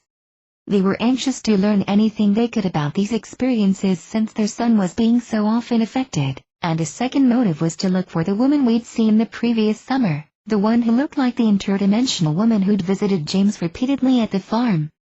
James hadn't had any visits from her since September, but we still hoped to find the woman and question her about any connection she had to James. By the time Barbara arrived, we had planned several sessions of hypnosis with David, Megan, James, and Fred, besides hoping to work with her again ourselves. On the way home from the airport, we caught up with the latest findings from her work with people in the Tulsa area, including new abduction cases and several reports of people being taken to some sort of underground facility. Over and over, Barbara said, she was getting reports of huge vats in these underground areas, vats filled with parts of human bodies, and there were also repeated experiences where people found themselves taken by aliens into bathroom or stall areas and experiencing exams and manipulations of their sexual organs. Such accounts sounded familiar now, after having heard John Lears talk about the government alien underground bases, but word of his revelations was by no means readily available to the general public. Yet somehow, without any knowledge of Lear's tales, many people were telling the same, or similar, stories. But what it all meant, we really had no idea. The only thing Barbara could be sure of was that more and more people were undergoing or remembering abductions, and that many of their reports confirmed each other. She had been dealing with cases in which children as young as 2 years old were reporting strange beings in their bedrooms, as well as older men and women, most of whom had previously had no interest at all in UFOs or little green men. Listening to Barbara's accounts, we felt very sympathetic, because we too had been entirely uninterested in UFOs before our own experiences forced us into this fringe reality. And it made us feel worse, somehow, knowing that so many people were involved. So long as we thought the phenomenon was a limited one, we could still tell ourselves that it might all be some sort of hallucination or psychosis, involving only a few people. The idea that such experiences were widespread, and apparently on the increase, sank our spirits. What on earth, we wondered, was really happening? From my own research, I had learned of hundreds of abductions, but the numbers were now well into the thousands. Barbara was in contact with researchers on the east and west coasts, and they too were finding more and more cases turning up, begging for help in trying to understand their strange and frightening experiences. All we could do for the time being, however, was to concentrate on the events involving our immediate family and circle of friends, and so, less than 2 hours after Barbara's arrival in our home, she was conducting her first regression. Chapter 8. David was the first to undergo regression. He had been through several disturbing episodes that puzzled him, vivid UFO dreams, strange physical sensations, punctures, and scratches, but Barbara decided to take him back to the night in August when he first heard James's story about alien visitors. When we had phoned Barbara to tell her about that night and about David's strange behavior, his not remembering how he'd frightened Megan, Barbara felt there was something serious going on with him. As we were to learn, she had come across other abduction cases in which the victims sometimes acted in similar ways, doing or saying things which were later unremembered. In the first part of the regression, David recalled the conversation with James at the bar, having several drinks, and then riding home to the farm with Megan. He told how upset Megan became when they arrived before James and of her reluctance to stay there. "I start to get up because we're home," he said. "She's yelling at me not to get out. She's scared." "No, she's real scared." "But that's stupid." So I get out, and I walk up the side of the car, around the front by the tree. She's close to the tree, so that was tricky. Her lights are still on. And I'm looking towards the satellite dish. Left turn, front. Nice and cool, it's real dark. There's no light on outside, we left early. The car door slammed. Megan goes out and comes and grabs me. "What is she saying?" Barbara asked. "Let's go inside." "Let's go inside now," David replied. "But I'm pointing toward the satellite dish. I don't want to go inside. It's nice and cool." "Why are you pointing toward the satellite dish?" "I don't know," David said. I mumble, but Megan's really freaked out. She wants to leave. "You mean she wants to leave the farm? Get away?" Barbara asked. "Uh-huh," David nodded, pausing. "I'm just kinda standing there." His reference to the satellite dish was a surprise, since neither David nor Megan had mentioned the dish when they originally told us about the night. The satellite dish belonged to a neighbor on the street behind the farm, and it was clearly visible from the farm's backyard. But at that point Barbara had no idea of its significance, so she moved David on in his account. "She's getting more and more skittish, scared," David told her, "so I turn and I walk around the bee tree because the car's too close. Probably fall if I went that way, but there's lots of branches. So I walk far around it." "Yeah. Something behind the tree." "Something behind the tree?" Barbara repeated. "I can't see the fir tree, I cannot see behind it," he replied. "It's real dark over there." I'm pointing again. "What direction?" "At the fir tree." "No, I'm in the car," he suddenly said in surprise. "I'm by the car. Megan wants to go in the house, but James might not get the beer." "He must." "But that's silly, we don't need beer." "How is Megan acting now?" Barbara asked, trying to learn what David had been surprised to see himself suddenly shifted from one location to another. "I can't see her," David replied. "She must be quiet." Prodding him further, Barbara said, "Let's go back. You were looking at the satellite dish, and then you were looking at the fir tree." "Yeah," David went on. "How'd I get?" "I'm over in the back near the plum trees." The change of location puzzled David, so Barbara asked him to retrace the entire sequence of events after the arrival at the farm. He went through the drive up the long driveway, feeling rather tired and drunk, and Megan's fears about getting out of the car before James had arrived. "So I pull out and slam the door," he said. I'm leaning against the car for a second. Megan gets out. She's stopped the car now. I'm looking at her across the car. I walk up to the bee tree. HMM. He paused, puzzled by something. HMM? Barbara urged. What do you mean, HMM? Did you remember something you'd forgotten? Well, he answered, walking towards the back porch. And I'm almost to the back porch, and I turn real quick. Jerk around, and I walk toward the satellite dish real thump, thump, thump, thump. Like a, soldier. But Megan's yelling to stop. Stop going over there. Barbara asked David to explain what he meant, why he was walking strangely. My feet seemed, thump, on the ground, real hard. Stiff legs. Rocking, like a penguin, he said, and then he mumbled something about the metal plate that covers the water line just before the porch. What's the flat metal plate? Barbara wanted to know. By the back porch, David told her. And I cut across the corner of the porch, and out into the back. I'm rocking, and I'm not thinking at all. I can see the satellite dish. Where is Megan? Barbara asked. Do you see her, behind you, feel her? Are you aware that she's right behind you? Well, she caught up, and grabbed my shoulder, David explained, and I stopped. That's strange. Just look at the satellite dish. Did you say that? Barbara asked. Yeah. Did you say it to her? Yeah, he answered, with a note of wonder in his voice. Why did you tell her to look at the satellite dish? I don't know, he said. I was just pointing at it. What was in your mind? Barbara inquired. How did you feel then? Confused. David replied emphatically. Megan's really tugging on me to come back.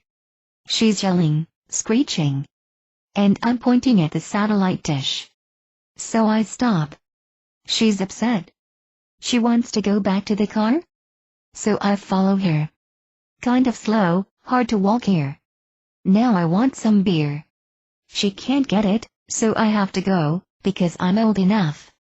She won't go. He paused for a moment and then asked, how did I get here? Where are you? Barbara wanted to know. I'm in the car, he told her. What makes you wonder how you got in the car? You wondered that before, when I took you through the story the first time. I was standing by the tree, not thinking, he said. Looking. Pomegranate tree beside fir tree, can't see it very well. And now I'm in the car. Something was obviously missing in David's recollection of events, so Barbara asked him more about what he had seen by the fir tree. I'm looking at a shadow, he replied. Maybe it's the cat, he likes that tree. Rustling, pomegranate tree. At the bottom? But how? There's something moving, but I can't see it. It's a dark spot, a black spot, moving around the tree. And it's gone. Barbara asked him to expand his description, so David continued. I saw, it looks irregular. Is it a shadow? It's black. It's on the ground. It's moving around and away, quickly, rustling. Like walking on leaves.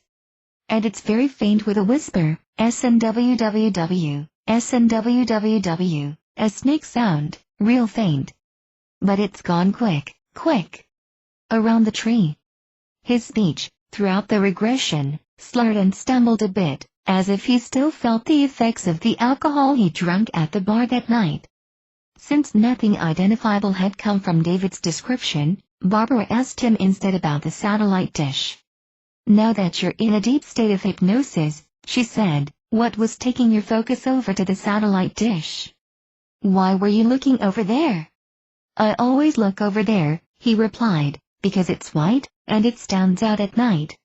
But it's pointing down. It's pointing down. Never pointed down. Megan's mad. She's crying. What?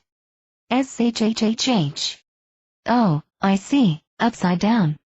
Sort of. The satellite dish is upside down? Barbara interrupted. Sort of, he told her. Hanging over the fence. It should be on the other side of the fence. Some of it is, but some of it's upside down. Well, that's interesting. What? Barbara asked. What did you see? The end of it stuck in the ground, he replied. That's gonna break it. Megan can't see it.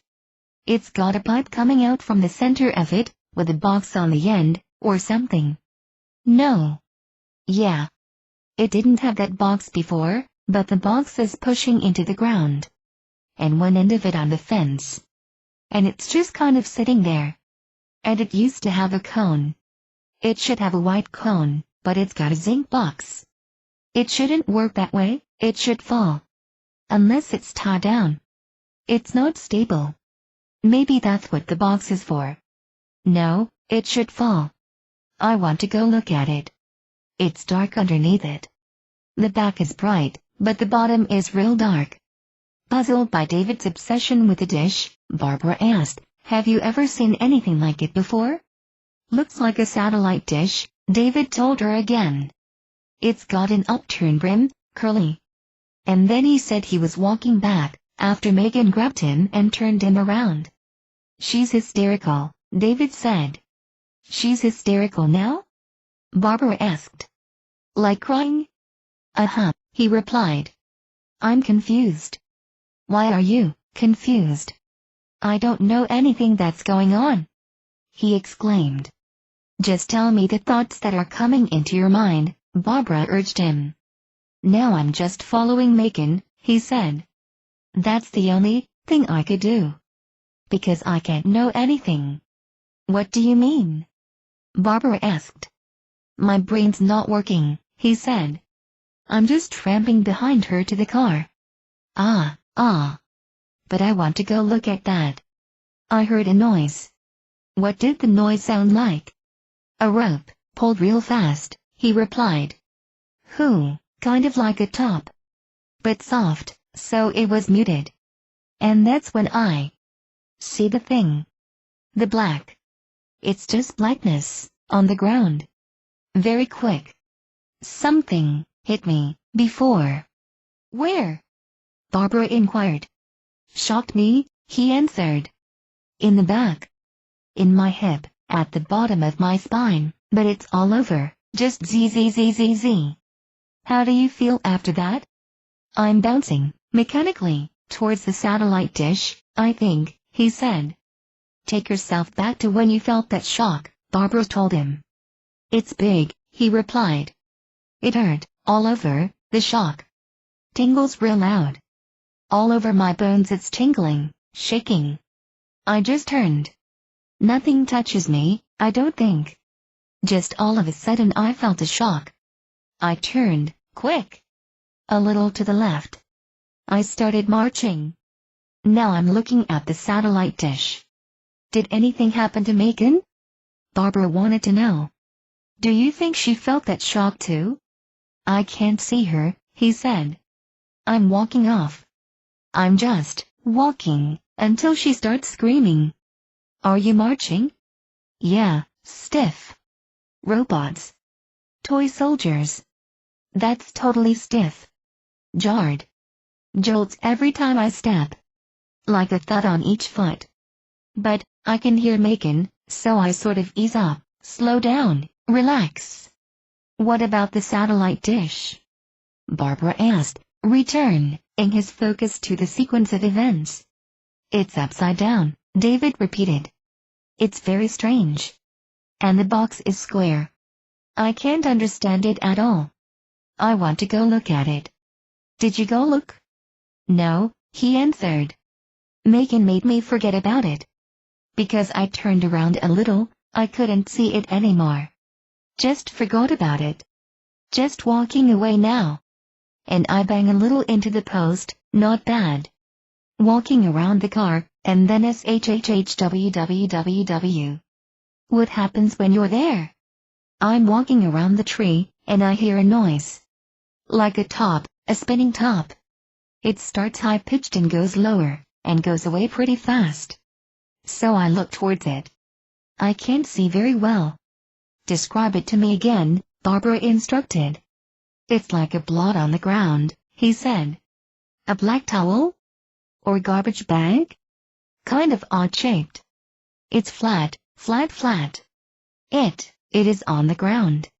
It is the ground, it's no different than the ground, but it's just black and moving fast. And it's making a little noise." "What's Megan doing now?" Barbara asked. "I don't know." "Can't you see her from where you are?" "No." "You're not aware of her now?" "Huh." "Look carefully," Barbara said. "Where are you?" "I'm a little beyond the tree."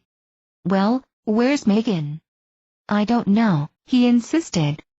"Can you look to the car and see if she got in the car? She wouldn't be too far from you, would she?" "She's not in the car," he said. "Do you hear her at all, screaming or crying?" Barbara asked. Hi, he replied. Where is she? Barbara asked again. The thing's gone quick, David said. So? Now I hear her. Let's go back to where you couldn't hear her, Barbara told him. I'm looking at the thing, David responded. A blackness. A knot. Like a knot there. Give me a better description, Barbara said, so I can understand. Like a moving oil puddle on the ground, David told her. And it's moving, but changing too. Not much, just the edges, not very stable. And it's gone quick. Barbara made one more attempt to figure out the events, taking David through everything again from the moment he got the shock. I'm looking at the back porch, he began. I'm going into the door in a minute. I see the motorcycle there. I'm just looking straight into the porch, just walking. I never got there. I was just walking toward the house, and then I'm shocked, all over. It hurt. Just real sudden. Quick turn. And I start to march. And Megan shouts. She grabs me and says, slow down, stop. Pretty quick. Don't know what that was, the shock. And Megan gets to me. I'm confused now. Do you remember trying to take Megan to look at the trees? Barbara asked, recalling Megan's story that David had dragged her off in that direction. Well, he replied, I was going over towards that satellite dish, but she came along and I just forgot about her. You saw the satellite dish before you got the shock? Barbara wanted to know. No, after, he replied. Because I wasn't even looking there, till then. I'm trying to show her the thing. And then just forget it. I just go. Huh. Wonder, I feel strange. How do you feel strange? Barbara asked. I'm just, not me, he said. I'm disconnected. Do you feel like you're not David? Barbara pushed, is that what you're saying? David's not here, he replied, laughing a little. What? Barbara asked, surprised by his answer. Where's David? He's unplugged, David told her. I feel blank, but I can't feel. David's unplugged? Barbara echoed. He's just not there. What is walking David's body around, if you want to put it that way? She asked. I can't, all I see, nothing, just going, he replied. Very strange. Like a remote unit. Who is guiding that remote unit? Barbara wanted to know. I don't know, he told her, as if pausing to think harder. Quite quick, it's like a trance, an empty trance. How do you get reconnected? Barbara asked. How does David plug in again? When Megan comes up to me, she grabs my shoulder, David said, and I melt in. And that's why I'm confused. Because I'm pointing at this thing. I don't know why I'm pointing at it. I'm just pointing at the thing, and she comes up. Now I don't know what I'm doing. Convinced that David had given all the information he could, Barbara ended the regression and returned David to full consciousness. A debriefing session followed, in which David drew a picture of the satellite dish, as it had looked to him that night. And she asked him to promise not to talk about his regression with Megan, at least until Barbara was able to question Megan separately about the same events. But we were able to listen to the tape recording of the regression after David's departure, and we wondered at the strange events, the shock, the noises, the black knot there, and the odd description he'd given of the satellite dish, none of which David had consciously recalled before the regression. We hoped that perhaps part of his confusion came from the amount of alcohol he drank with James that night, and we waited anxiously for Megan's turn at regression. Unlike David and James, Megan had not been drinking, so we hoped she would have a more coherent recall of the event and could explain away some of the strange things David had remembered. Chapter 9. How did I get here? I'm confused. Something shocked me, all over. I can't know anything. David's unplugged. For the 2 days between David's and Megan's regressions, such remarks kept running through my thoughts. What did he mean, David's unplugged? And why hadn't he been able to remember, The next day, anything that happened between his arrival at the farm and James's arrival sometime later. What worried me the most was wondering just who or what had been controlling David that night when he felt as if he were a remote unit or in an empty trance.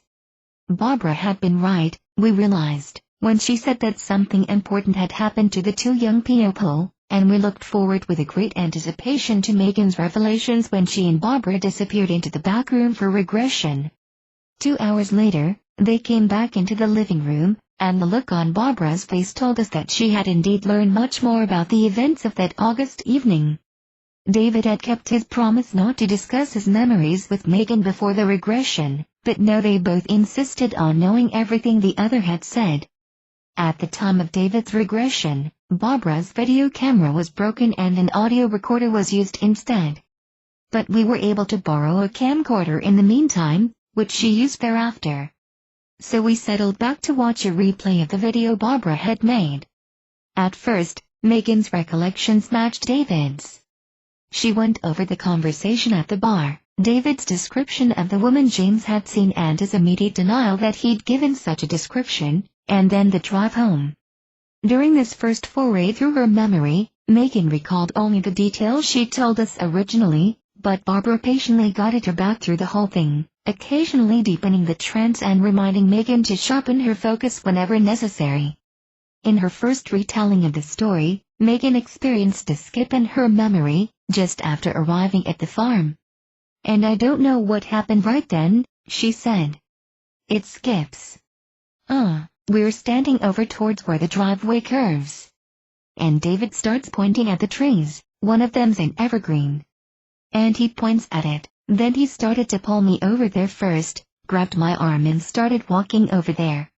And I started pulling back because I was scared. And he said, he said something over there wanted to see me.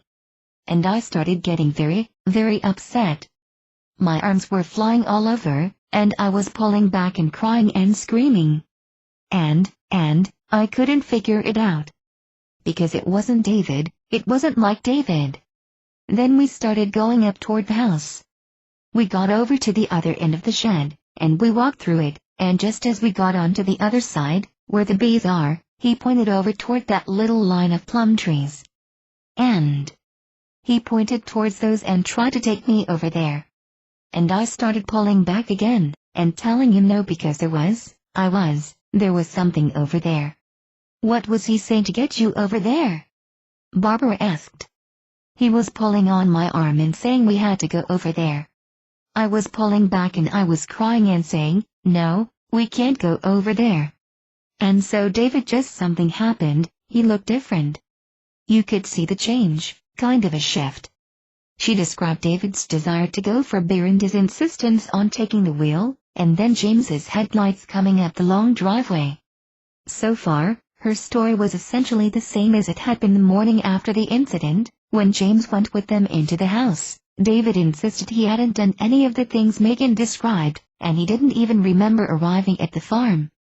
Barbara asked Megan to go through the events once more, taking care to calm Megan's emotions and to give her a more objective point of view, since during the first description Megan had become very upset, crying and showing all the fear she'd felt the first time. With her feelings more under control, Megan started telling the story again. We pulled into the driveway, she said, and I stopped the car because James wasn't there, something was wrong. And I turned over and looked at David, and he was sitting there. He kind of had his eyes half closed because it was late at night and he'd had so much to drink. So he was just laying back. He looked at me and said, he's probably just gone to 7-Eleven to get some beer. And then it was kind of like, it shimmered. What shimmered? Barbara asked. Not everything, Megan answered.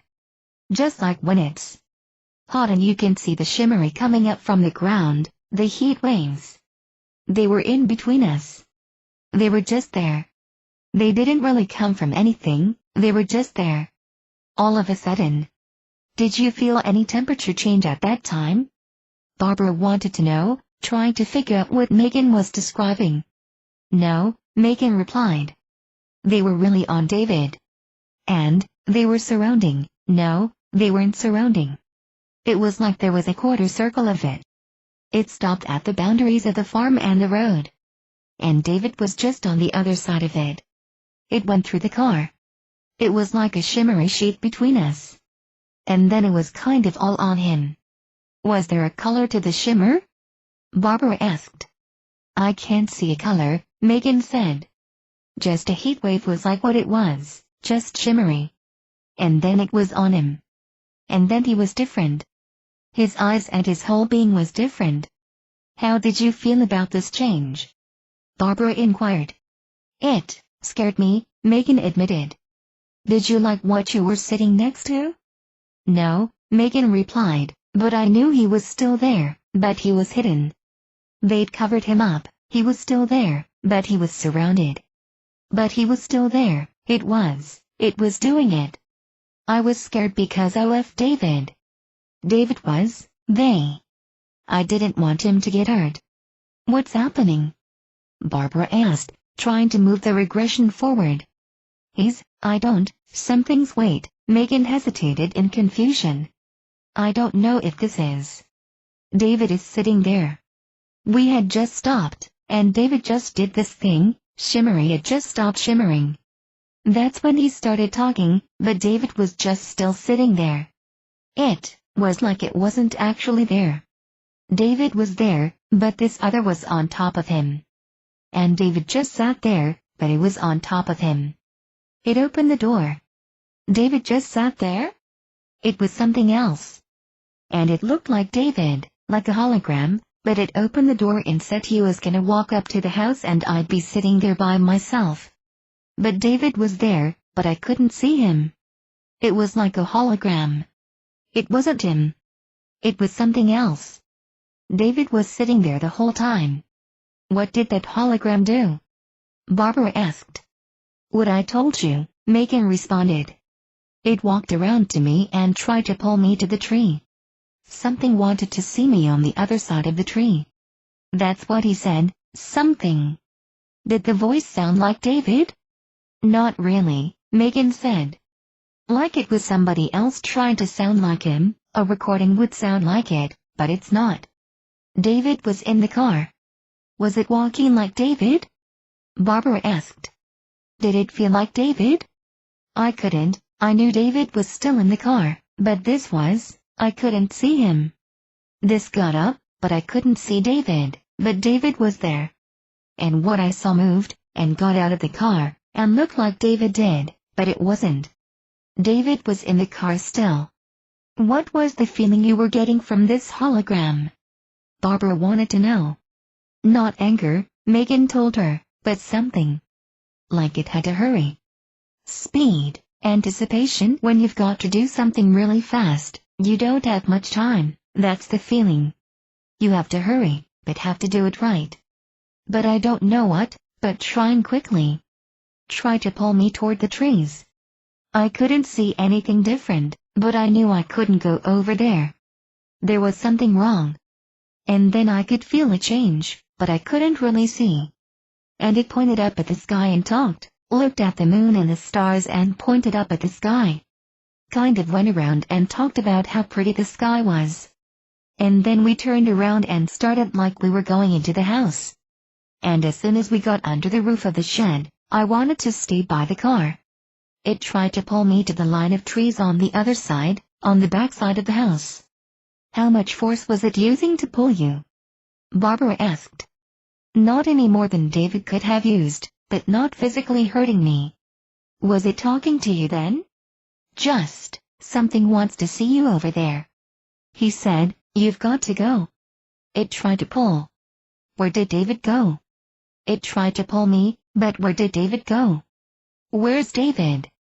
He was in the car, but I wanted to go back to the car, but it changed again. I could feel the change but I couldn't see it. He said he wanted to go to 7-Eleven for some beer. And he wanted to drive, and so I got in the car, but David.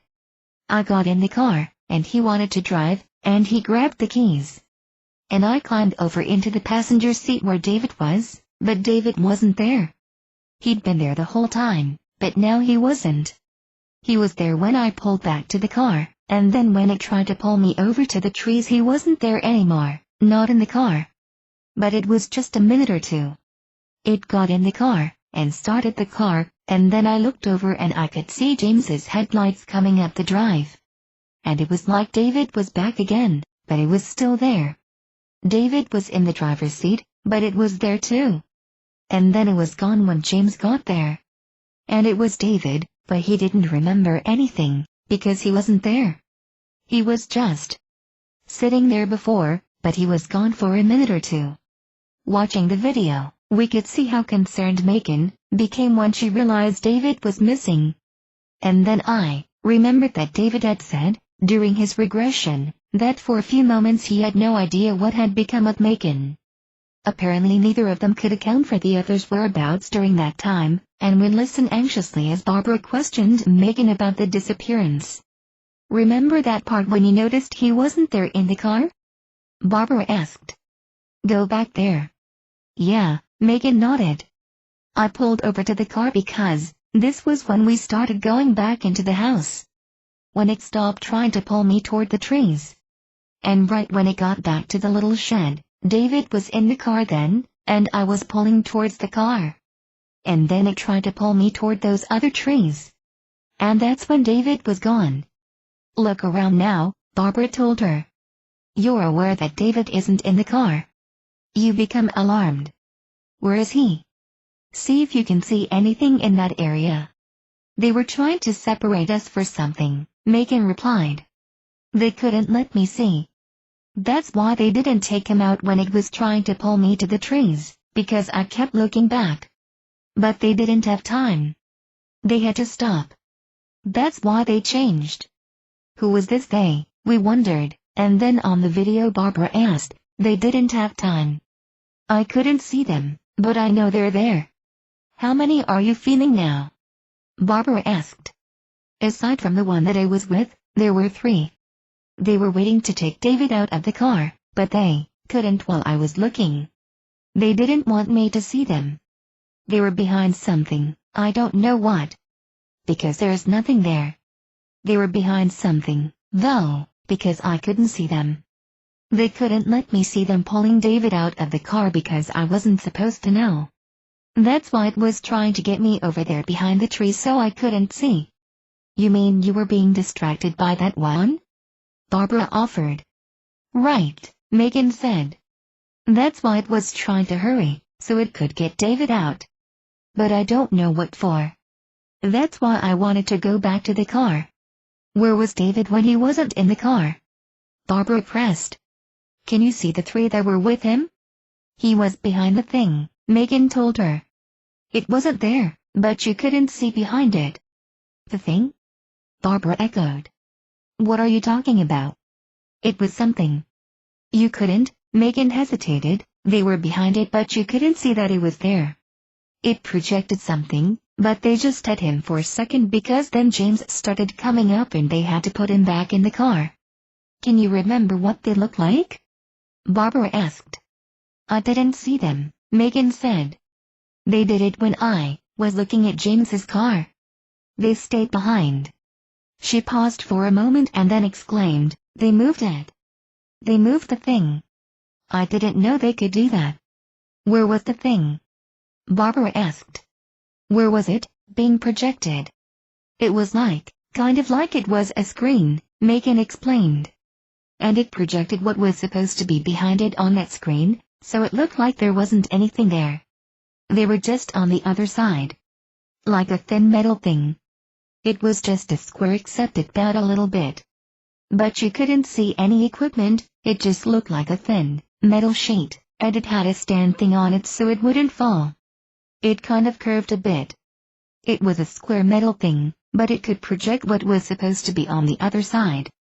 They moved around, but you could kind of tell along the edges that it was there. But otherwise you couldn't. And they moved around over there, and the one that looked like David got David into the car. I didn't see the others. I don't know how I knew there were 3, but I did."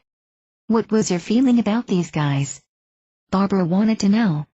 "How did you feel about them? Did you feel like they were nice, or what?" "It's kind of like they weren't there, like mechanical. No feeling. The one that looked like David, at least a sense of it had to hurry. But I couldn't get any feeling from the three.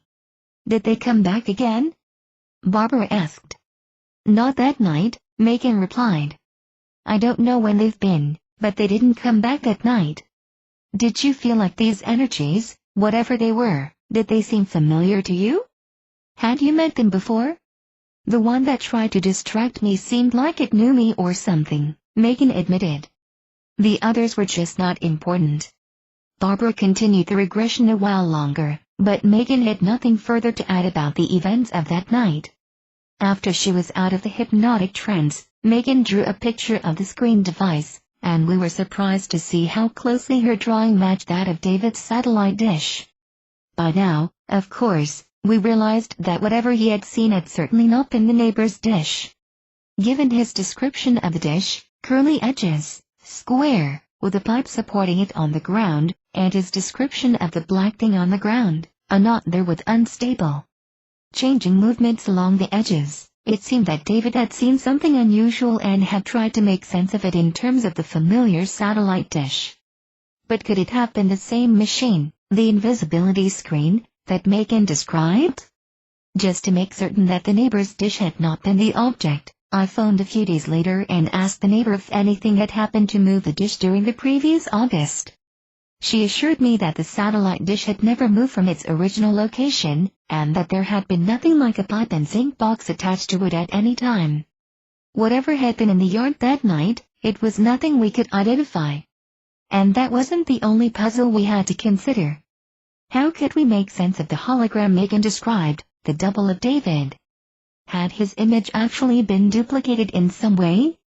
Or had his body somehow been borrowed by an outside intelligence, with his consciousness, his psyche, unplugged?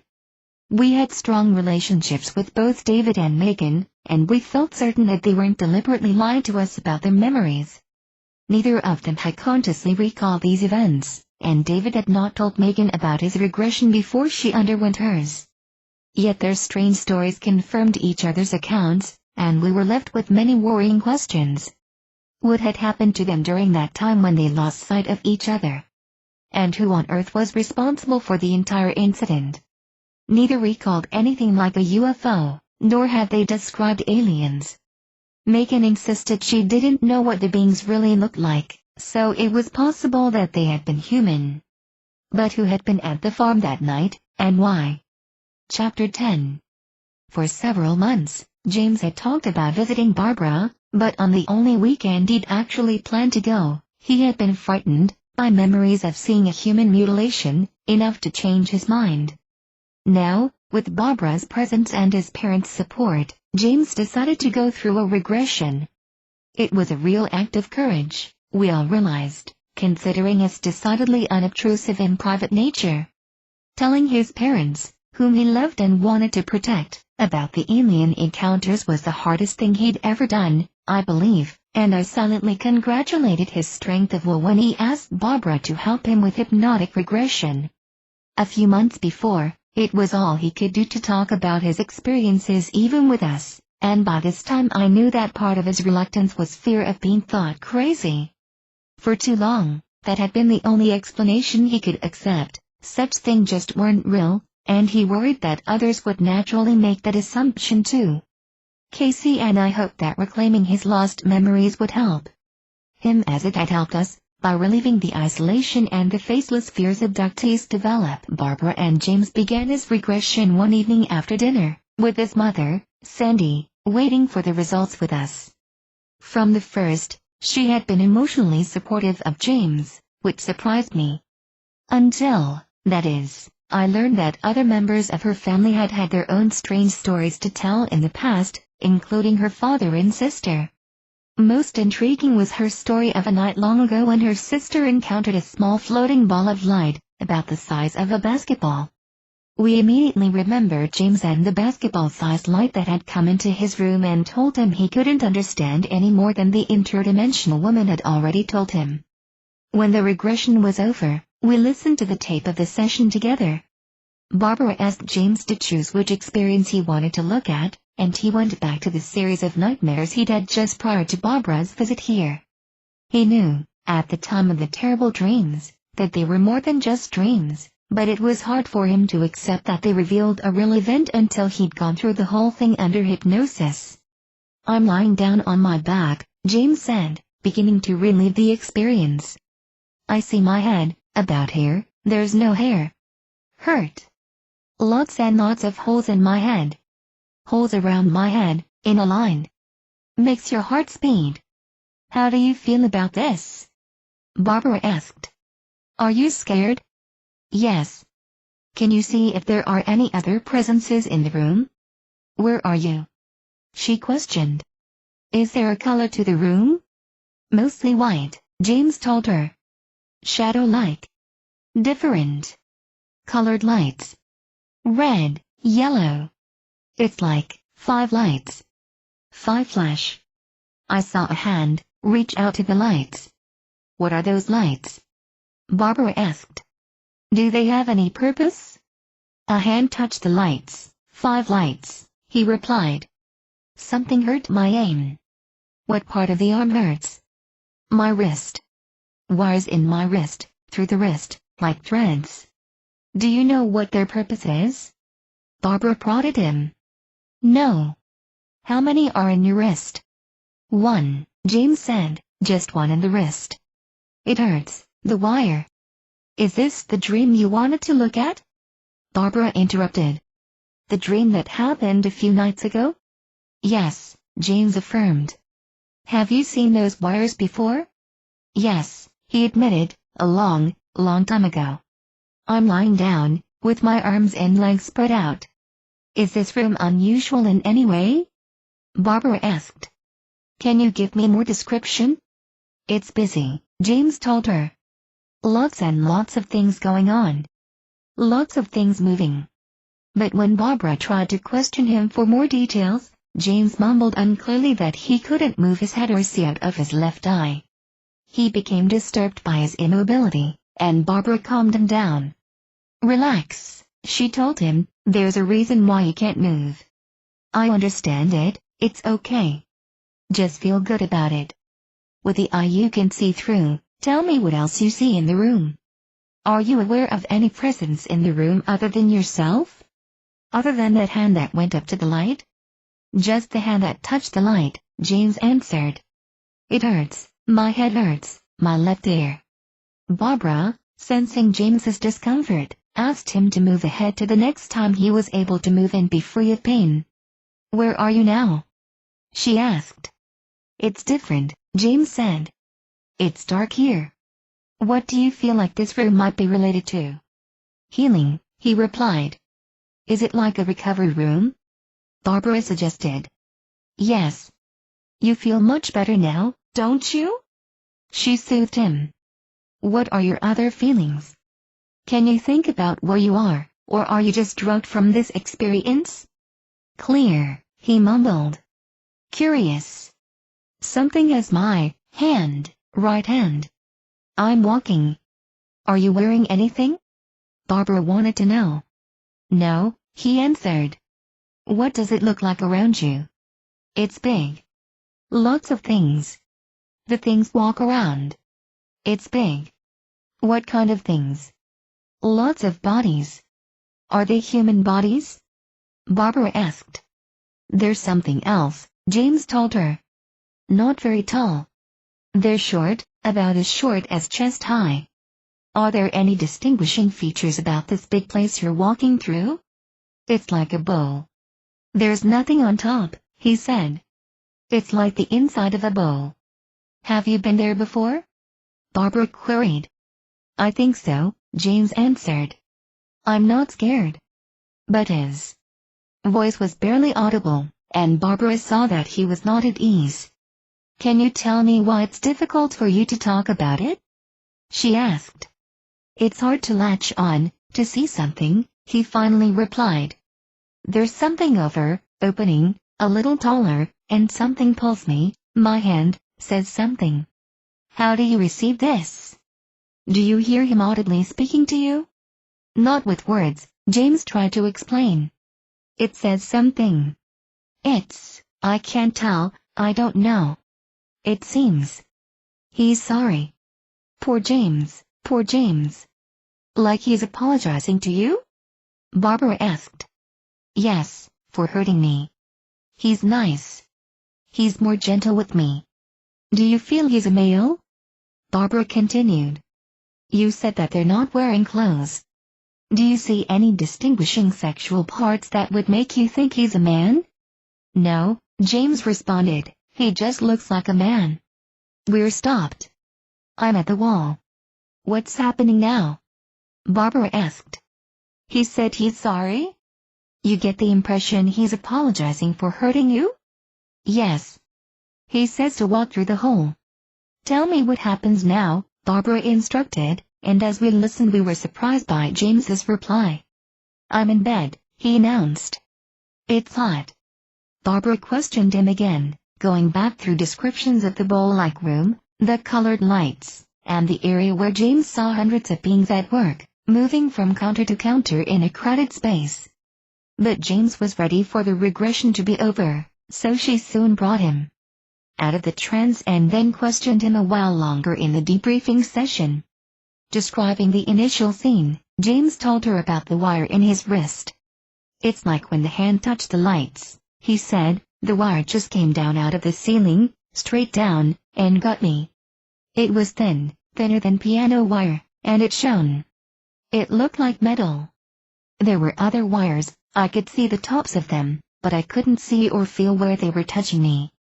Could they have been acting like some kind of acupuncture? Barbara suggested, a healing process? No, James replied, I think they were, like at the end when he said he was sorry, he was saying they were monitoring, testing things out to see how things worked. Just monitoring, how I worked on the inside. He said he was sorry my head hurt. It was a way to find out what he needed to know. And then we walked through this hole. Could you pick up anything about that one that seemed to be nice? Barbara asked. Was he showing you the ship or taking you from the recovery room to your exit point? Yeah, James answered, but I could have gotten from the recovery room straight to the exit point, but they propped me up and walked me through. Things were just walking around ignoring me. Were you the only human you could see? Barbara wanted to know. He nodded. The things were just walking around doing stuff. Barbara asked him then more about the creatures, which he consistently referred to as things, as well as about the bowl-shaped area. It was black on some of it, he said, describing the large area, but there was a front and a back, a definite front. You could see, coming up over this part of it, you could see stars, and then all the rest of this top was black. It was just one level, sloping, and I looked all around. It was gently sloping, and then all of a sudden I just walked up and there was a wall. Did you feel this place was up in the sky? Barbara asked. Yeah, he said. Standing over here you could see that it was curved, because you could look down and see it all. All over and curving down to the walls. It was all real flat beneath except for these counters coming up about this wide, and then they made a maze of these things. And the little things are standing around them, and they were all walking around, with all these lights on top of the counters.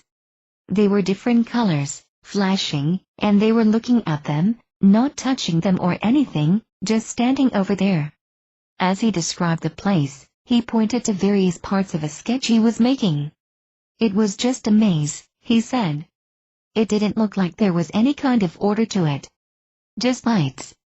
They'd stop and look down at the lights, and then they'd walk to another counter and look at the lights over here, and they were all just walking around looking at lights. Next he sketched a rough picture of the being who escorted him. The one that was leading me around, he said, his head came out further in the back than mine does.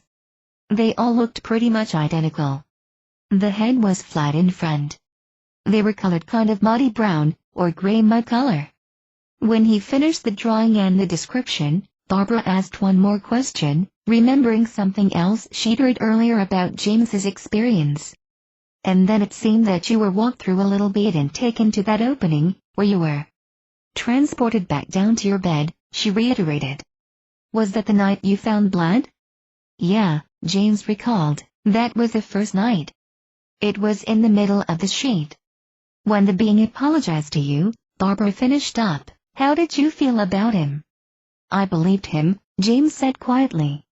He didn't say like I'm sorry, it was like an overwhelming feeling. I came out with the words to match whatever it was, the feeling I got. He was sorry for hurting me, but there wasn't any other way. I got the impression I was part of what they were trying to find out. The pain, they were monitoring some of that as well. As to how it registered with me, how I perceived it, or how I worked. Maybe the holes were just put in your mind to see how you would react to holes in your head, Barbara suggested. They could have projected it into your mind, and then you get afraid, and they register your fear. Does that make sense? There aren't any holes in your head, and your hair hasn't been shaved. James shrugged, and Barbara asked, how do you feel now? Spooked, he said. You know, she told him, this is happening to other people, but often the most intelligent ones. Small consolation, James replied. We nodded sympathetically, listening to the end of the tape.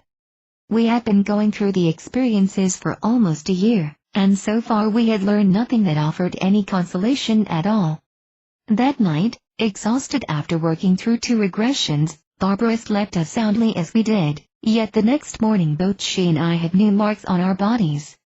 She had 2 deep, round bruises on her upper arm, and I had a strange, red, V-shaped mark in the bend of my elbow, with a puncture mark about an inch below it.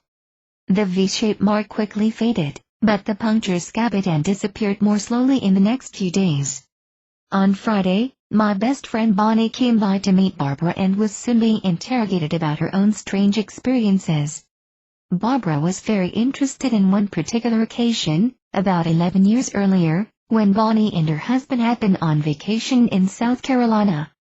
Visiting an old country church, Bonnie had encountered a Siamese cat, which led her from tombstone to tombstone, while her husband disappeared into the thick woods nearby to relieve himself. When he returned, quite a while after leaving the area, he said he'd seen a spooky light, but Bonnie didn't recall anything but the cat. Yet when she went to get the cat and take it with them, it was nowhere to be found. Barbara suggested that there might be more to the event than Bonnie consciously remembered and wondered if she might like to go through a regression to explore it. But Bonnie laughed away the suggestion and assured Barbara that there was nothing strange about it or about anything else in her life. Later, however, Bonnie did decide to explore the incident under hypnosis. Without including the entire regression, which didn't take place during the year covered by my journal, it's interesting to note that the Siamese cat proved to be a screen memory of an apparent double abduction involving Bonnie and her husband. The beautiful cat she'd remembered turned out to look very different, as Bonnie described some sort of being 3 feet tall, about 2 feet wide, covered with metallic shavings. Before Barbara could pursue the idea of working with Bonnie, Fred arrived, ready for his regression. More than anyone else in our small group, except perhaps James, Fred's life had been frequently disturbed by bizarre experiences during the past year. In the beginning, the occurrences usually involved missing time episodes when he worked the night shift at his job, alone. Often there would be some sort of signal that an abduction was about to take place, such as wind blowing through his closed office room or a low horn sounding, and once he heard a voice commanding, "Don't turn around, Fred." But lately the overt signs of contact were gone, and the only reason he suspected that abductions might still be occurring was that he so often found puncture marks, subcutaneous red or purple streaks, bruises, and cuts, frequently forming triangles on his body. Like the rest of us, Fred also had dream experiences that were frightening and confusing, and, like us, he had no sure way of deciding for himself which experiences were truly just dreams, which were replays of past actual events, and which were screen memories of recent abductions. It was his lack of certainty about the phenomenon that was most frustrating for Fred, the utter lack of knowledge about who or what was responsible, as well as the frightening things he recalled from the experiences. When we first met him, he said that he'd somehow been led to believe these things were growing new bodies for us and also that he felt there was something he was supposed to do, related to the aliens, within the next few years. This too was a piece of information that had come from his encounters, yet he couldn't remember the context or even the specific event in which it occurred. He felt angry and scared and cheated, and his sense of almost desperate urgency to know more was at a peak. Regression with Barbara was something he'd been anxious for, in hopes of getting answers, and he proved to be a good subject for hypnosis. Fortunately, Barbara had borrowed a video recorder again, so she was able to tape Fred's entire regression. And as we viewed it later that evening, we saw once again that the difference between actually watching someone's face as he goes through such emotional recollections and merely listening to the voice on an audio tape was astonishing. The focus of the session was on two disturbing dream memories Fred had recently been having. After putting him into a trance, Barbara began by asking him about the dreams. 1. I was in a pool of water, Fred told her, and I thought I was going to drown. I did not have any way out, so I tried to relax and began breathing through my nose and found I could breathe underwater. I was shocked and didn't know what I was doing there. The second dream was early this morning, he finished. Had something to do with animal and human crossbreeding. His face showed increasing stress as he talked about the second dream, so Barbara took his lead and pressed him about it. You are upset, Fred, she said. Can you explain why you are feeling this way? I feel like they are doing something to me with the animal, he replied. They are doing something with me, my blood, my sperm, and my genes. They are injecting my fluids into this animal. I think it's stupid, and I don't like it. Why are they doing this? His expression became even more disturbed, yet he forced himself to continue as Barbara questioned him.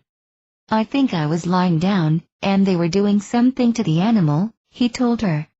Taking something from me and putting it into the animal. Then I remember seeing another type of animal running around. I can't remember what the animal looked like, but it was bizarre. Seems like the animal is a part human, part animal. Like a small child around 2 years old. The one animal that appears to be part human seems to be real hairy.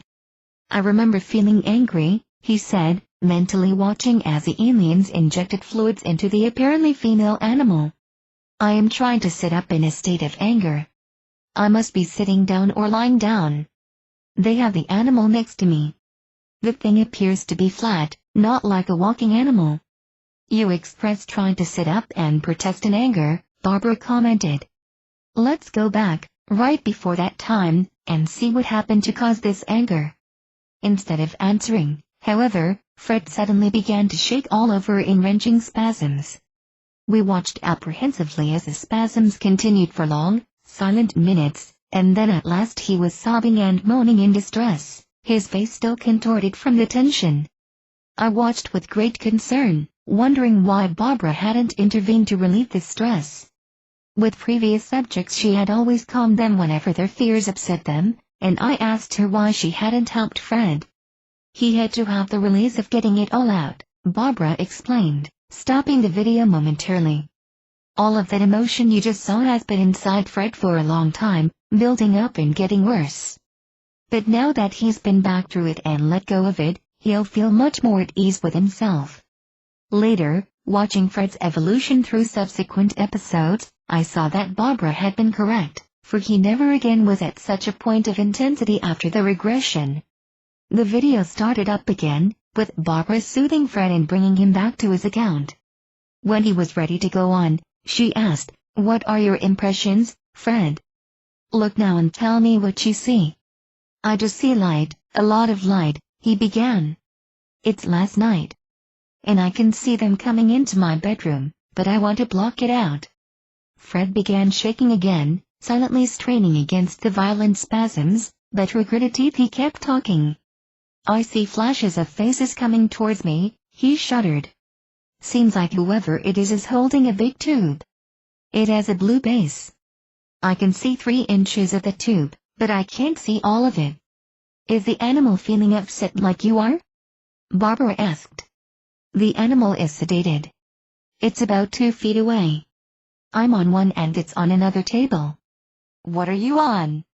I'm on a singular bed, Fred explained, It's in a curved position. The animal is next to me on a table. I vaguely see computers. You said there was another animal, Barbara interrupted. Can you describe it? I can't see it clearly, Fred replied. It doesn't have a shirt on. It has some hair, but not a lot. It seems like it has skin, pink or white, on the top and hair on the bottom. Brown hair. My logic is blocking a good description. Barbara then suggested a protective mental viewing device for Fred, removing him from the immediacy of reliving the events, and took him back through the entire experience again, searching for new details. I can see me in a chair, Fred said, relaxing at last and becoming more objective in his description. I don't think I'm wearing anything. This is a chair with a curvature, in the middle of the room. There is a table beside me.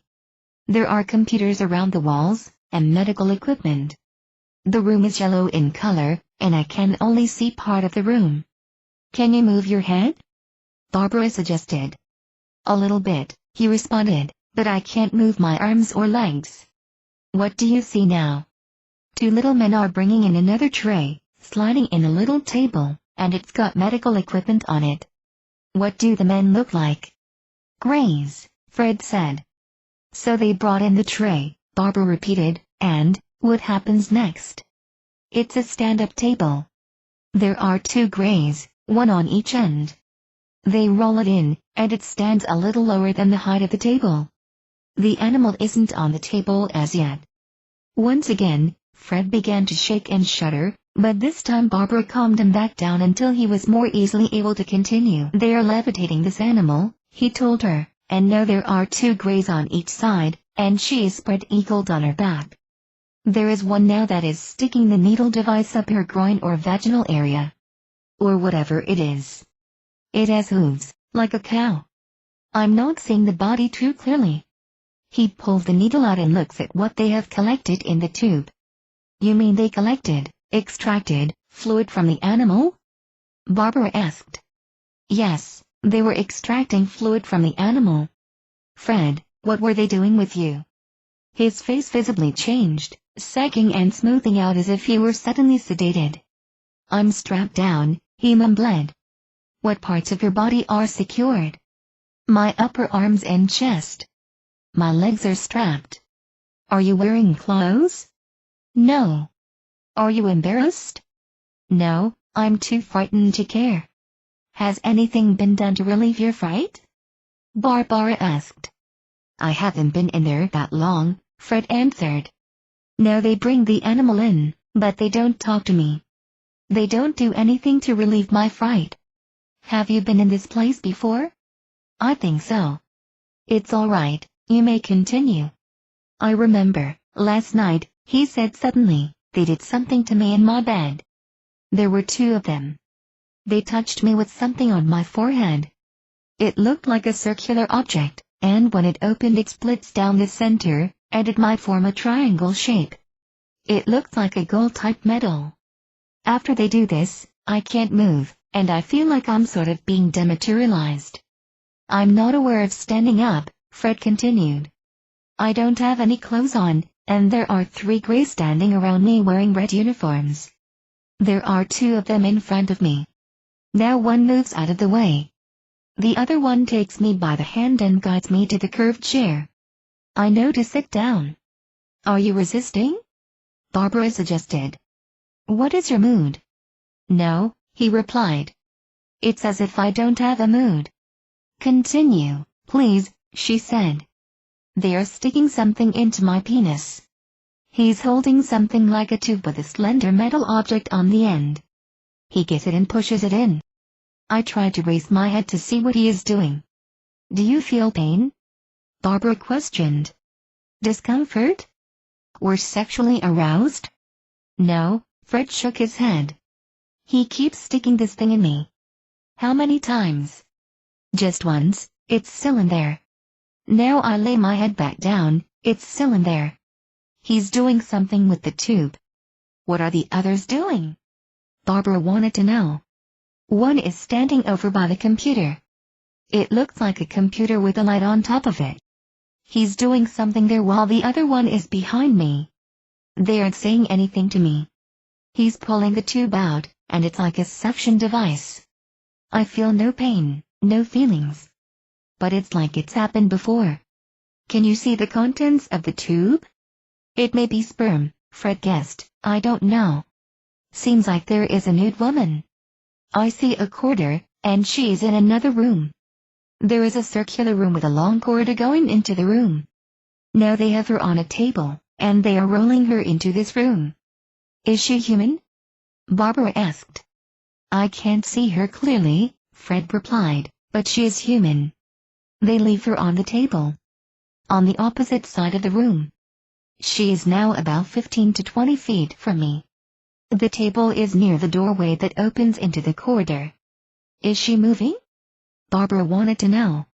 No, Fred shook his head. They are removing the animal. The animal was floated away.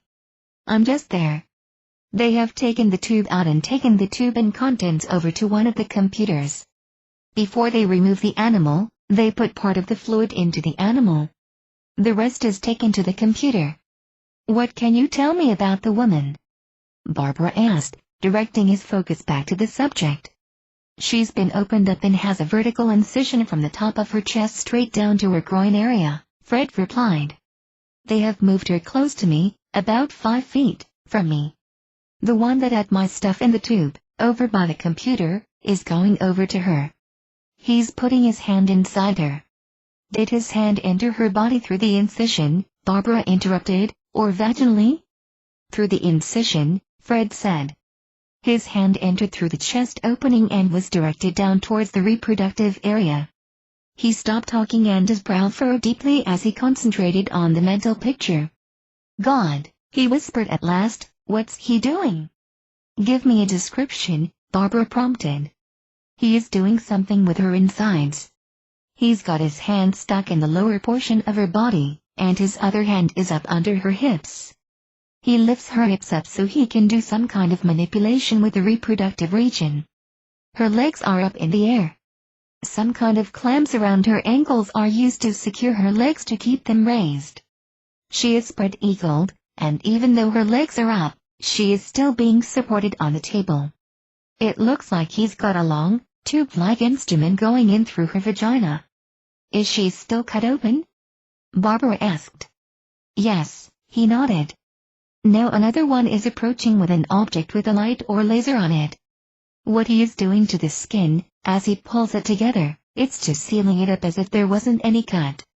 His voice is filled with amazement as he studies the mental image. He uses the light, pulls the skin together, and you can't tell she was ever cut. Did you ever have any physical contact with the woman?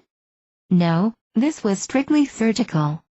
Do you think the contents of your tube were injected into her? I think it went into the animal or a combination of both. The woman and the animal. He began to be upset again, agitated and gritting his teeth, shaking his head. How do you feel, Fred? Barbara asked, wondering what brought on the tension. They're getting ready to do something to me, he answered, still so agitated that Barbara had to remind him of the protective viewing device before he could continue. He's going into my eyeball, he told her. He's doing something to my eye. He's going into the corner of my left eye. He has a long, thin rod, probing between skin and the eyeball. Is he hurting you? No. What is happening now? He has this long needle tube device, and he's putting it into my navel, and he's going up under my skin to the left side of my chest. Fred's agitation turned to obvious distress as he fought to keep control. What's he doing? Barbara asked, what is the purpose of this procedure? He's scraping tissue from the inside, Fred replied, still very disturbed. I don't know why they want to get inside tissues. Hell, they could have gotten that from the girl when they had her opened up. His expression changed then, from fright to anger. They've got a vial of something, clear fluid. I don't know if they are going to make me drink it or what. No, they are going to inject it right in through the cut into the navel. How large is this vial? About 3 inches. He indicated with his fingers. Concerned about his angry mood, Barbara asked if he wanted to stop the session, but Fred refused. "I want to see them clearly," he told her, and Barbara gave him instructions to sharpen his mental vision. "As you leave this event," she said, "walk behind the thick curtain and close it. Then quickly pull it apart just enough so you can take a quick peek at them. You will be able to see them clearly." There was a pause as Fred implemented her instructions, and then, becoming extremely upset, he told her, "They are the Greys." Once the vivid experience was behind him, Barbara asked a few more questions and let Fred express whatever opinions he might have about the things he'd seen. "They are regenerating from animal to human, from human to animal," he surmised. "Regenerating DNA. I think it has something to do with the immune system. Either they are testing our immune system, or doing something with it. What it is I don't know, but they did implant something into the woman. They seem to be crossbreeding too. Between animal and human." "Fred," Barbara asked, bringing the session to a close, "do you like them?" He shook his head silently in the negative. "Are you being taken against your will?" "Yes." "Do you think you are genetically linked to them in any way?" "Yeah," he answered, "in a way." "Does that give them a right to do what they are doing to you?" "Nobody has a right to do or mess with my body," he insisted, "unless I want them to." Chapter 11. With all of the scheduled regressions taken care of, we were now able to go back to the material and try to make sense of what had been discovered. It was clear, from comparing David's and Megan's regressions, that they both recalled previously forgotten events and descriptions which supported each other's accounts. From Megan's point of view, David's image had somehow been duplicated and used to distract her while three beings took the real David out of the car and behind a screen which kept them from being seen. Yet David recalled walking to the places that the duplicate, in Megan's story, had walked. It seemed to us that perhaps David's volition had been somehow shut down, unplugged, as he put it, so that some other intelligence could manipulate his actions. We also noticed that both David and Megan gave descriptions of devices from angles that neither of them recalled being in positions to observe. And there was the matter of missing parts in their stories, for at a certain point neither of them was aware of the other's whereabouts. Barbara helped to explore the missing parts in later regressions, for she reasoned that they must each have been inside or behind the device in order to know what it looked like. Whatever had happened there, however, David and Megan could not recall. Equally disturbing and frightening were the memories of painful physical experiences that Fred and James related. Yet Barbara said there were many such cases she had worked with, and in some instances other abductees had described identical procedures to the laser wound closing and the probing into Fred's eye. We discussed the fact that James's experience seemed utterly real to him, even though there hadn't been any scars or other evidence, save the blood on the sheets, to indicate anything had been done to his head. What kind of intelligence, we wondered, could cause hallucinations that seemed so real? And why? Barbara, through her research work with over 200 cases, had learned enough to formulate her own interpretation of such experiences. She believed that at least a certain group of these beings in some way feed off our emotions, especially the strong ones that come from fear, pain, depression, and compulsive actions. It was no news to us that blood and fluid samples, as well as sperm, ova, and skin tissue, were reportedly taken during abductions. But we hadn't seen anything in our research reading that mentioned aliens inflicting pain in order to harvest or otherwise use the abductees' emotion responses. Barbara was the first researcher I'd heard who presented such an idea, with case after case to back it up, and I wondered if your cases were particularly different in that way from the abduction studied by other investigators. Aliens as emotional vampires was a very strange thought, but no stranger, perhaps, than anything else we'd heard. And then I remembered my dream, of Casey and his blackguard vampire friends sitting in a circular room, and wondered if it had indeed been an insight into the truth. In looking back through the material from Fred, I also saw a few familiar elements. At one point, for instance, he described a circular object which he thought could be manipulated into a triangle shape. I immediately thought of the round device I'd seen in the alien's hand on Halloween night, which I recalled as the source for the triangle of punctures on my neck the next morning, and I wondered if it was the same device Fred saw. And then he talked about feeling as if he were about to be dematerialized. David, I remembered, had said much the same thing about an experience the previous August. It had begun with an invisible pressure source seeming to penetrate into his hand, and he said he felt as if he were about to be pulled out of his body. Another time, feeling a very similar sensation, David thought his body was about to disintegrate or explode into its atomic particles. If they had indeed felt the same thing, I wondered what experiences David might have gone through without any memory, hoping he had never felt the sort of pain and fear that Fred had recalled. But without more regressions, there was no way of knowing. Barbara's time was limited, however, and the Bud Hopkins lecture was important enough, we hoped, to postpone further hypnosis sessions for another visit. James's parents decided to attend the lecture with us, but an hour before we were to leave, his father phoned to say they wouldn't be able to go. When I questioned him, he was vague, saying only that a family situation had come up which needed immediate attention. So our group consisted of Casey, Barbara, David, and me, with Fred meeting us at the lecture site. We arrived early, but the hall was already crowded. From our seats in the middle of the room, we scanned the faces, hoping to sight the woman James had seen at the August meeting. Casey and I had both recalled seeing a woman standing where James described and matching his description. In fact, I had noticed her looking in our general direction several times that night, so I had a very good idea of who to look for.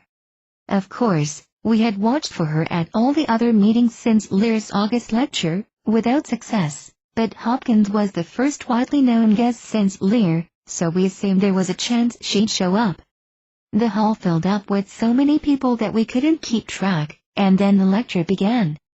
Having read both of Hopkins's books on abduction experiences, I was aware of how his views on the phenomenon had slowly changed. At first he dealt only with people recalling abductions from their past, and he thought such events must be one-time occurrences. Then, working with more people, he'd learned that abductions were sometimes repeated. But for a while, he assured himself and his cases that once the experience was relived under hypnosis, such experiences stopped in the abductee's life. That idea, too, had gone by the wayside when he started working with the person known as Kathy Davis. During a series of regressions, he found out that she was having current episodes of abduction, and the fact of her hypnosis did nothing to make the episodes stop.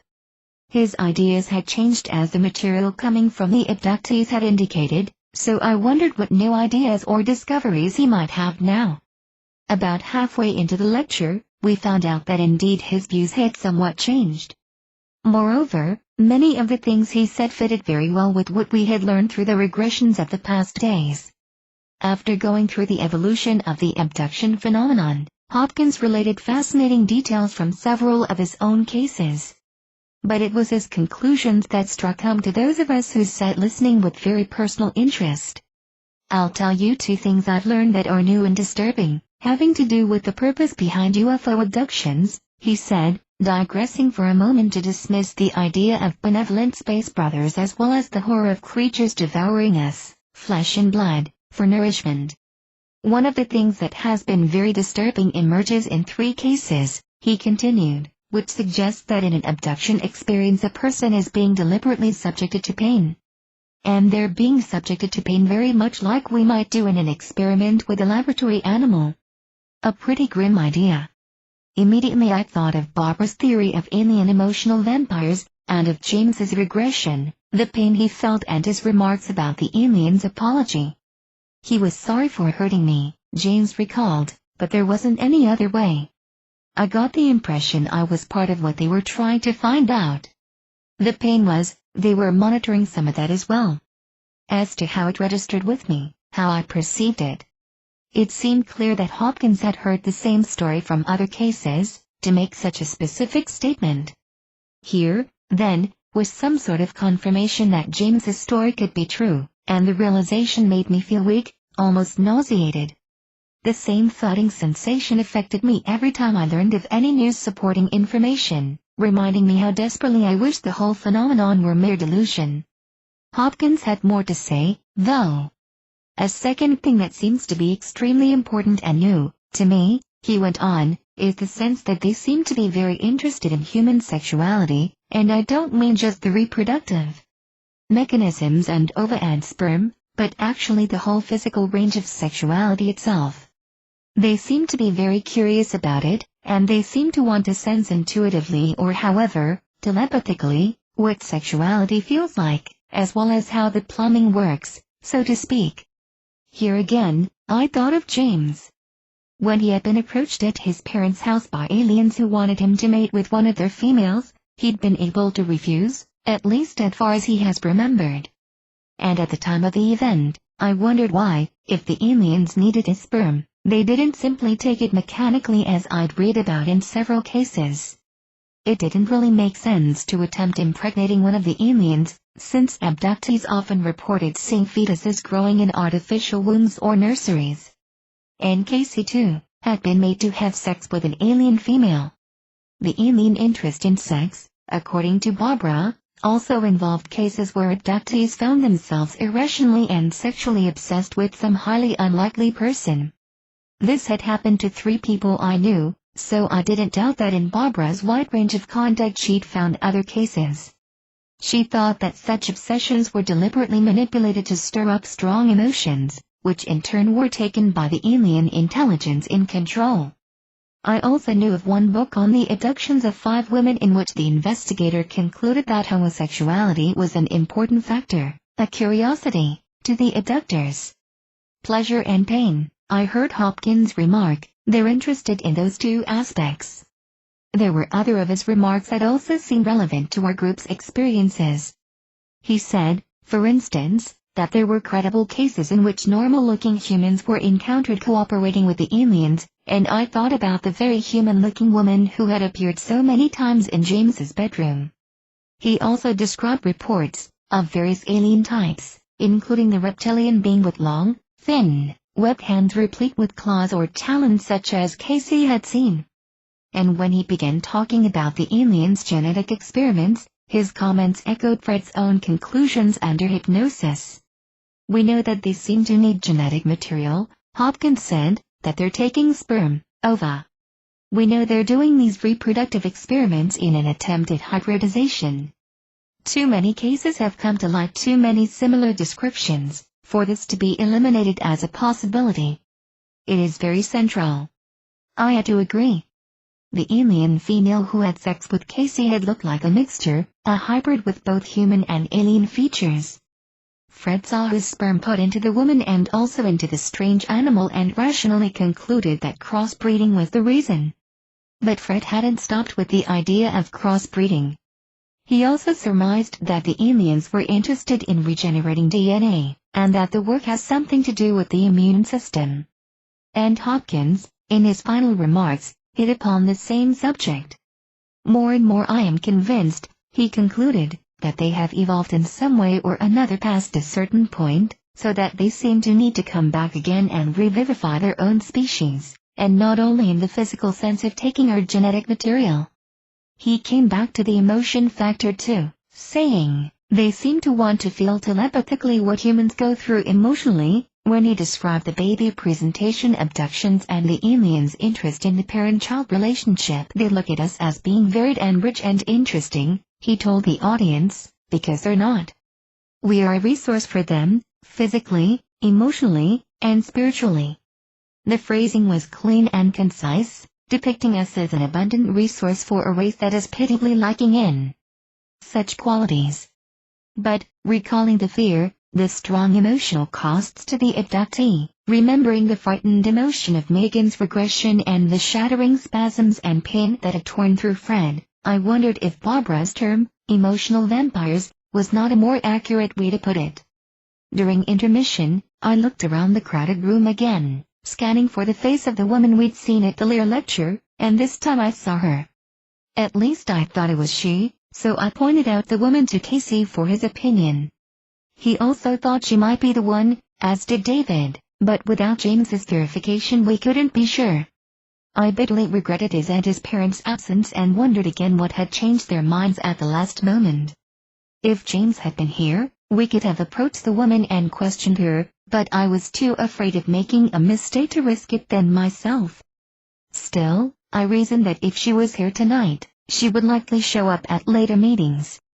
Surely James will want to come next time, I told myself, once he hears that she was present again. When the lecture ended, some of the study group members invited us along for coffee and dessert with Hopkins at a nearby restaurant, and we accepted eagerly.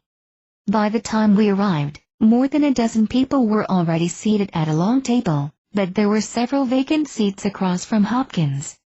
We sat and talked for a few minutes, and then more people arrived. Imagine our surprise when the woman we'd seen at the lecture was among them. And I was even more surprised when she took the chair next to me and began talking familiarly with Mr. Hopkins. At first I was too shocked to speak to her, but I listened and learned that she had just been through her first regression with him and had discovered her own abduction experiences. A little later I managed to say hello and introduce myself. Anne, pseudonym, seemed to be a normal person, not at all what I expected from the woman who might have been at the farm with James. Yet I was certain, upon closer inspection, that she was the woman I'd seen looking in our direction at the Lear lecture, so I tried a few innocent questions. I remarked that she looked familiar and asked if she'd been to any previous meetings. When she answered yes, I asked if she'd attended the Lear meeting, and again she answered that she had. "That must be where I've seen you, then," I said. "Were you one of the ones who had to stand up?" "Yes, I was," she confirmed, beginning to sense that my questions were leading somewhere. "Why?" "Were you in the doorway, the front doorway near the podium?" I continued. "Well, yes," she replied. "And were you wearing a sort of blue sweater top?" "This is very strange," she said, a little uncomfortably. "I don't remember what I was wearing, but I do have a blue top like you're describing and I could have been wearing it, I guess." "What is this all about?" "Nothing, really," I told her, afraid to go any further without James's positive identification that she was the one. "It's just that I remember seeing someone looking over in our direction several times, and I think it must have been you." And then, to change the subject, I asked if she'd ever been up to our town, since that's where the interdimensional woman had visited James. She replied that she hadn't ever been there, though, so I quit trying to get relevant information from her. Instead, we talked about our respective backgrounds, marriages, children, and abduction experiences, although not in great detail. But when I heard that she was originally from St. Louis, an alarm went off in my head. The only place James had ever seen the woman, other than the farm, was in the St. Louis area on his trip the previous summer.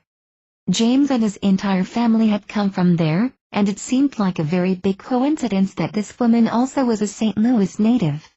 It now seemed extremely important to bring her and James together. I was certain she was the woman I'd seen at the Lear lecture, but I was still afraid to tell her that, much less to tell her why. It was clear that she was a victim of the abduction phenomenon, not a perpetrator, yet it was her image, I was convinced, that James's alien visitor had used. And his attendance at the Lear lecture, where he would spot this woman, had to be more than coincidence too. Facing a long drive back home, we finally left in the early morning hours, but we were too excited to go to bed right away. Still, the prospect of getting up early and driving back into the city for Mr. Hopkins's workshop was a good incentive, and the few hours of sleep we managed to get gave us new energy for the next day. Anne was present at the workshop, again to our surprise, and it seemed fated that we should have more contact. After discussing it with Barbara and Casey, I decided to give Anne my phone number and ask her to call after she had finished with her regressions. I hoped she wouldn't question me about my motive, but she did, and my evasive answers probably made it seem that much more mysterious. I told her that it was important for us to talk, but that I didn't want anything I had to say to influence what she might find in her regressions, and finally she was satisfied enough to let the matter drop. I hadn't had a chance to tell James about her yet, but at the workshop we managed to make a videotape which included her in the group. We couldn't wait to show it to James, and I had no doubt he'd identify her as the right person. But James wasn't easy to locate, and it was several days before the opportunity came up to have him view the video. In fact, I saw Sandy, James's mother, before I could get in touch with him, and I told her excitedly about seeing the woman. She agreed that it was important for James to have a look at the videotape, and then, worriedly, she told Barbara and me about the reason her family hadn't come to the lecture. Just before time to leave, she said, James had called from the farm, very upset, so she asked him to come by. Once he arrived, he seemed almost desperate about something, refusing to go to the meeting, even implying self-destructive threats. Frantic to calm him down, his parents stayed home and talked with him and the other children about the situation. Listening to Sandy's story, I wondered if James's actions hadn't been caused by fear, after the nightmares he had in which he saw his family violently destroyed. But I promised him I wouldn't tell anyone else, so there was no way I could offer an explanation to Sandy. Besides, I couldn't be sure that those dreams were responsible. James, from the beginning, was extremely reluctant to talk about his experiences. Even under hypnosis, he was slow to respond, frighteningly quiet, and his answers were frequently either monosyllabic or fragmented. I doubted that he would consider any more regressions for a long time, and I wondered if he had found it easier somehow, before breaking his long silence, to cope with the phenomenon when he assumed he was losing his mind. That, at least, was an understandable thing. It was a treatable condition. Alien abductions were not. If these encounters have taught us anything, it's simply this: reality isn't. While Sandy was visiting with us, she and Barbara got to know each other a little better, and it came out that all of James's family were from the St. Louis area. Barbara was surprised and pleased, because she had grown up there herself. She was only 2 years older than Sandy, so their memories were of many similar places and things in St. Louis. And, as she is wont to do, Barbara managed to ask a few questions about Sandy's own experiences, missing time episodes, scars, health problems, recurrent dreams, and turned up an important new piece of information. There was one dream, more a nightmare, Sandy told us, that had recurred throughout her life. The first time she dreamed it was when she was very young, perhaps 5, and as she described the dream, I saw that Barbara's eyes got wider and wider.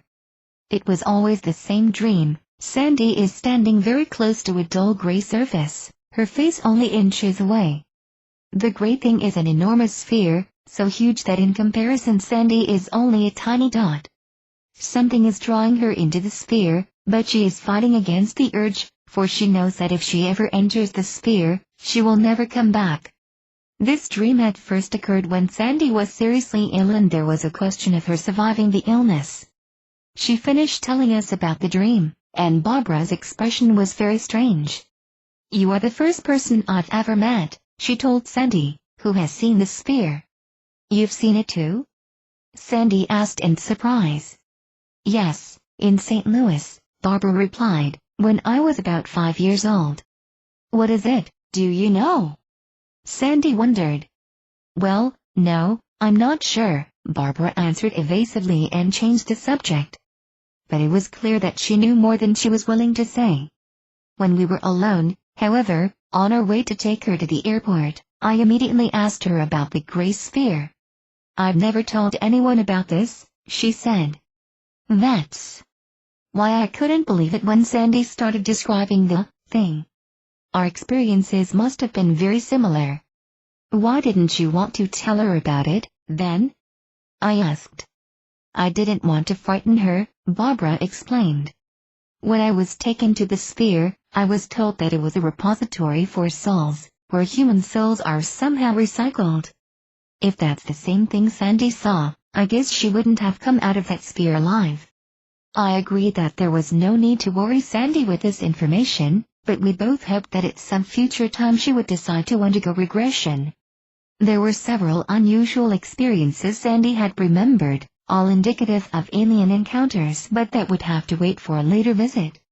Meantime, I finally tracked down James and played the videotape from the Hopkins workshop. You have to remember, I warned him, that she doesn't look exactly the same as she did the first time we saw her. Her hair is different, and she looked really worn out at the lecture, so her face isn't quite the same either. I fast-forwarded the tape until Anne appeared, and then I stopped it. That's her, isn't it? I asked confidently, watching James's face for the spark of recognition I was sure would come. His eyes seemed to glaze over as he stared momentarily at the screen, and then he looked away. Isn't it? I repeated. He shook his head faintly. I'm not sure, he mumbled softly, and then, it's not her. She looks different, I told you, I said. Watch it again. I'm sure she's the woman I saw at the Lear lecture. I played the tape again, but James wouldn't look at the television screen. It's not her, he said. Well, she was standing in the doorway, I know for a fact, I argued. Did you see any other woman who looked similar standing in the same doorway? James was silent. She even told me she has a sweater like the one you said David described. I kept on. How can you be so certain it's not her? It's not her, was all he said, and I left in frustration. Everything pointed to this woman as the right one, I knew, and I couldn't understand how James could say she wasn't. David, Casey, and I had all been fairly sure, even though we'd only noticed her casually. And there hadn't been another woman who even came close to the description of the figure in the doorway, only this one. To be honest, I just didn't believe that James was telling the truth. It was understandable that he might deny her identity as a way of pushing the phenomenon out of his life. It had been 6 months, after all, since he had last encountered the interdimensional woman, and he must have hoped it would never happen again. Barbara, however, thought it might be that James's denial was a manipulated reaction rather than his deliberate choice. She had worked with cases in which abductees showed sudden and unprecedented personality changes during times of frequent alien contact. And, even more disturbing were the cases where abductees seemed to be under direct outside control of their speech and actions. In these cases, the abductee's own personality or consciousness is put on hold and a separate intelligence takes over. Such things had happened to James in the past, we knew, as on the hill near St. Louis when he couldn't physically control the direction he drove, or take his camera and recorder out of the car trunk. And it had certainly happened to David that August night at the farm when the change in his demeanor had frightened Macon. Whatever the reason, James denied the woman's identity. But a few days later, when a few people, including Anne, were planning to visit, I begged James to at least drop by and meet her face to face, and he reluctantly agreed. Both cars arrived at the same time, and I watched out the window to see his first response to her. He never looked up at the 3 women who walked to the door ahead of him, however, and once he was inside, the woman had already disappeared into the bathroom. James was noticeably nervous. He asked for a glass of water and took a couple of hasty sips, staying in the kitchen while the other 2 women and I talked. When Anne returned to the living room, I introduced her to James. She looked directly at him and smiled as she said, "Hello. I guess we really ought to talk." James mumbled something in return, but again he refused to look at her. His uneasiness was so clear that I began talking to Anne and the others about something different, and James went back into the kitchen.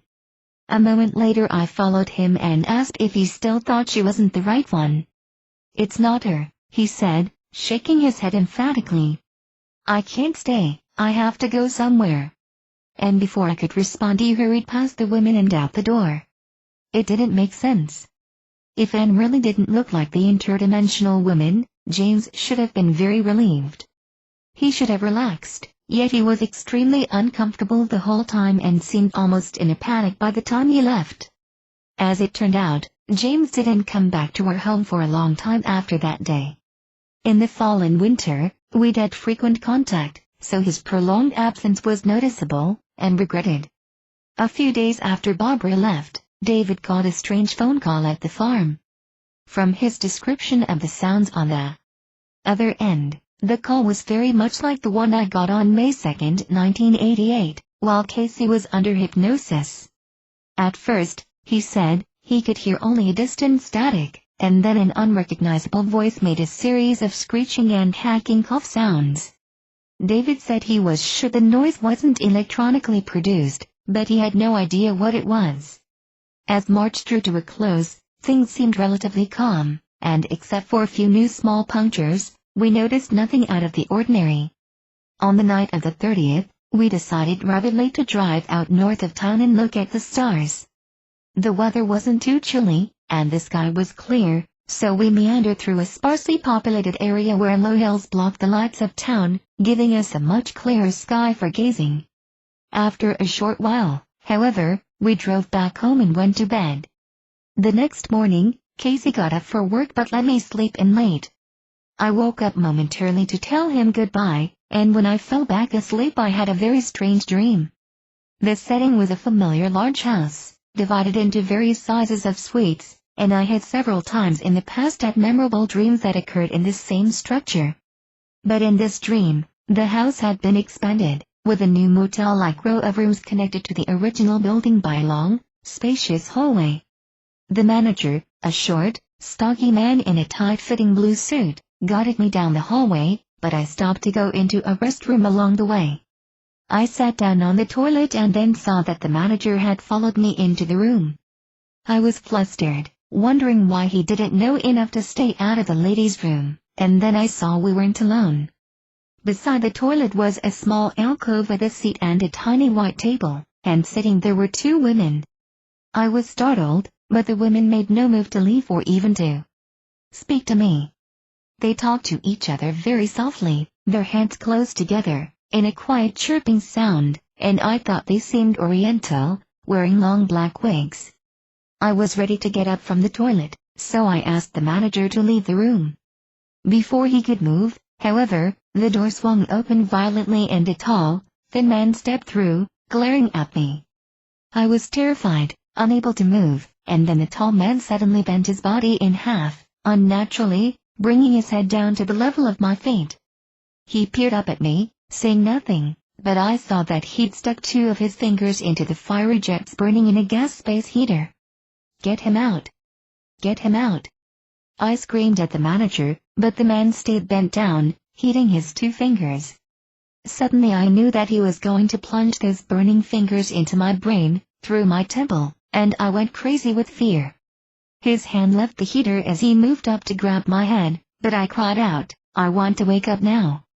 The dream vanished, and I woke up in bed trembling. Barbara had told me months before about the numerous bathroom dreams turning up among her cases, but I'd never had one before. I didn't know what it meant, and I certainly hoped I would never have another one. When I undressed and went to take a shower, I found a new scratch on my lower left abdomen, below my waist, about an inch long and horizontal, perfectly straight. By now, I'd had so many anomalous scratches, bruises, cuts, and punctures that I didn't give this new mark much thought. But when Casey came home from work, he told me he'd also found a new mark in the shower. His right shin was scraped horizontally in a 1.5-inch broken line, almost 1/8 of an inch wide. It was still really bloody when I first found it, Casey told me, but I don't remember hitting it or scraping it at all. From the size of the scrape it was clear that he'd have, surely felt quite a bit of pain from the injury, certainly enough to remember doing it. The sheets were still on the bed, so we drew back the cover and searched for any spots of blood, to see if his leg somehow might have been injured while he was still in bed, but the sheets were clean. And later, looking back through the journal I was keeping, I noticed that this was the third time Casey had gotten out of bed with a raw, bloody scrape on his right shin and no known explanation. Chapter 12. In April, the occurrence of physical marks on our bodies dropped off drastically. On the 5th, I found a small scratch on my left kneecap that I couldn't account for, but for almost the next 3 weeks neither Casey nor I found any anomalous marks. Strange things continued to happen, however, and we wondered if they were in some way related to the UFO ET phenomenon. One of the incidents in particular captured my imagination, and now, over a year later, having learned a bit more about possible UFO technology, I believe it may indeed be important. After going to bed as usual on the 6th of April, I awoke sometime later in the night, and I soon began to hear music in my head.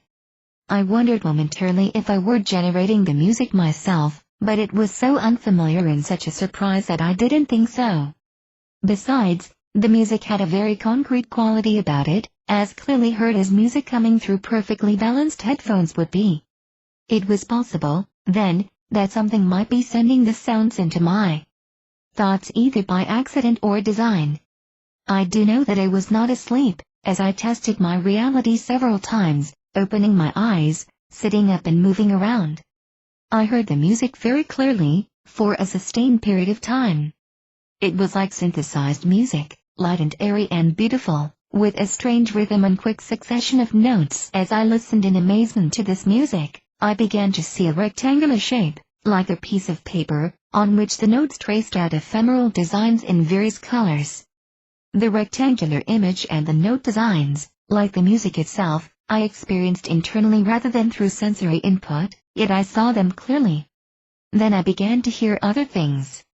As if a radio dial were being moved up and down the frequency band, I picked up bits and pieces of various voices, none of which I recognized.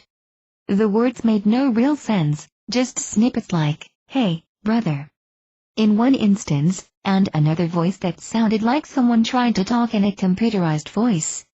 That was followed by more music, and then the voices started up again, and finally the music returned for a little while longer. It stopped quite suddenly, and before long I fell asleep again. At the time, I could make no sense of the experience. But through another researcher I've since learned that military intelligence and research may well have a way to monitor information transmitted by alien technology directly into the human mind.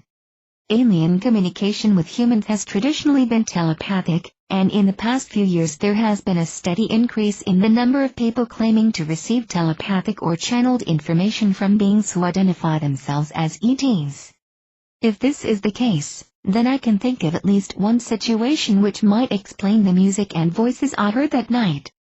Perhaps the music was transmitted to me by aliens, for whatever reason, and then the military monitoring of such transmissions could have targeted that particular communication. With its own equipment tuning to the same frequency used by the ETs, the military's own broadcast could also have been received by me, at least partially, accounting for the succession of excerpted conversations I heard. Whatever the case, at the time I was simply intrigued by the experience, by the beautiful music and the designs it made. A second event in the middle of April was much less pleasant but just as intriguing.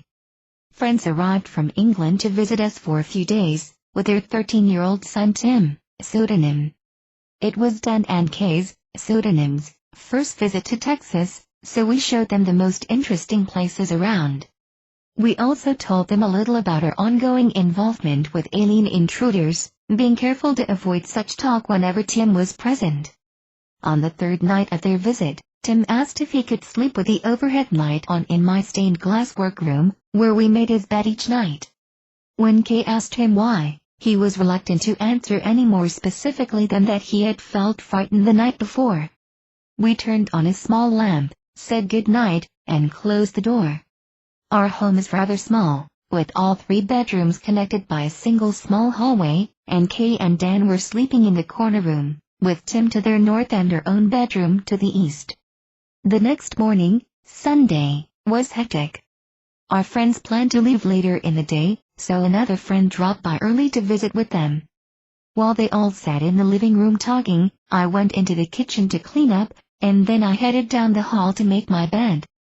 When I walked past the door to the workroom, I noticed that the lower half was covered with a brownish red substance splattered and dripping from the knob all the way to the bottom of the door. I bent down for a better look and saw that there were also a series of smudges in a line down the white painted door, but I couldn't imagine what might have made them. They were larger and squarer than adult fingerprints, and there was nothing human about them, no patterns of ridges and whorls and lines.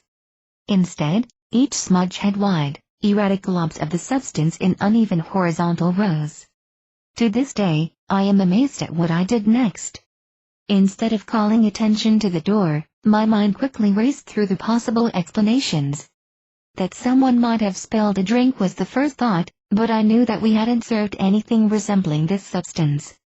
Also, our guests were the sort who would immediately clean up any mess they made. Then I wondered if someone had accidentally been cut or injured. The brownish red color and the thick consistency of the stuff most resembled blood, but surely, I realized, if anyone had been injured enough to bleed this much, I would have heard about it. Ruling out those possibilities, I was left with a very bad feeling about the stains and smudges, and all I could think to do was to clean it all up before anyone else saw it. Most of all, I didn't want Tim to be frightened, especially after his uneasiness of the night before. So I grabbed a damp cloth and a can of scouring powder and quickly began washing the door. Just as I was almost finished, I suddenly realized that I was destroying evidence of some as yet unexplained event. I stopped, staring at the dirty rag in my hand and feeling extremely stupid. Now there was no chance to test and identify the substance, and I couldn't even take a photo of the stains. Down at the bottom of the door I noticed a few splatters that weren't entirely gone, so I left them, determined to tell Casey about the door after our guests had left. A few days later, when our friends phoned from Florida, before flying back to England, I asked them if anyone had been injured while they were at our house. As I expected, the answer was no.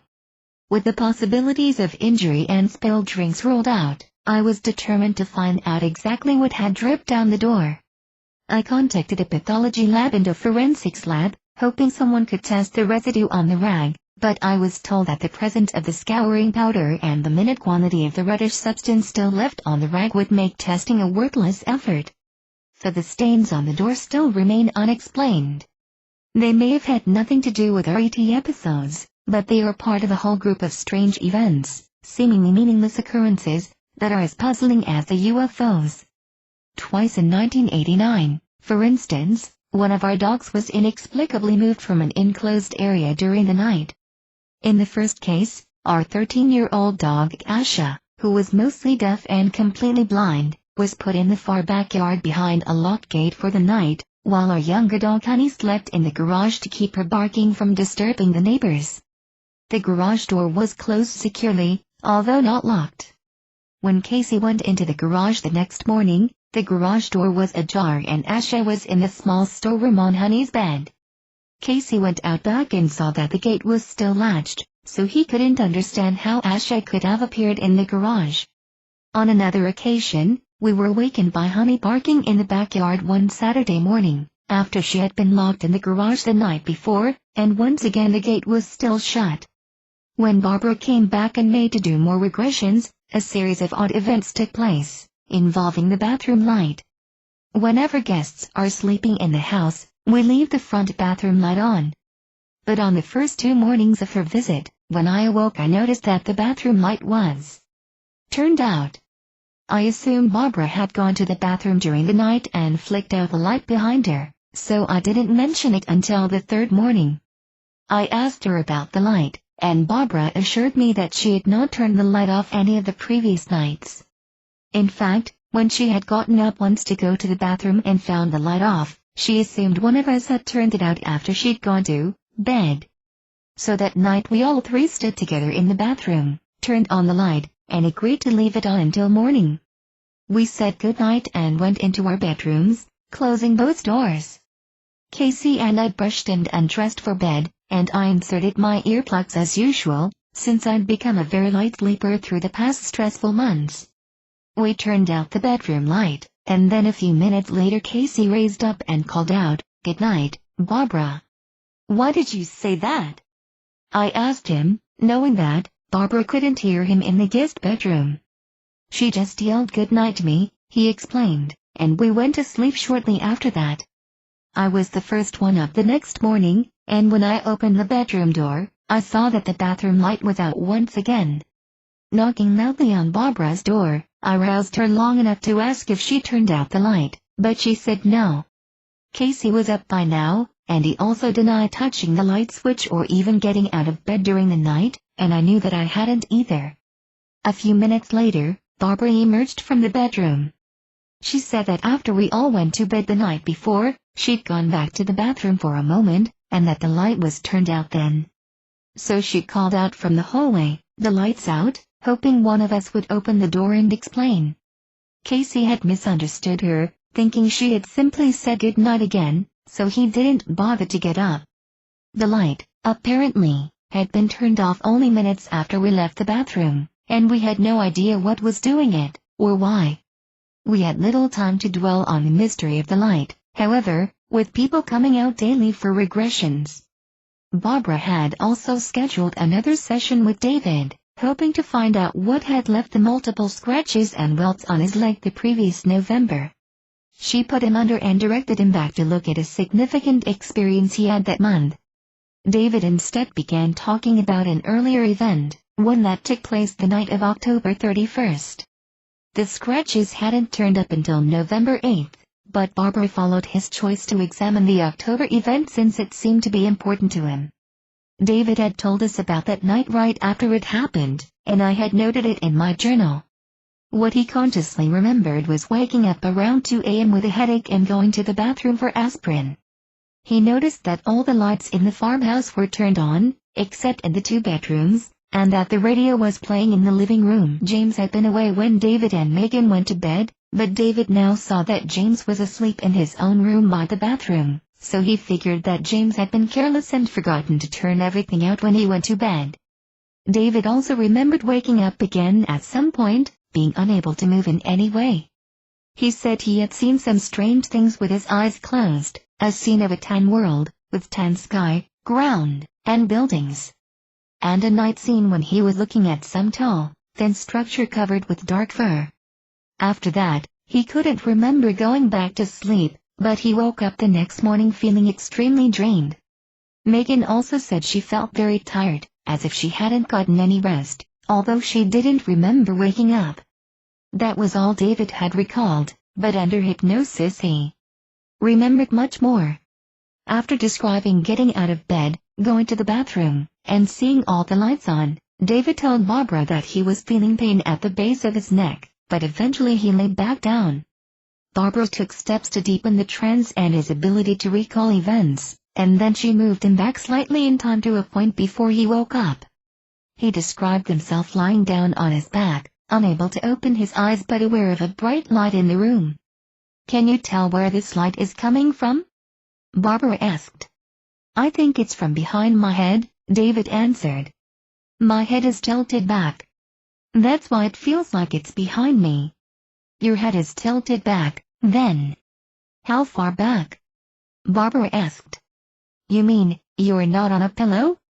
David's description of his bed was highly unusual and nothing like the bed he sleeps in at the farm.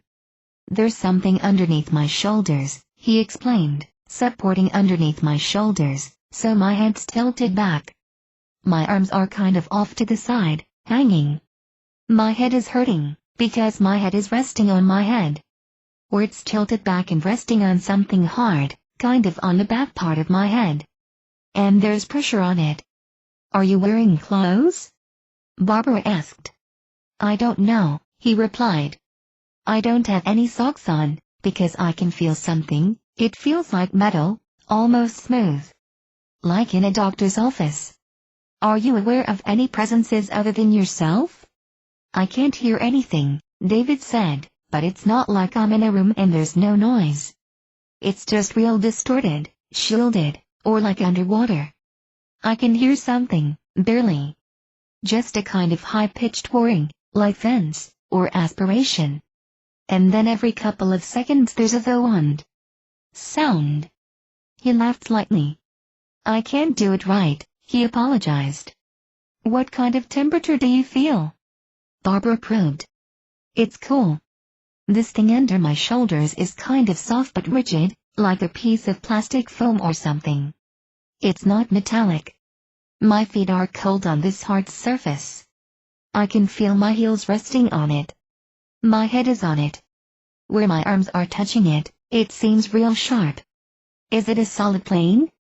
Barbara continued. "Except underneath my shoulders," he said. "I'm kind of lifted up off of it." His face changed momentarily before he continued. "I just got a prick on my forehead," he said then, like a little scratchy something, pointed. It's right in the middle of my forehead, right above my eyes, between the eyebrows. And it's sitting there. What is it? Barbara wanted to know. All I can picture is something that looks like, shaped like, a pair of headphones. There's some sharp thing coming, and it's placed on my forehead. I can't really focus on it. The sharp thing is coming down off this thing, the hoop thing. It's not a whole hoop, it's kind of fuzzy. Tell me what it's doing, Barbara urged. Is it touching you now? No, David answered. The sharp line, thin blade type thing, is attached to it, so it's part of it. Does it touch your skin? Analyze it, Barbara directed him.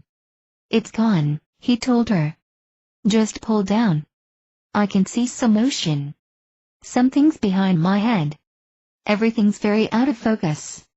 Why are you blinking your eyes? Barbara asked. It feels like my pupils are dilated. Like they do at the eye doctors, he explained. I wake up, and I'm tilted up. Like I said. Something is fiddling with my left wrist, and it's uncomfortable. Just feels like my hand is being held up a little, and it feels like maybe a needle or something is in my wrist. I can feel my hand resting on something real smooth but sticky, kind of. What do you think it is?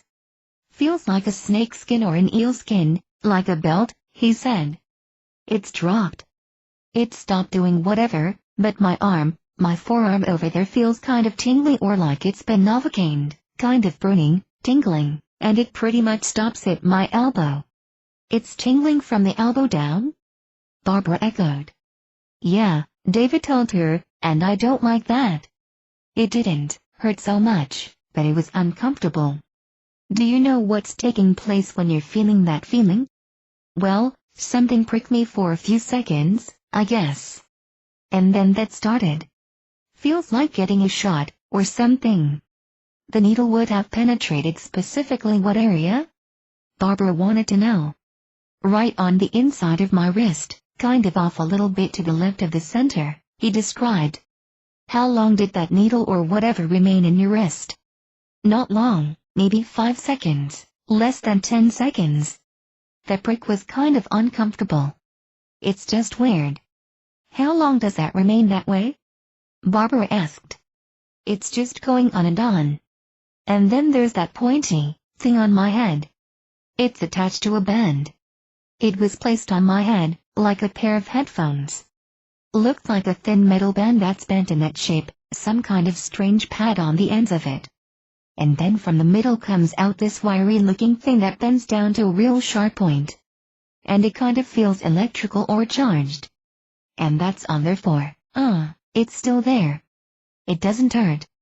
David, Barbara interrupted, can you mentally ask what this apparatus is for and why you feel the tingling in your arm? They're connected, he answered. I just felt a tap on my foot.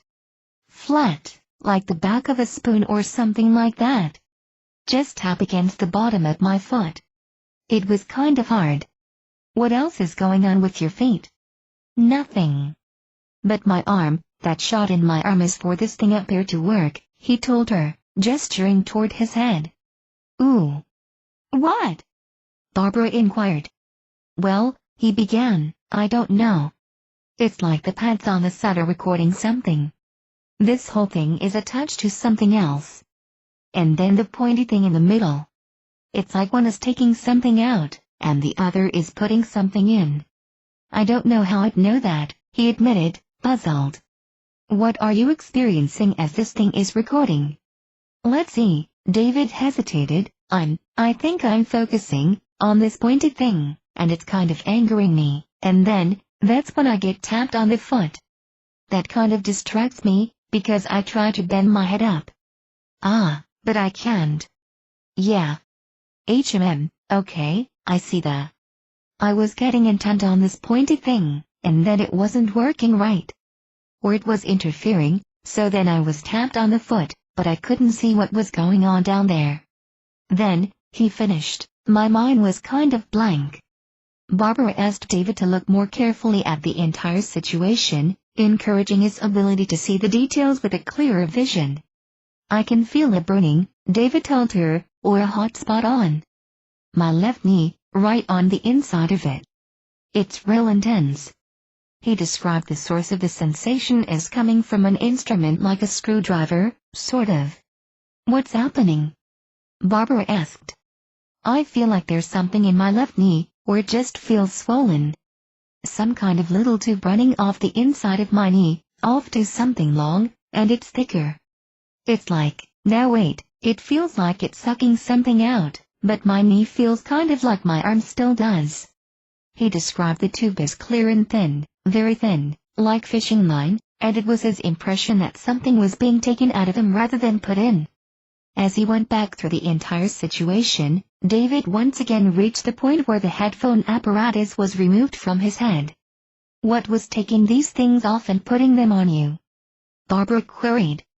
Thus far in the regression, although David had mentioned seeing movement beyond his head, he hadn't described any other beings. Barbara questioned him carefully, letting his own recollections emerge rather than leading him toward any single point of view. Off to the left I can see some kind of little boxy cabinet thing on the corner of the bed, David replied. And it just stays there. I guess there's things on it or in it. I see that when I first wake up, because my eyes fly open. I just wake up. Open my eyes real quick. I'm in this strange position. I can see it, and it's kind of white, and the background is kind of white. I can't really move, he continued. But I can move a little bit, so I'm trying to lift my arms up. Why can't you move? Barbara questioned. Do you feel restraints? No, he said, I just can't move. I can't even shake my head back and forth. Because it's sort of hard to breathe. I mean, I can. That's all I can see from here. I look over to the right, and it seems darker over there, but not much. That's all I'm seeing now. And I feel kind of, apprehensive, but I'm not very skittish. I mean, I can think a little, he finished with a short laugh. Evidently you're a little bit awake, Barbara commented, a little bit attuned to what's going on. I feel real dead weightish, though, he said. Remember when you put your hand on top of the kind of stick thing? Barbara asked, that felt like snakeskin? Well, I didn't put it up, it was. David paused. Yeah, see, that's what happened next. It's like something lifted up my hand, maybe 2 inches. It's just resting there. Then kind of pulled the hand back a little. I guess it's a hand that's holding mine. Feels like a hand that's in a mitten. It's holding my hand from the side, and I can feel it pull back. It's lifted up a little, so it can stick something in my wrist. Barbara questioned him about the description of snakeskin or eelskin he'd mentioned earlier. That's the texture of this thing, he explained, referring to the hand which was holding up his own. I can feel the texture of it, kind of like eelskin. It's smooth but kind of got a stickiness to it. Assuming there must be more of a being present than just the hand, Barbara pursued a better description. Does it have any moisture to it? She asked. No. I mean, it's hard to tell. Does it communicate with you in any way? Huh. Do you ever get to look at it? No, I don't leave this position. Is there just one? Barbara asked. No, David told her. How many? That one, he replied, referring to the one holding his hand, and 1 or 2 more, and then the other one, which is what puts the thing on my head. Does he look like the rest of them? Barbara questioned, wondering why David had singled him out from the others. I can't see, David began hesitantly. It walks over from right to left behind me, takes that thing off that, boxy-looking thing, so I can see its body. Because I'm looking down towards the floor, sort of. What do you see? I can kind of see it when it crosses. I can see its abdomen area, I guess. It's just, maybe, a foot across, or about that, maybe a little more. Seems real smooth and skinny. And then below that is some kind of, it looks kind of like a belt, but it's wide because I can just see the top of it. It's dark colored, kind of like an orangutan. And I can't see anything on it. I can only see the top edge, and it looks, I don't know, solid, not woven, and above that it's whitish. Is there a covering on the body? Barbara asked. Well, it might be a covering, David admitted, because all I can really see is the top of this belt-looking thing. I just say it's a belt, I don't know what it is. It's in that region. And then just kind of a whitish color above that, but I can't see. I can see an arm when it brings over the thing. It's very, very thin, and it looks like it's got an oversized hand on it. It's pinching this thing between, like, two fingers, but one of them's big, and one of them's small. When Barbara asked him if this being differed from the others, David replied, it seems bigger, but it's an odd kind of view. It's hard to judge size, because it doesn't really touch me. It just places that thing on. How are your legs? Are they straight out? I think they're straight out like they are now, David indicated. And just the feet are up. They're spread apart a little, like that. I can tell that my feet are like this, because when there's this one over here, he motioned, and there's at least another one, because I can sense motion over that direction too, and that's the one that taps me on the foot. Barbara questioned him for other details about his surroundings. He mentioned once again his distorted sense of hearing. He described the room as having an amorphous shape and being 10 to 15 feet across. And he commented, rather sadly, I don't know anyone else here. Are there humans? Barbara asked. I don't think so, he answered. I feel in the middle of it. Because this one behind me seems kind of hunched over, a little. Is that one behind you the same as the others? I can't really tell. It seems big. I mean, he explained, the one over here seems small. Barbara asked him to describe the one behind him, to which he replied, it's got extra long arms for how tall it is. A very strange body shape. It looks like it's too thin, and it looks like it's wearing a mask. How tall is it? Barbara wanted to know. Almost as tall as the room, 6 feet tall, maybe, over here, anyway, he said. The room's probably taller in the middle. It seems darker down there. There's something blocking the light. Some kind of thing up towards the ceiling in the middle of the room. Seems flat. Returning to his description of the being behind him, David added, it's got a mask on, I think, because its bottom half of its face is smooth, like it had a handkerchief wrapped around it. What's the body shape like? Barbara queried. Like a pencil, he told her. It's sort of cylindrical. It kind of tapers off up towards the neck. It's got a real elongated mouth space, kind of pointy, and then round eye spaces, which are big. They're real big. The bottom part of its face seems to be covered with something, skin type, and the eyes are kind of dark and round. I can't see all of them. They seem to wrap a little back, and there's some kind of bony, like a bony ridge, or just a little lip on top of the eyes. It's looking right at me, he went on, and it's not really scary. I can't really tell any emotions right now, it's just kind of there, but it looks right at me when it reaches over. I could see it reach to pick up that thing, so I move my eyes over and watch that. It's got real spindly arms. It doesn't ever take its eyes off mine. This is when it's putting the band on your head? Barbara asked. Give me a better reading on those hands now. They're wider than the arm. The arm is like a thin tube, bigger than a broom handle but not much. They're kind of flat and wider than that, but still not as wide as my hands. And there's one long finger that I can see, and then a thumb-like thing which is not off to the side. Our thumbs are on the side of our hand, he explained. It's like in the middle of the wrist it comes out on the bing. I can't see any fingernails. One finger's kind of thick and big, and the thumb is stubby and pointy, so it might have a nail. But I'm not really looking at the hand. I'm looking at that thing that it's holding, the band. Barbara asked David to go through his recollections one last time, noting the order of events. When David had awakened during his encounter, the tube was already in his knee.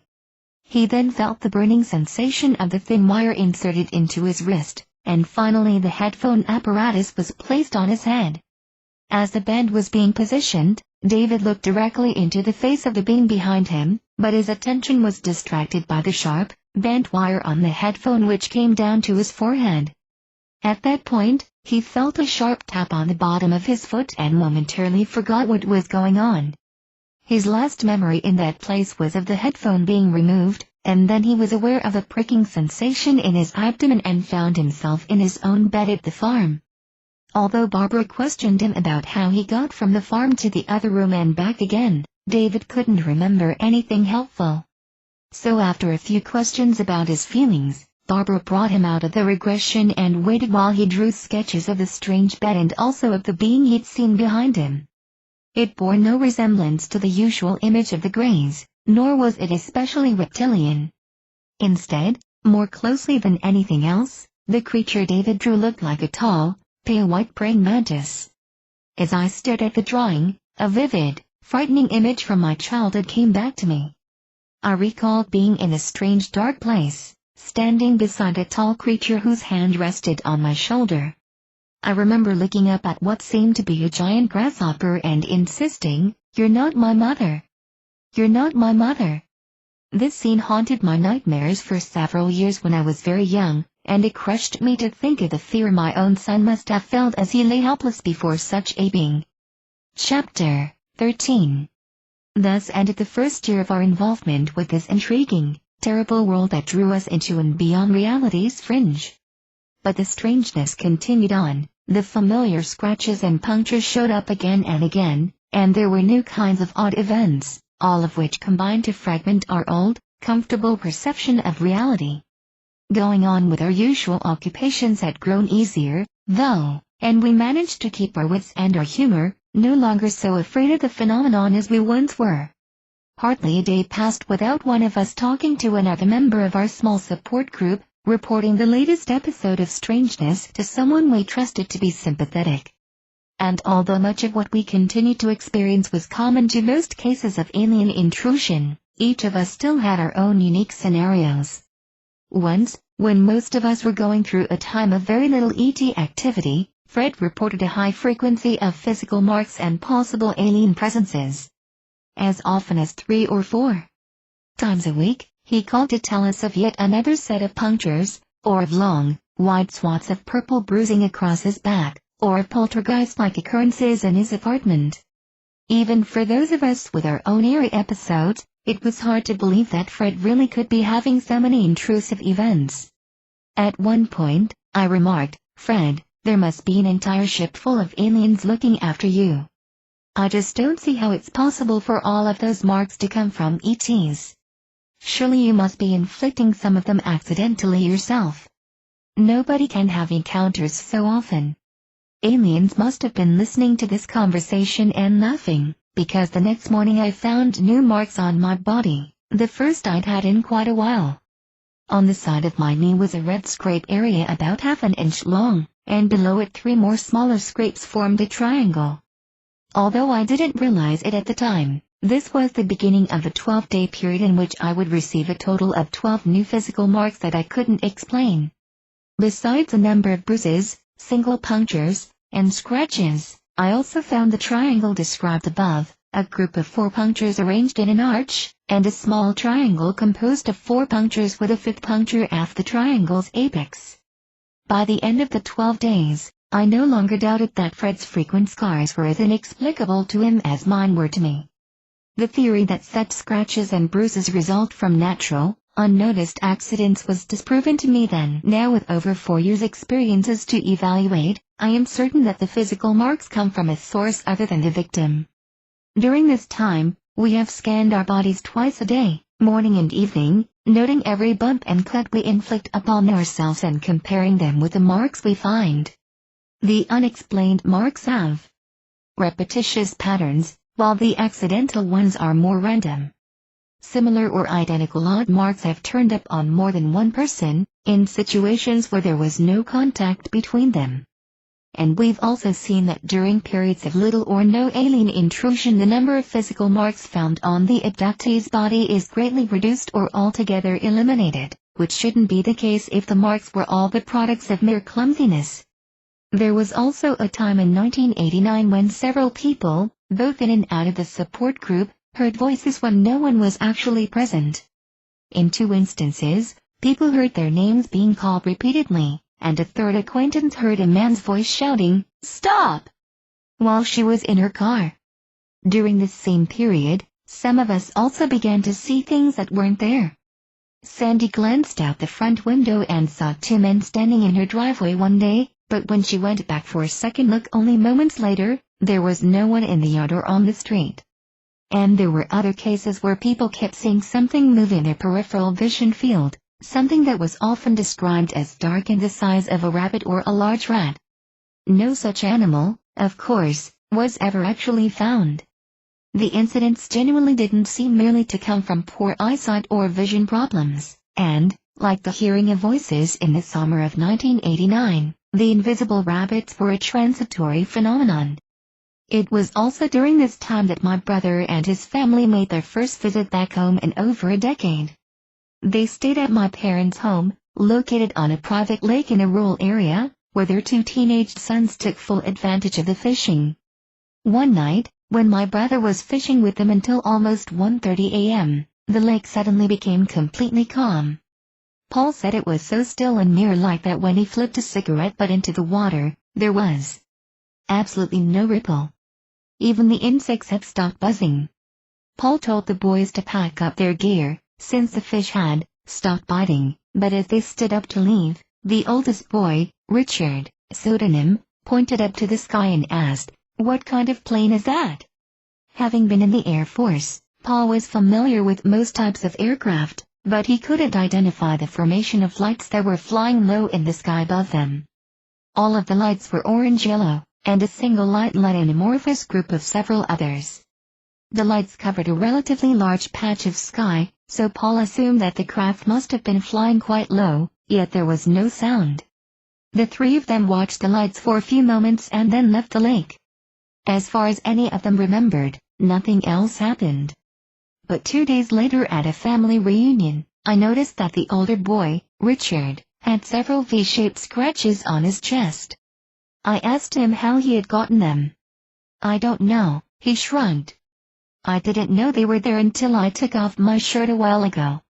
Intrigued, I asked my younger nephew if he also had found any strange scratches lately, and I was surprised by the look on his face and by the way he reached back instinctively to shield his rear end. "How did you know?" he asked. "I didn't know," I assured him. "I just wondered." "Where did you get the scratches?" "I don't know," he replied. "And don't ask if you can look at them, because you can't." I agreed with a laugh and dropped the subject, but I wondered if there might have been more to their experience on the lake. The unexplained scratches on my nephew's chest were uneasily similar to the marks we'd seen before on Casey and David. When the 2nd year had passed, I wondered if our involvement would ever end.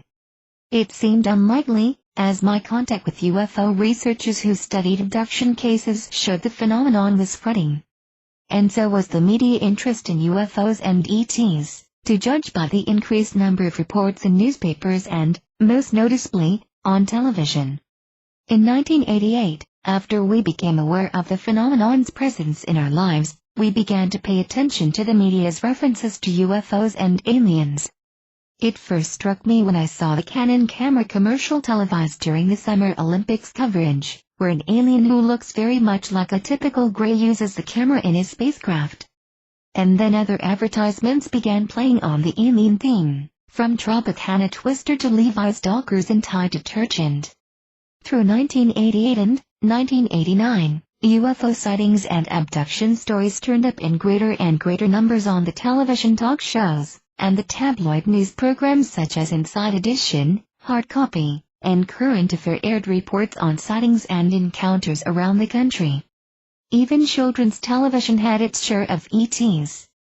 Gumby and Dennis the Menace were both abducted by Greys, and a Saturday morning special showed a cartoon version of the book Rini, an evil alien android here to conquer and enslave humanity. It seemed as if the information and entertainment media decided to promote nationwide awareness of UFOs and alien presences, and we couldn't help but wonder why. Was there an urgency to our mass acceptance of ETs? In 1990, Although our personal direct encounters were rare, evidence of the phenomenon sometimes showed up. Both Casey and I woke with claw marks in January, for instance. And on Saturday, February 3rd, I saw another UFO, viewing it from the same hill where Casey had been abducted in 1987. For 11 minutes I watched a brightly glowing ball of light bobbing along leisurely at a very low altitude from the west to the southeast, as easily identifiable aircraft passed overhead toward the Metropolitan Airport. The light was less than a mile away, for it passed between my vantage point and the buildings downtown, bobbing like a float on water but lower than the 19-story tower behind it. Unlike my response to the UFO I'd seen in Oklahoma in 1988, this time I wasn't afraid. In fact, I felt exhilarated and ready for a conscious encounter, and my hopes for a face-to-face meeting rose when the light began to move toward me. That movement lasted only a few moments, though, and then it returned to its original path and continued on to the southeast. The following Saturday, James's parents pulled off the interstate at the edge of town to watch a triangular craft soar above them, unlighted but covered on the bottom with closely packed circular designs. And another swift-moving erratic light made sharp angular turns high in the sky above Casey and me in August as we watched the stars on a very clear night. Nothing more personal interrupted our lives, however, until June. One morning we both discovered new punctures and bruises on our arms and legs, but the night had been peaceful as far as we consciously knew. A week later, though, we were awakened from a deep sleep by loud clicking sounds, yet we saw nothing in the room. The next day we discovered more marks on our bodies, 2 bruises and a pinpoint scab on my upper right arm, and a small, straight cut on Casey's inner thigh. The clicking sounds were all that seemed out of the ordinary, but the marks were inexplicable. The intruders returned in late November. Sandy, James's mother, experienced an hour's missing time from 8:30 to 9:30 p.m. on the 29th, and then after going to bed, that night she had a direct encounter. Waking around 3 a.m., she felt compelled to leave her husband and her bed to lie down on one of the couches in the den. Her dog, a large, protective animal, slept on the other couch as Sandy dimmed the light and covered herself with a knitted throw for warmth. She dozed off but was suddenly alerted by something tugging on the throw, both at her feet and also near her head. Too afraid to open her eyes and look at whatever was beside her, Sandy found the courage to resist. She yelled, "Boo!" very loudly, and the tugging on the cover stopped momentarily. When it began again, she yelled, "Boo! Boo! Boo!" until the tugging ceased. Moments later, she opened her eyes and looked around the dimly lighted room, catching sight of a shadowy movement receding from her towards the kitchen. The dog still slept undisturbed nearby, oblivious to her shouts. Then suddenly he sprang up from the couch, as if released from some invisible restraint, and looked around in fright. He tucked his tail beneath his belly and darted from the den into the living room, burrowing under and behind the sofa. Whatever happened next was lost to Sandy's consciousness, but the next day her abdomen was extremely sore. "It feels as if it's been stretched," she told me in puzzlement, "or inflated like a balloon." I asked if there were any unusual marks on her body, and she nodded, showing me a circular mark at the base of her spine, with a straight cut inside the circle. Sandy wasn't the only one in her family to whom the experiences returned that winter. James had moved into a trailer park on the outskirts of town, and in January 1991, after months of no activity, he once again found himself under siege. Barbara Barthola came for a visit that month, and when I told James she would be in town, he said he wanted to see her. This was quite a change in his attitude. Since late 1989 he had tried to put the whole series of incidents out of his mind and had steadfastly refused to discuss it with anyone, even his parents. Now, however, he was anxious to see Barbara.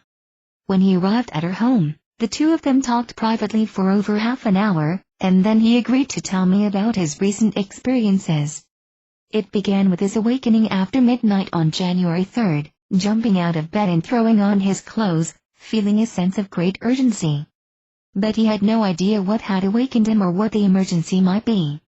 In bewilderment, He undressed and went back to bed. The same thing happened again the following night, and for several nights thereafter, and each time he was compelled to go a little farther until he was actually rushing out into the street, frightened but unable to resist the urgent push. It was really scary, he told us, and I never could figure out what I was rushing outside for. I'd get to the street like I was running from a fire or something, but I had no idea why. These strange episodes stopped when he had a disturbing dream experience.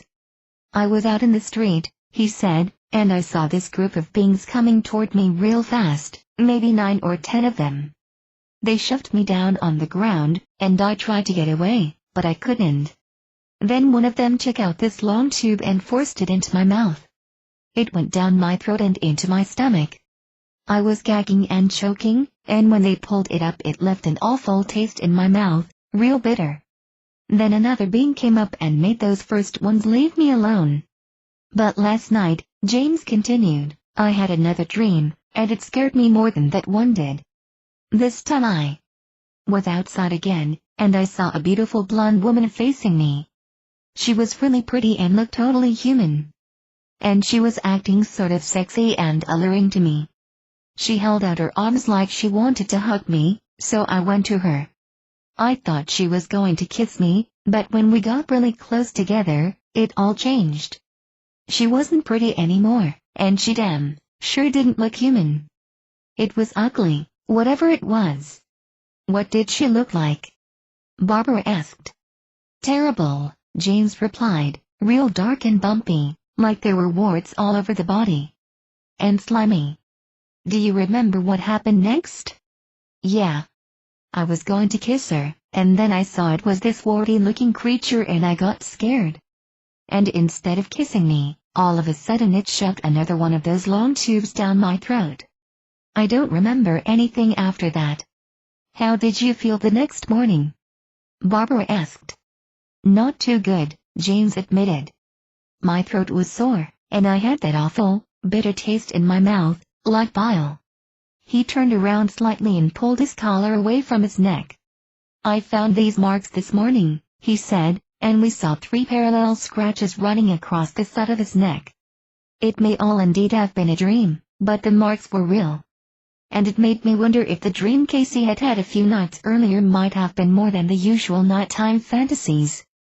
He too had seen a beautiful blonde woman, in fact a whole group of handsome blonde people who looked completely human. Casey's dream episode happened one night after we'd made love and then gone to sleep.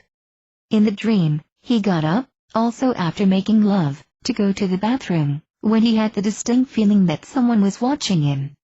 He turned around and saw that the window by our bed had somehow been replaced with a clear opening from floor to ceiling, and he could see out back where a group of blonde people were standing and watching him in silence. I felt somewhat attracted, he said the next day, but also a little repulsed because I didn't like them looking at me so obviously, like I was just something to be examined. I understood what they wanted, but at the same time I felt like I was just a specimen. During Barbara's visit, Casey took the opportunity to look at that dream under hypnosis, wondering if both he and James had experienced more than mundane dreams.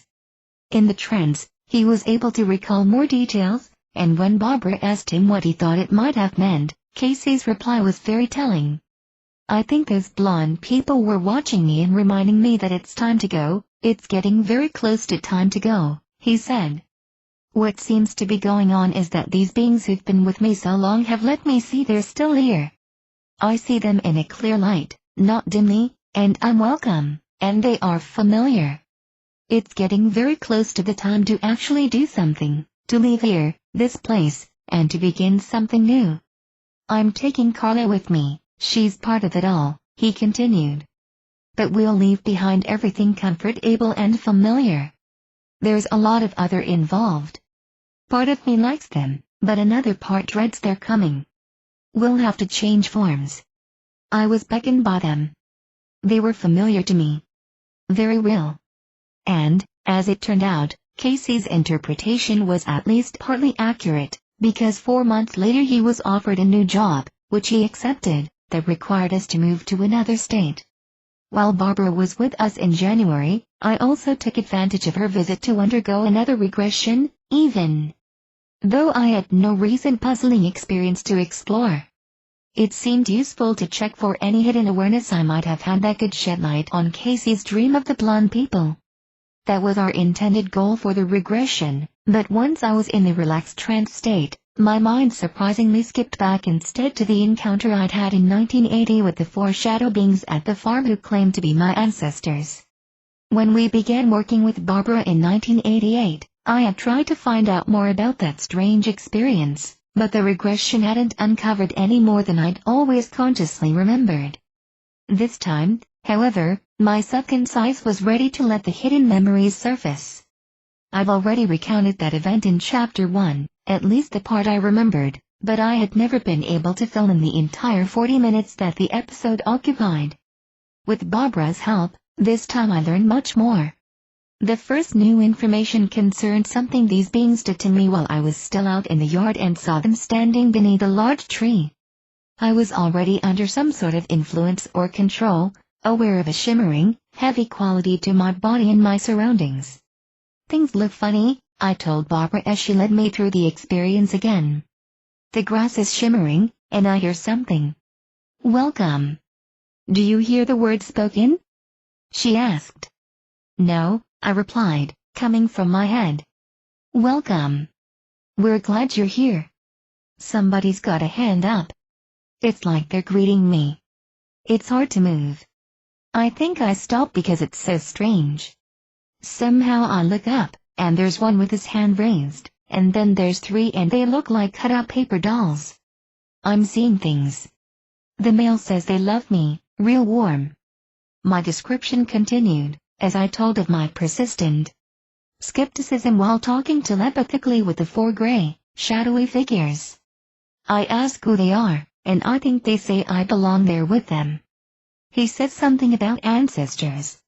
I feel a little tense, I told Barbara, but it's hard to feel real tense. And I think he's lying. I think I just made it up. I want to laugh, sort of, or make a joke. But I'm out by the tree with them. They're saying something about pockets of stuff, all over, and I'm just doubting everything. "Pockets of stuff?" Barbara questioned, for this was the first time such a thing had come into my memory. "Something about pockets," I repeated. "Little pockets, not like pockets in clothes. There are pockets of things all around, in some places." And I say, "You're kidding me." But he's very sure. No, I'm not kidding," he says. "I'm just pretty skeptical. They look very gray, and I'm wondering where their faces are. Don't seem to have faces. I can almost see through them. They say I have pockets in me, that's what it was, secret little pockets of storage." "What about the pockets?" Barbara questioned. "It's like something right inside over here," I told her, gesturing in the air near my body. "I can almost see something reaching down, but I don't feel it." "They're reaching down looking for something. Is it down near your ovary area?" Barbara asked, prompted by my gestures. "No," I tried to explain, "just beside me, like I've got some extra part of me that's beside my body they can sort of touch. I see this other part of me." "Like a field?" she interrupted. "Electromagnetic?" "Yeah," I agreed, "or something like that. It's extended, out away from me, a few inches. Something can be gotten out of there." "You're aware they're doing something to the field around your body?" "They're trying to make me see how to get these things, this stuff out, this material or information," I said. "I don't understand, and they say, 'Look, we put this information in you a long time ago. Because we are your kin, your ancestors, and you've got this information. You carry it in these secret pockets.'" I think they mean DNA stuff, and I ask them if it's DNA, my code. They say, no, it's more like knowledge. But it's all the knowledge, all their knowledge, and they want me to know how to bring it out of the pockets. And that makes very little sense, and I just don't really believe them.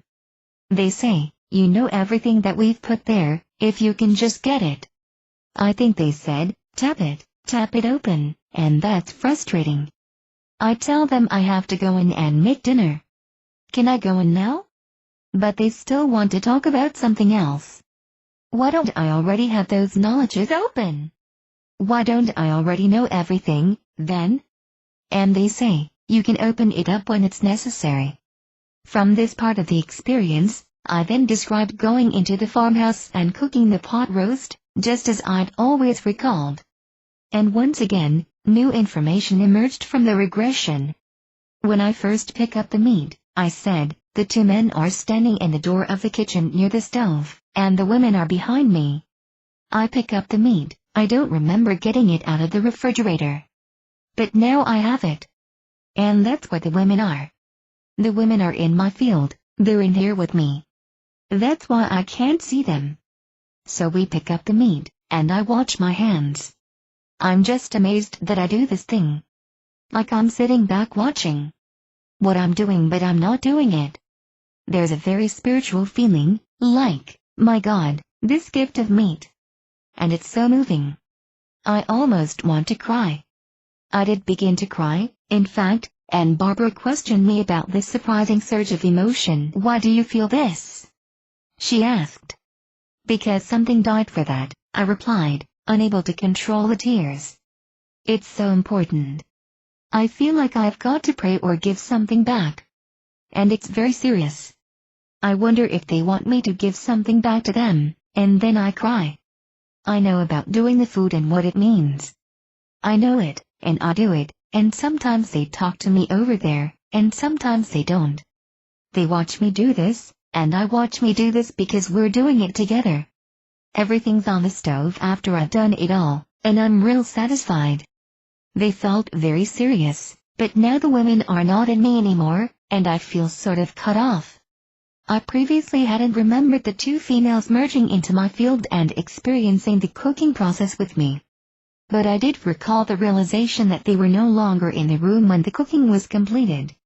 Barbara asked me to go back over this final part of the experience and try to explain where and when the beings left me. They're behind me, and I know they're there, I said.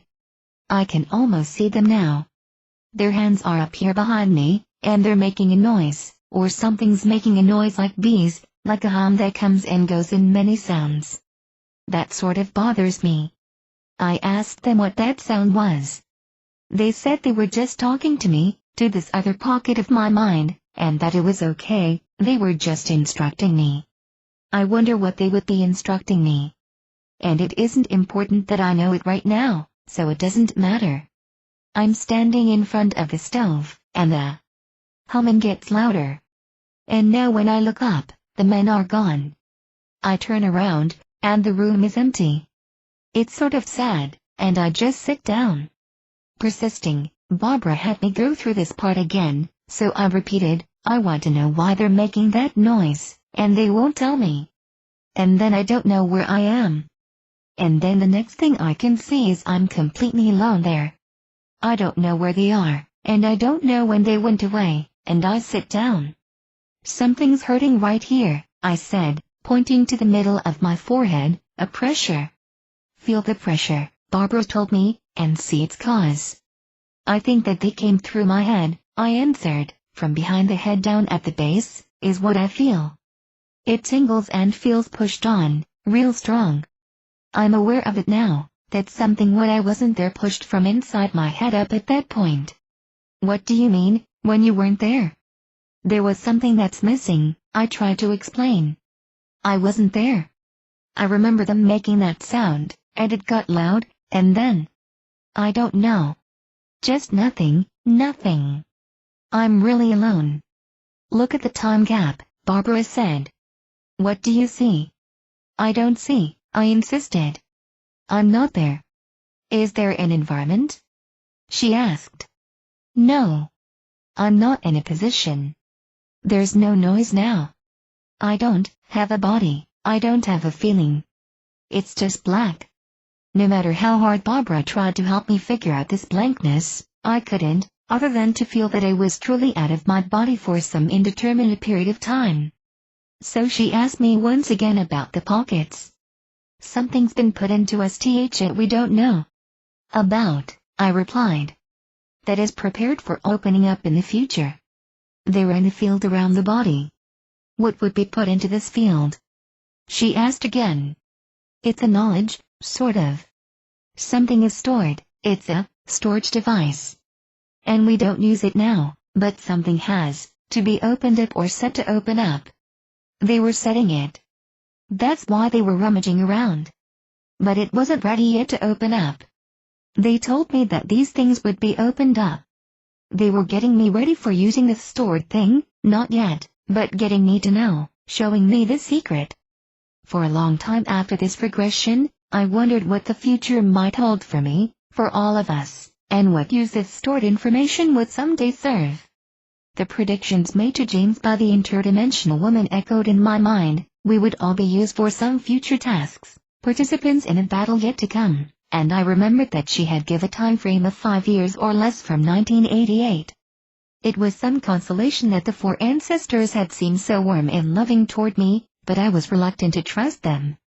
How could I, without knowing more of their ultimate intentions? Throughout the experiences of many abductees, predictions have been made, many of which point to a coming time of great upheaval and destruction, but I kept telling myself that we would be foolish to believe the words of beings who take us without our permission and do things to us without explanation. If these experiences are for our benefit, I wondered, why can't they trust us enough to tell us what it all means? Deception and good intentions just don't seem to go together, at least in our human morality, and that was all I had to go on. The lesson of human deception came home to us with a great force later in 1991, when Barbara once again visited us. This time, however, it was Casey whose regression brought to light an even more surprising episode than those of alien abductions. He and Barbara went into the regression with no specific event in mind to explore.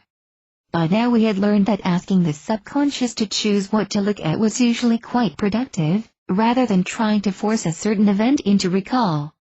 But none of us, including Casey, expected his mind to focus on what had seemed, at the time, to be nothing more than a vivid and disturbing dream.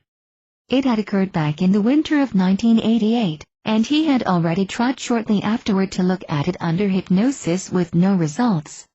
In that dream, which had 2 apparently separate incidents, Casey was awakened in the night by the sound of a helicopter right over the house. He went outside and saw a dark cloud moving toward him as the whoop-whoop sound of the helicopter grew louder. Expecting to see the machine emerge from the cloud, Casey was shocked when a white Ford pickup showed up instead. The next part of the dream was of his moving down a narrow tunnel into a large underground opening. He found himself in what appeared to be an old Western-type saloon, complete with a bar and several tables. He was sitting at one of the tables, along with several other men whom he knew, and he remembered thinking, I guess maybe we're going to play poker. But somewhere in the dream he also recalled seeing large crates and boxes which looked to be of government or military origin. Nothing about the dream made any sense, and when his first attempt to explore it in a regression didn't pan out, he forgot all about it. This time, in 1991, however, his subconscious opened everything up to him, and the results were shocking, even outrageous. After reliving the initial encounter with the helicopter sound, the dark cloud, and the white pickup, Casey saw himself approaching a body of water. The full expanse of my vision is of water with tall, marshy grass growing out of it in little tufted islands, he said. You can see water rippling, agitated like winds blowing across the top of the water. I'm looking down at a 45-degree angle, so I can only see water and grass and feel the wind. Like I'm coming in for a landing. The next thing he recalled was entering a tunnel. It felt like we went down into the ground, he told Barbara, just falling. Such a narrow tube down into the ground. Real fast, standing on a little thing, falling down a circular shaft. And then stopping, outside of the cave, and then crossing over and walking back up part of the cave. Inside this underground area, Casey saw large, man-made storage tanks, with the building constructed into the side of the tunnel or the big cavern. Real sterile feeling, he tried to explain, but sort of musty and dusty. I can see lights really clear, and I'm right up next to a building. The wall that I'm next to is probably 12 feet high with narrow windows at the very top. I'm walking in through some doors, human doors, doorknobs, like military stuff. Barbara instructed him to proceed with the recall, once he felt certain that this was a real memory surfacing. Walking down a corridor, he continued, guys with spongy boots on. We go into a room. Let's see if I can see what it's like. He paused. Ah, my imagination just sees Mickey Mouse, he laughed.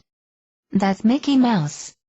It's military, then, he explained, because that's what I thought of the military. What does the place look like? Barbara asked. How does it feel and smell? Kind of musty out in the cavern, he replied. Dank, but this has a machine smell to it. On the inside it's very conditioned, very cleaned up, though, filtered. There's something very significant about this waiting area. It was made up to look like a Western saloon, but people are just sitting at tables, dumbfounded. Lots of people. What's going on? It seems like this is a human thing. I don't have any idea of any aliens in this place at all. He described the saloon and its bar with no bartender and several little tables around which the people sat. They're all just sitting there, sort of in a daze, like they've been drugged. Just waiting for somebody to come and take them away. The light is dim, and there's music playing. Not real loud, but it's like you're supposed to believe that this is not really happening, real dream-like. But it's real solid. Barbara asked if he recognized any of the others in the room, and he named David, our son, and a close friend, as well as others who seemed somehow familiar. But his next words were completely unexpected. I keep getting the feeling that there's a military officer there who's real angry, he said. Real impatient. I don't have a face to connect with it, but there's a military officer that I'm not cooperating with. Yeah, I'm not cooperating, and they're real perplexed. Somewhat angry, but not authorized to be totally angry, holding himself back. I wonder what you're doing to antagonize him, Barbara replied. I'm not doing something that he wants, Casey said. Maybe I'm coming out of it too fast because I'm seeing all this stuff, and I know it's not a dream. His memory began to clear so that the whole place was vivid. I remember coming in through the side of the wall on the other side of the cave, he continued. Coming in through some sort of underground tunnel, and across the floor of this thing that's wide, maybe 30 or 40 feet across, into these buildings that are in the side over here. I can see lights up high through the windows. I walk around some machines and into this building, and the bar is just inside of the saloon. It's a holding area where they put people when they first bring them in down here. What is going on with the officer? Barbara asked. I'm not cooperating with them, he said. I'm not in the state of mind they want me to be in. I was a little stunned, getting in there, and things are foggy. And then it gets clearer too soon. I remember being real surprised. I sat in the holding area wondering what in the world's going on. Look around at the other people and see if they are accessible to you, Barbara instructed him. Everybody's stunned, Casey said, like zombies in a mental ward, just sitting there. How do you feel about this place and the officer? I get the feeling they want to know. Maybe they're trying to find out what it is we know, he answered. And if you don't talk, they get real pissed. Who is this guy who is perturbed with you? Barbara asked. I see a military dress uniform, Casey described. Green military dress uniform. I can tell gray hair, clean shaven, real quiet shoes. How many military types are there? Just the guard and the officer, he said. What's the guard doing? Just waiting. Never talks. He's there as the escort, somebody to guide people around, take them where they need to go because they're not in shape to talk or move of their own volition. Casey described the fake saloon area in great detail, and then he told of being escorted by the guard out of the room. We turn to the left, we turn right and go for some distance. There are doors, they aren't paneled, just steel doors. Proceed on through the door, Barbara told him, and tell me what you see. A small room, Casey said, about 9 by 12. I see only 3 pieces of furniture, just a metal chair, straight-backed, and I'm sitting in the chair. And a desk, plain military type with nothing on top. With an officer standing behind it. He's got a chair, but he's not sitting in it. The guard stands outside and shuts the door. It's just me and this officer guy. Like he's in charge. And I don't like him, so I won't answer his questions. I'm fighting, I'm rebelling, Casey continued. I can hear him yelling. Tell me. Right now that's all I can get is, tell me. What's he asking? Have you ever seen him before? Barbara wanted to know. No, Casey replied. This man's trim, he's about 5'10", 5'11", about my size, older than I am, and really upset. Just how upset does he get? I'm supposed to tell him what he wants to know. That's the whole purpose. I get the feeling that's the whole purpose of the place. You mean, the other people, they're interrogated too? Barbara asked. Like you are? Yeah, Casey said, like they're all there to be interrogated. The place, I never get a clue to location. What does this guy look like? I would have to say he's about 55, 50 to 55 maybe. He's not very old, but mature. Does he have very many feelings? He's pretty emotional, Casey agreed with a short laugh. Okay, Barbara said. How long does he rant and rave? About 15 minutes, and then he just yells at the guard to get me out of there. Do you think he's an American? Definitely, Casey answered. U.S. Army. A major. I hear myself thinking, what do you want from me? Something about my family. What do they know about your family? Barbara asked. They know that they've experienced something, that's my impression. You're clenching your teeth, Barbara noted. What made you clench your teeth? Something must have made you real uptight at that point. I'm confused, Casey said. I don't know. I know that I'm feeling angry, and I don't like being here. And I don't like them threatening me. They're threatening you? Yeah, he told her. I mean, with promises of torture, you know, promises of pain or injury. We'll hurt your family if you don't tell us. But they never touch me, the man never crosses his desk. He never gives me any medication or threatens to strike me or anything. But haven't you already had? Barbara hesitated, uncertain what to say without leading Casey's answer. She assumed from his stem condition that something had already been done to put him in that state. Yeah, Casey said, somehow before I even got down. Everybody is stunned, we're all kind of foggy, but my mind kind of clears. I'm still not able to control my body that well. I can stand up and I can move. I want you to look at what might have happened to cause you to feel stunned, Barbara directed. Retrace when that might have taken place. I'm working on that, Casey told her, been working on how in the world we got into this place. It's nighttime. Where was it? At the beginning, Barbara reminded him, you saw the marsh and the water. And the dream of the white truck. Out of the cloud, yeah, sounding like a helicopter, looking like a Ford pickup truck. I see F-150 on the side. I see nothing, absolutely nothing but that cloud and the truck, no ground, no sky, no trees, nothing. And then it goes on over me, and I see this pickup. And I see nobody inside, no lights. It's got nice wheels, they don't look like military, cheap hubcaps. What's that got to do with the marsh? Casey puzzled.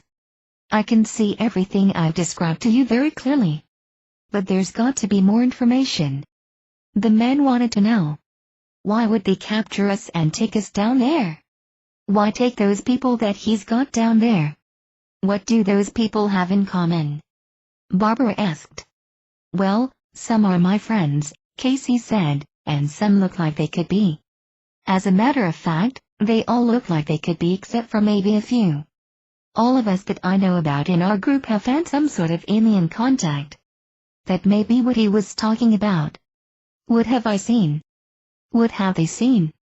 If you don't tell us. But why would they do it that way? Do you think you were injected? Barbara asked. I don't ever recall being injected, Casey replied. This felt more like the back of my neck, back in here, he gestured. I was just being bombarded with something that sort of numbs you and takes away some of your will. I hesitate to say, but sort of like an electronic control. Sort of a numbing buzz, but I don't hear a sound. So I can't tell you what caused that state, he concluded, and if it were an injection, I'm not aware of it happening. How much of your will is not there any longer? I can't get up and move by myself, Casey admitted. But I don't talk. I can't control where I am, and I cannot escape. At first I was totally confused. But it seemed like I sat there for a good while. And after a while it began to wear off, and I started looking around more.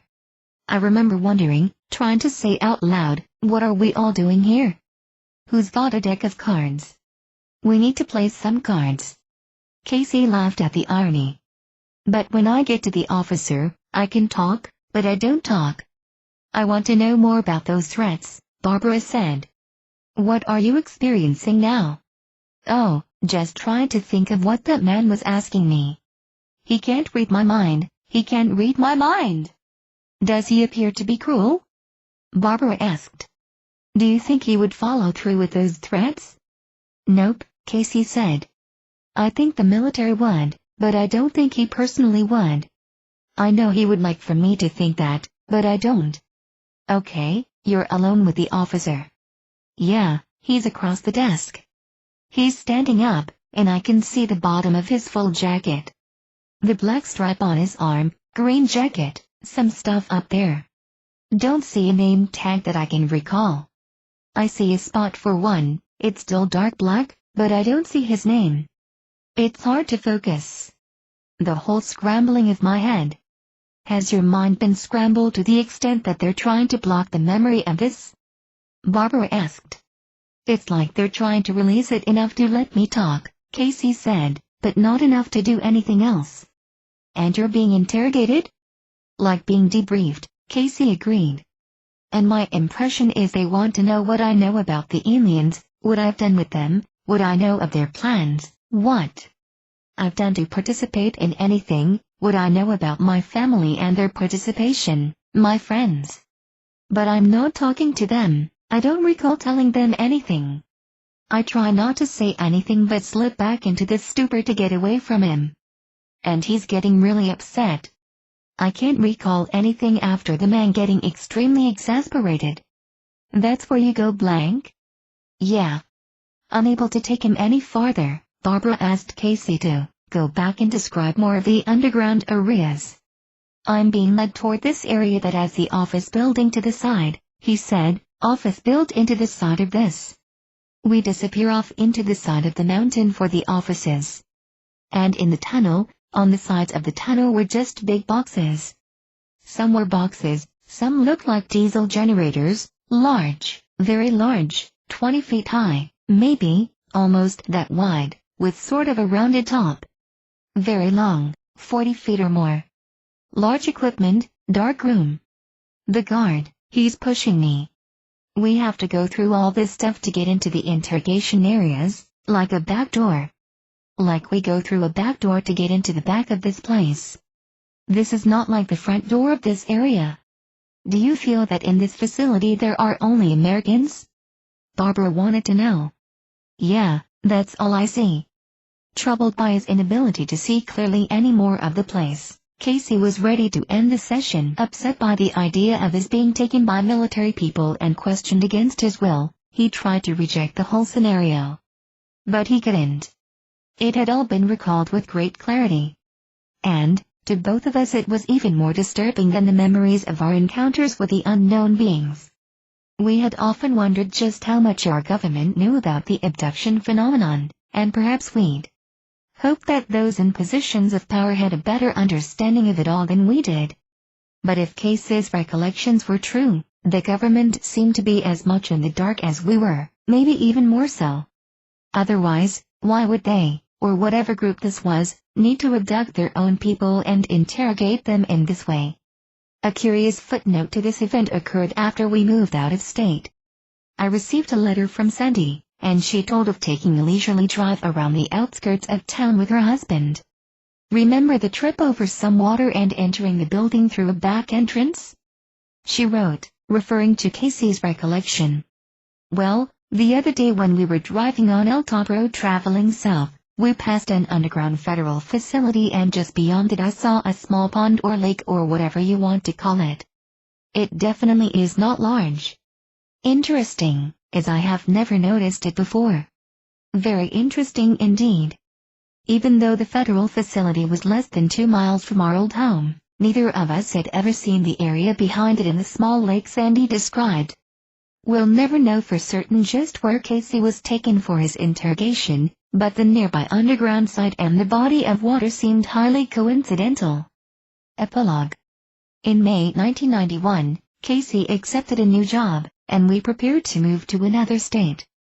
It was difficult to leave our family and friends, but there was a stronger motivation than just a better position.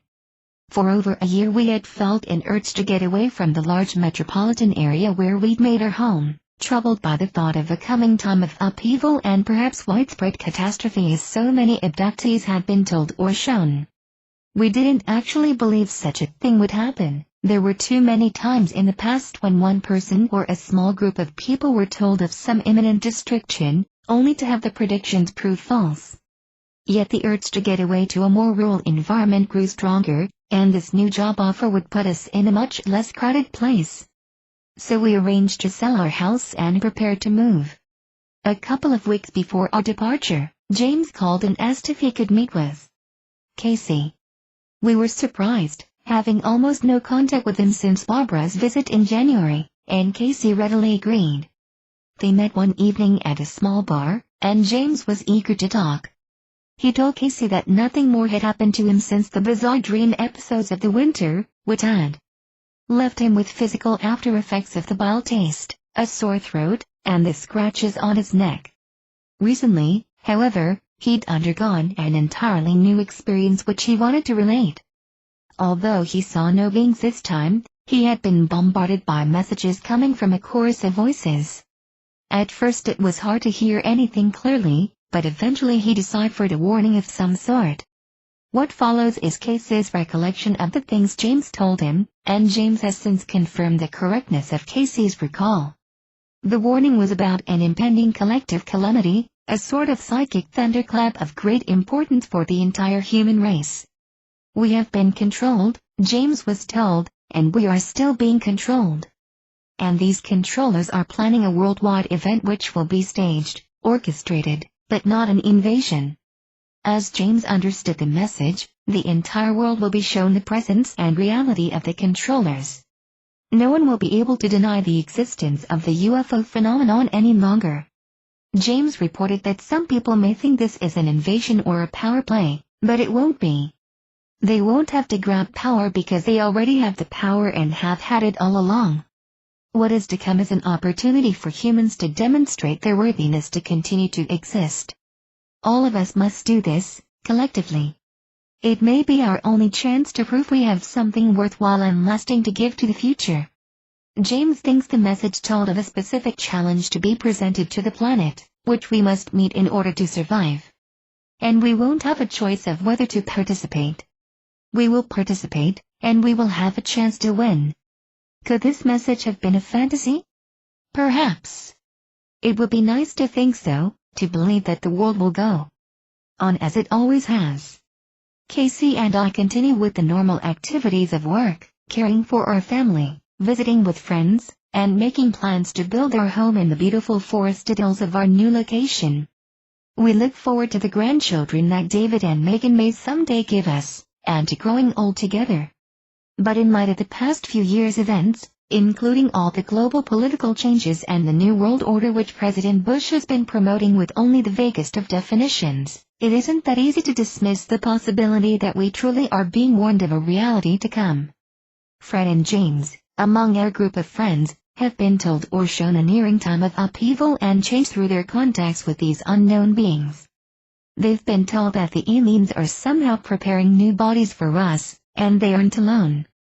My research with abductions in our area brought me into contact with another man who has been shown a similar scenario. The beings told him he would have a task to perform at that time, helping a group of children, but that he would not survive beyond that task. I have also read reports of 4 people in Britain who have been told of this coming catastrophe, and 2 of them were given a date only a year or 2 hence. And Barbara, as well as other researchers, have heard similar information from their contacts. In April 1991 at a UFO conference in Arkansas, Forrest Crawford, a certified hypnotherapist from Illinois, recounted incidents of several of his cases working with abductees, and here again this upcoming date had surfaced time and again. Correlating the predictions from these cases, Mr. Crawford offers the following summary. In early 1991 events will begin to happen that will culminate in mid to late 1992 with everyone knowing that there are intelligent beings from other worlds visiting Earth. October and November of 1992 were prevalent in many predictions. The events that may bring about this awareness include mass sightings, sustained landings near populated areas, government announcements of alien contact and/or open contact with the people of Earth. Many of Mr. Crawford's cases also discuss the aliens' understanding of such predictions, noting that they are the probable future based on the present trend of events or energies. These trends can be changed by even minor events, thus affecting the future. Therefore, predictions are always alterable. It seems, he concludes, as though predictions and prophecies are warnings by other beings, or even our own higher selves, of what may come if we remain on our present path. We must realize that sometimes the best thing about a prediction is that our consciousness is able to change the outcome of events and render it false. As I said earlier, there have been cases in the past when a single person was warned to prepare for a catastrophe, the end of the world. The evacuation of people from this planet. The coming of space beings who would destroy our world or, variously, who would save it. And in every past case, the predictions proved false. They may certainly prove false this time too. But there is a difference in these predictions from those previous ones. This time it isn't a single person who is receiving this warning, it is hundreds, maybe more, all over the planet. Many abductees feel they have been told of tasks they have been trained or programmed to perform in the near future, and most of them, like me, have no idea of what our instructions entail. Some abductees recall working on computer-like systems, some remember being shown how to operate the flying craft, but for the most part there is only the memory of training or instructions embedded in the part of the mind that our consciousness cannot penetrate. We hope this is not going to happen. We hope with all our hearts that these beings are not telling us the truth. World problems are great, pollution and depletion of our resources, overpopulation and famine and plague, like diseases, war and destruction in many areas around the globe, but we want a chance to solve these crises through human means, for human purposes. Still, all over the country, ordinary people are being exposed to the reality of UFOs, whatever reality that may be. In the first half of 1991, local newspapers carried reports of sightings and abductions in a wide variety of places. The February 28 edition of the Portland Oregonian, for instance, headlined a story, UFOs Gain Notice, telling that scared Portland area residents report increased inexplicable light activity in the Erie's night skies. The Gloucester, Massachusetts, Times, March 6, reported, strange light spotted in night sky. And the February 19 edition of the Brown City, Michigan, Banner, in a story about 5 bright lights seen for half an hour, quoted one viewer who said, "They looked really close. They went off and on and every time they came back on they were in a differing formation." Other newspapers reported UFO sightings in Texas, Illinois, California, New Hampshire, New York, Pennsylvania, North Carolina, South Carolina, Virginia, West Virginia, Oklahoma, Minnesota, Connecticut, Ohio, Tennessee, Florida, Nevada, Maryland, and Indiana. In some places, such as Tennessee and Florida, the UFOs have been videotaped, and in many of these areas there are accompanying reports of close encounters, abductions, and physical traces left by the unexplained phenomena. Great numbers of UFOs are also currently reported in all parts of the world, with perhaps the most extraordinary film footage, photographs and radar confirmations coming from Belgium. Since 1990, UFOs have been seen there by multiple reliable witnesses on the ground as well as by military pilots scrambled in response to sightings.